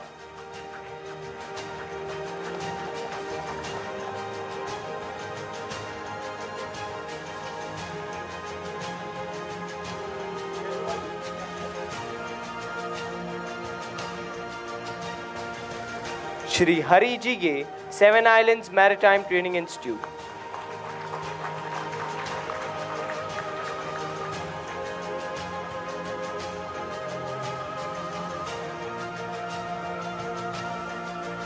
Captain Balaram Mahapatra from Training Ship Rahman.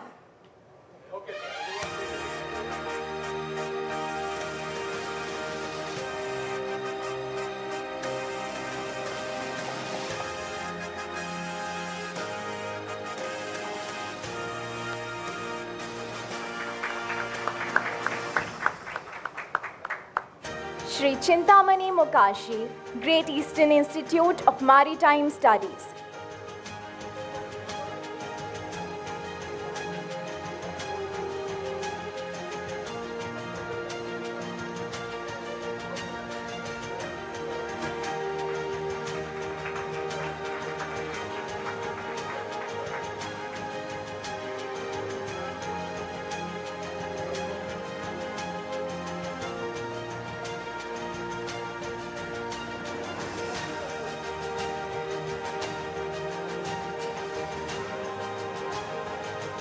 Shri Gaurav Kapahi, Tulani Maritime Institute.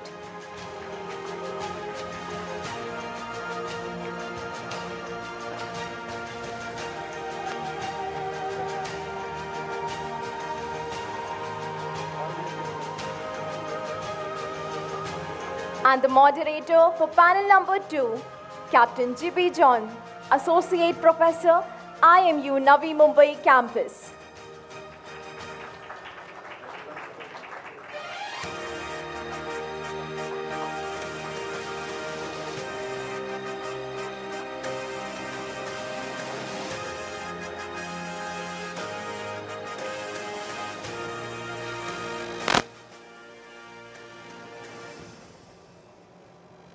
Thank you, sir. Now the call for panel number 3, moderators and fellow.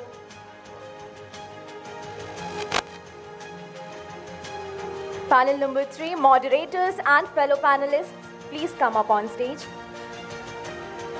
I would like to call Philip Matthews, sir, to kindly do the honors.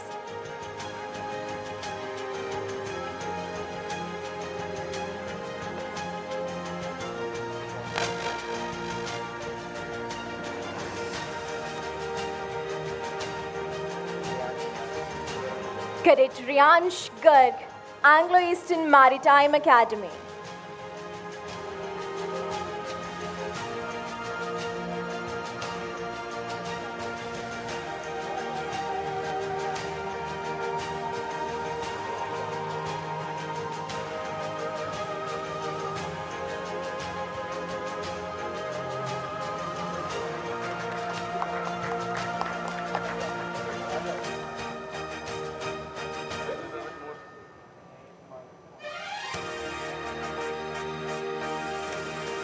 Cadet Atif Lange, Training Ship Rahman.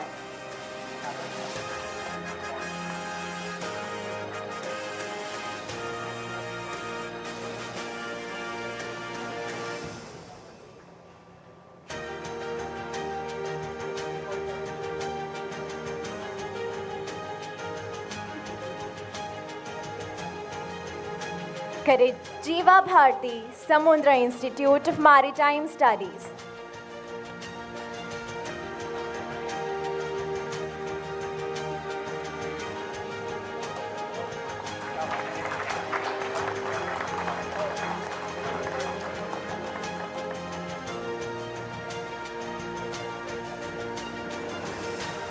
Cadet Harsh Awasthi, Great Eastern Institute of Maritime Studies.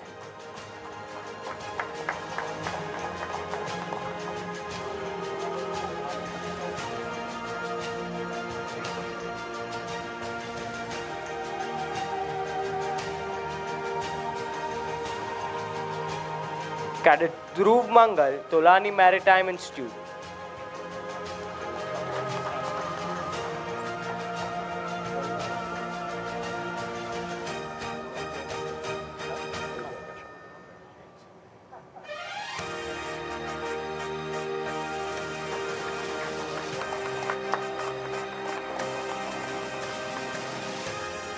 Cadet Prithviraj Dugirala from Seven Islands Maritime Training Institute.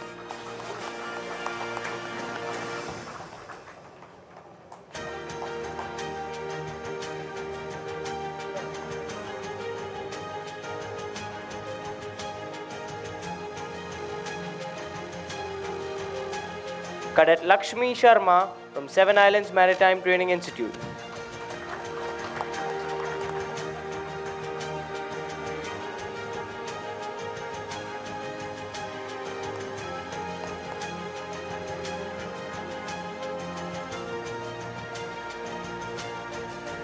Our moderator for panel number 3, with his bold views, Cadet Sanskar Malavade, IMU Navi Mumbai campus.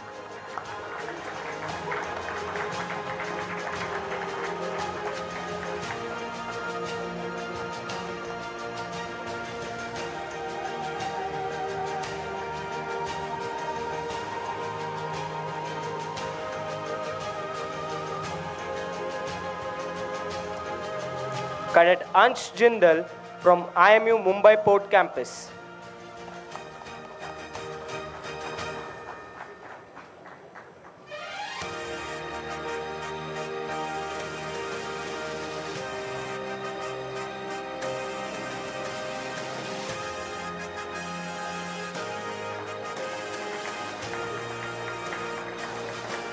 Thank you, cadets. You may please take your seats. Sir. It is now our greatest honor and privilege to invite our distinguished chief guest, Shri Sameer Khare, to kindly address this gathering with his words of encouragement for the young maritime professionals assembled here today. Sir, please.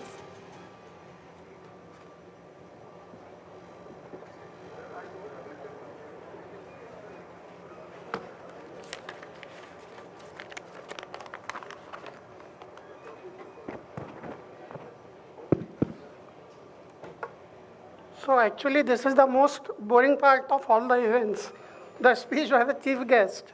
But I have no option but to tell you what is the government perspective and what is the word of advice from the government to the young seafarers who are present here. Distinguished guests, faculty members from the Indian Maritime University School of Nautical Sciences, SIMTI, and most importantly, the bright minds of our MTIs. It is an honor to stand before you today at the SIMTI auditorium. Looking at this room, I don't just see students. I see the architects of the future global supply chain. You are here to discuss innovation, technology, and geopolitics, the three pillars that will define your careers and the survival of the maritime industries. These are the very forces now rewriting the DNA of the maritime industry. As you engage in these discussions, I want you to look beyond the horizon. The challenges we see today are not barriers. They are the foundation of a new normal, where Indian maritime prowess is destined to lead. The government of India has moved maritime affairs from the periphery to the center of our national economic strategy. Under the Maritime Amrit Kal Vision 2047, we are not just looking at the next year, but the next quarter century. Through the Maritime Development Fund and the Shipbuilding Financial Assistance Policy, the government is providing the financial oxygen required to transform India into a global shipbuilding hub. We are transitioning from being buyers of technology to builders of assets.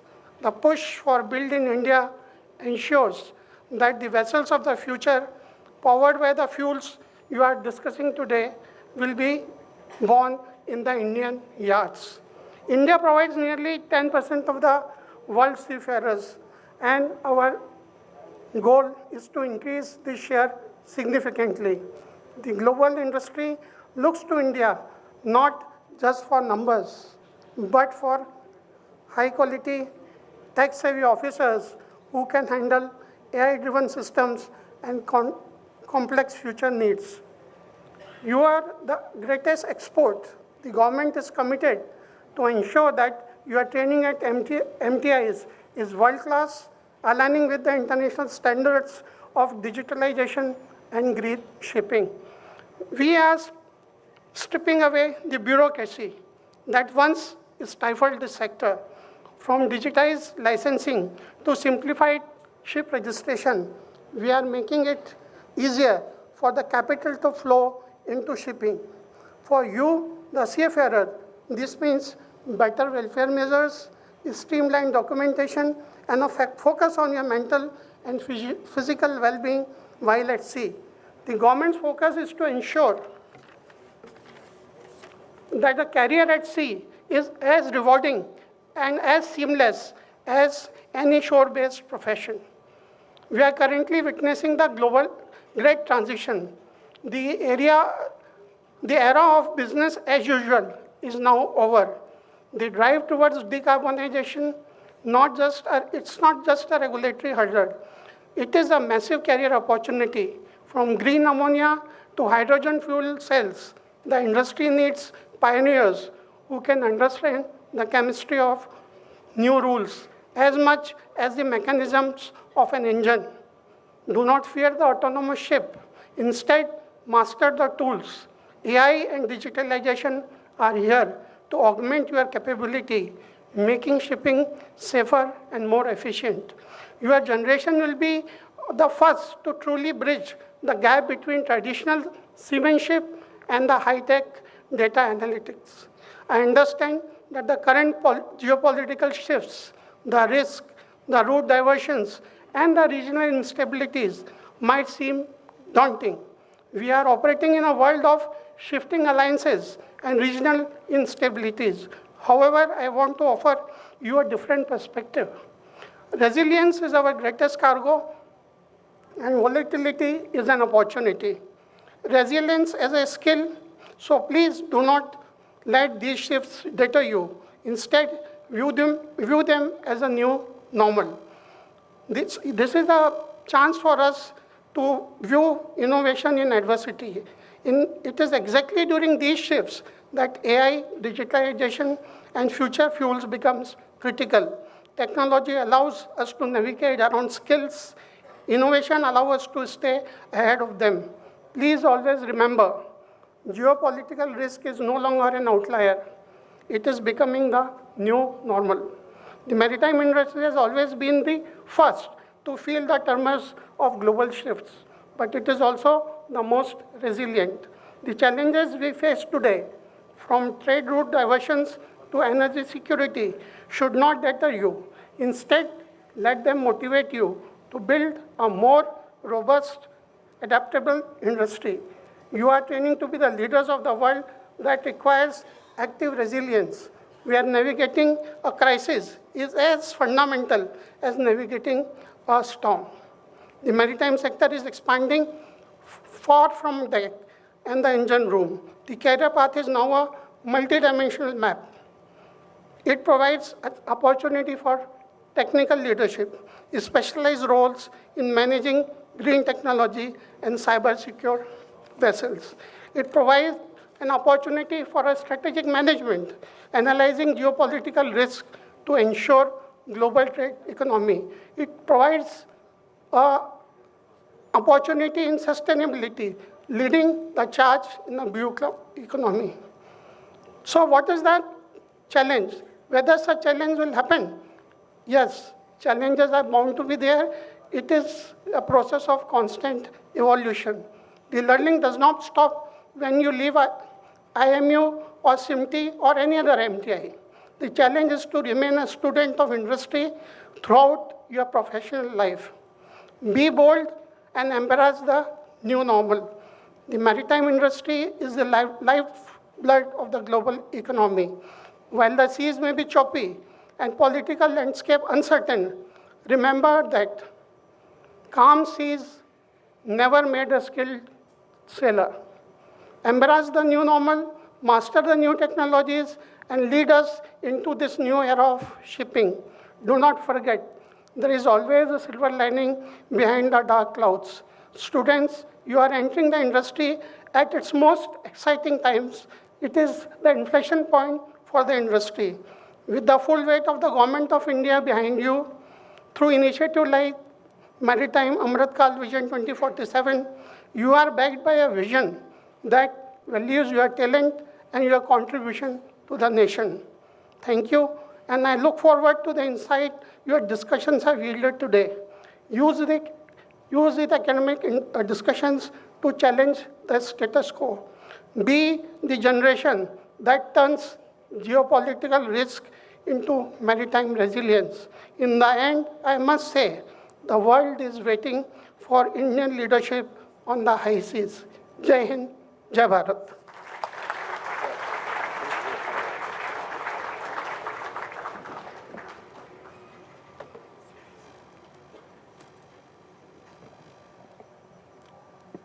So, those words will sail with every cadet in this room.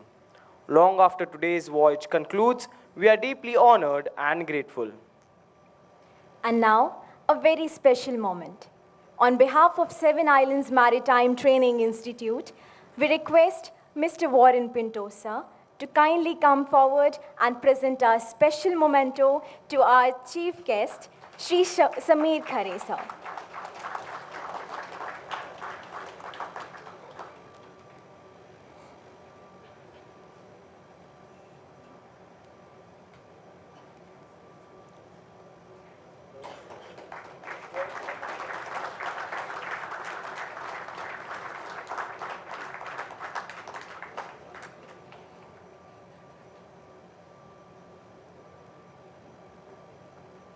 Thank you, sir. I now invite Captain Pradeep Korea, sir, to present a memento to our co-host, Captain Dr. Mihir Chandra, as a lasting token of our deepest gratitude and respect.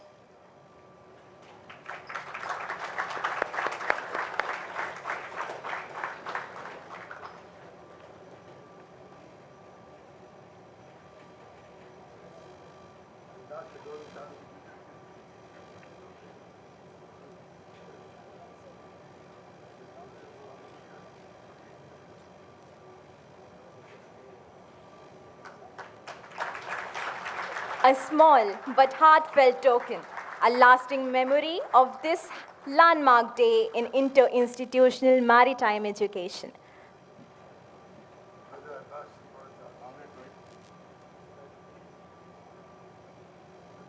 Thank you, sir.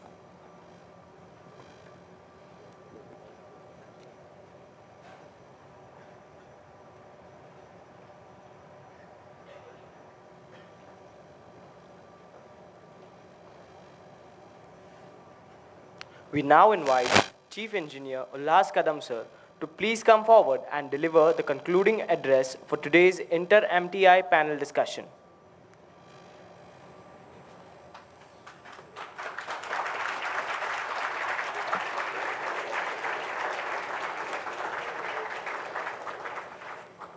Good afternoon, everyone. Ladies and gentlemen, respected chief guest, esteemed dignitaries, eminent faculty members, industry experts, and the most importantly, our future mariners, the MTI participants. As we conclude today's seminar, it is clear that the maritime industry is standing at a defining crossroads.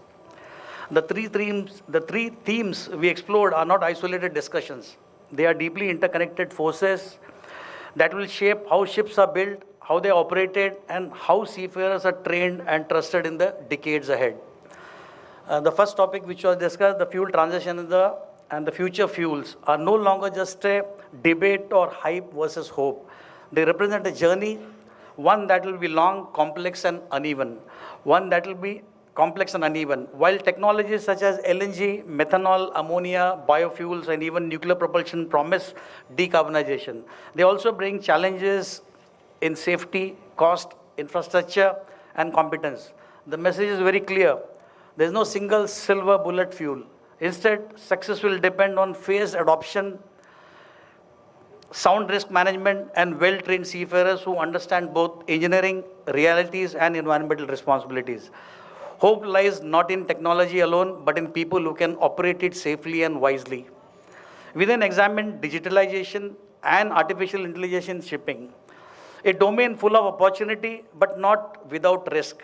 AI-driven navigation, predictive maintenance, smart ports, and autonomous systems can significantly improve safety, efficiency, and compliance. However, digital dependence also exposes us to the cyber threats, skill gaps over automation, and loss of human judgment. The future ship will be smart, but it must never be thoughtless.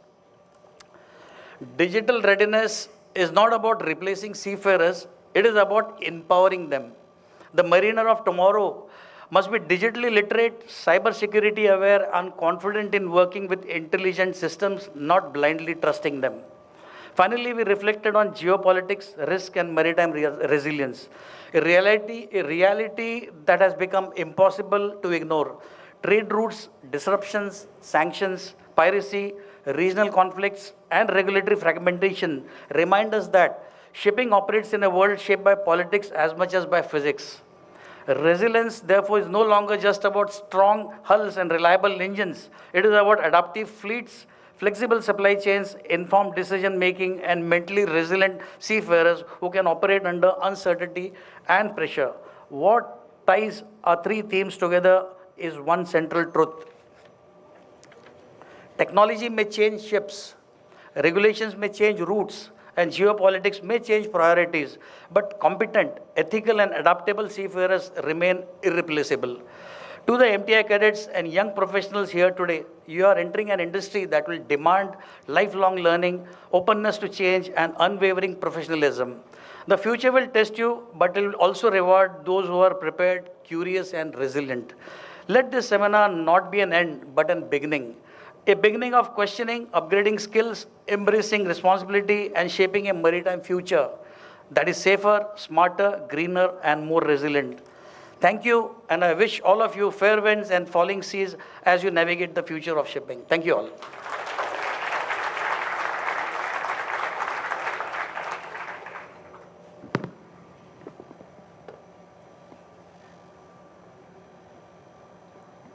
We thank Chief Engineer Ullas Kadam sir for those concluding thoughts, a fitting compass bearing to close this remarkable day. I would now invite Nodal Officer Captain A.K. Majumdar, HOD of School of Nautical Sciences, IMU Navi Mumbai campus, to deliver the vote of thanks. Sir, please.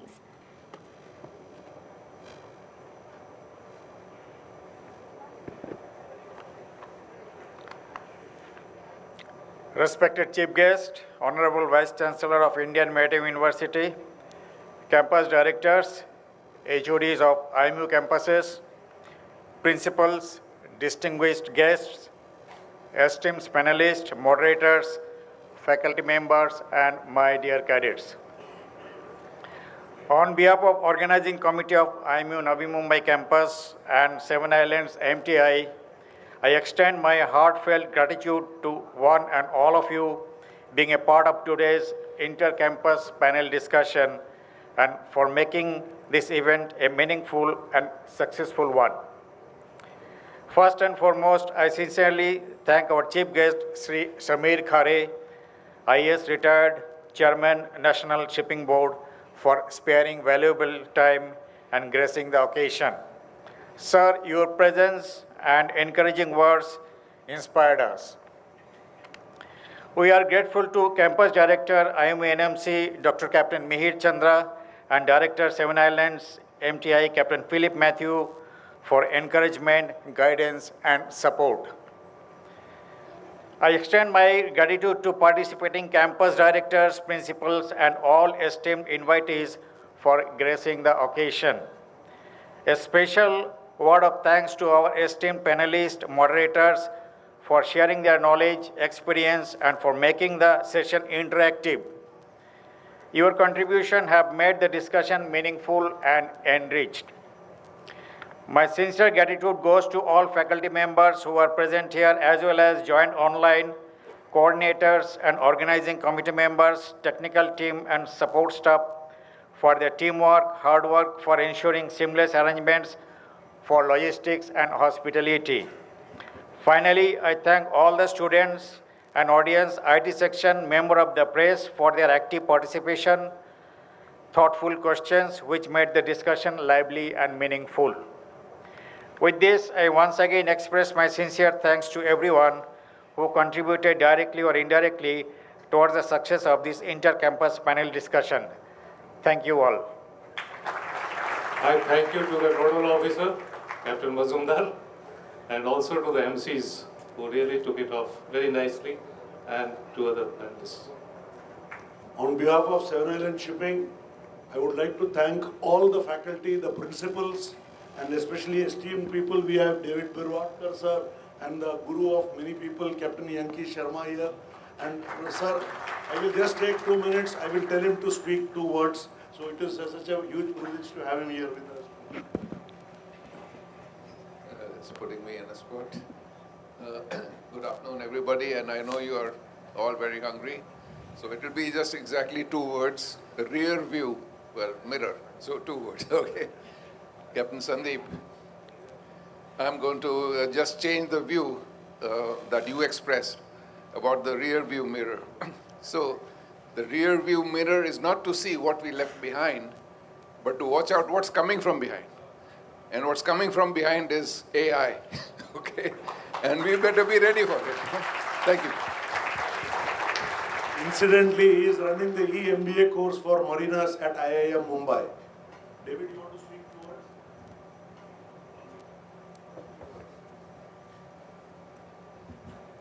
Good afternoon, ladies and gentlemen. Indeed a privilege to be here amongst all the dignitaries and you young cadets. And it was a beautiful concept jointly devised by IMU Navi Mumbai and Seven Islands Maritime Institute. So keep it up. I think we need more of it. Captain Khan, next one in GIMS.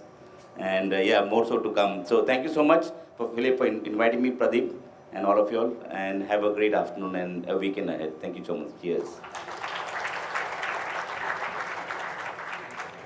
Ladies and gentlemen, we request you all to please rise. We will conclude today's program with the SIMTI institutional song and followed by our national anthem.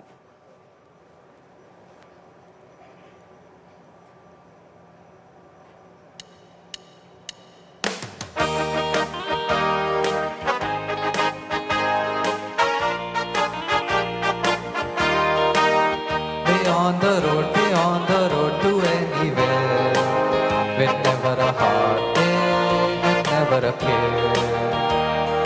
Got no hope, got no friends, thankful for everything the good Lord sends. Way on the road to anywhere, where every milestone seems to say, the road to anywhere, the road to anywhere may lead to somewhere, someday.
Nine institutions and 19 panelists.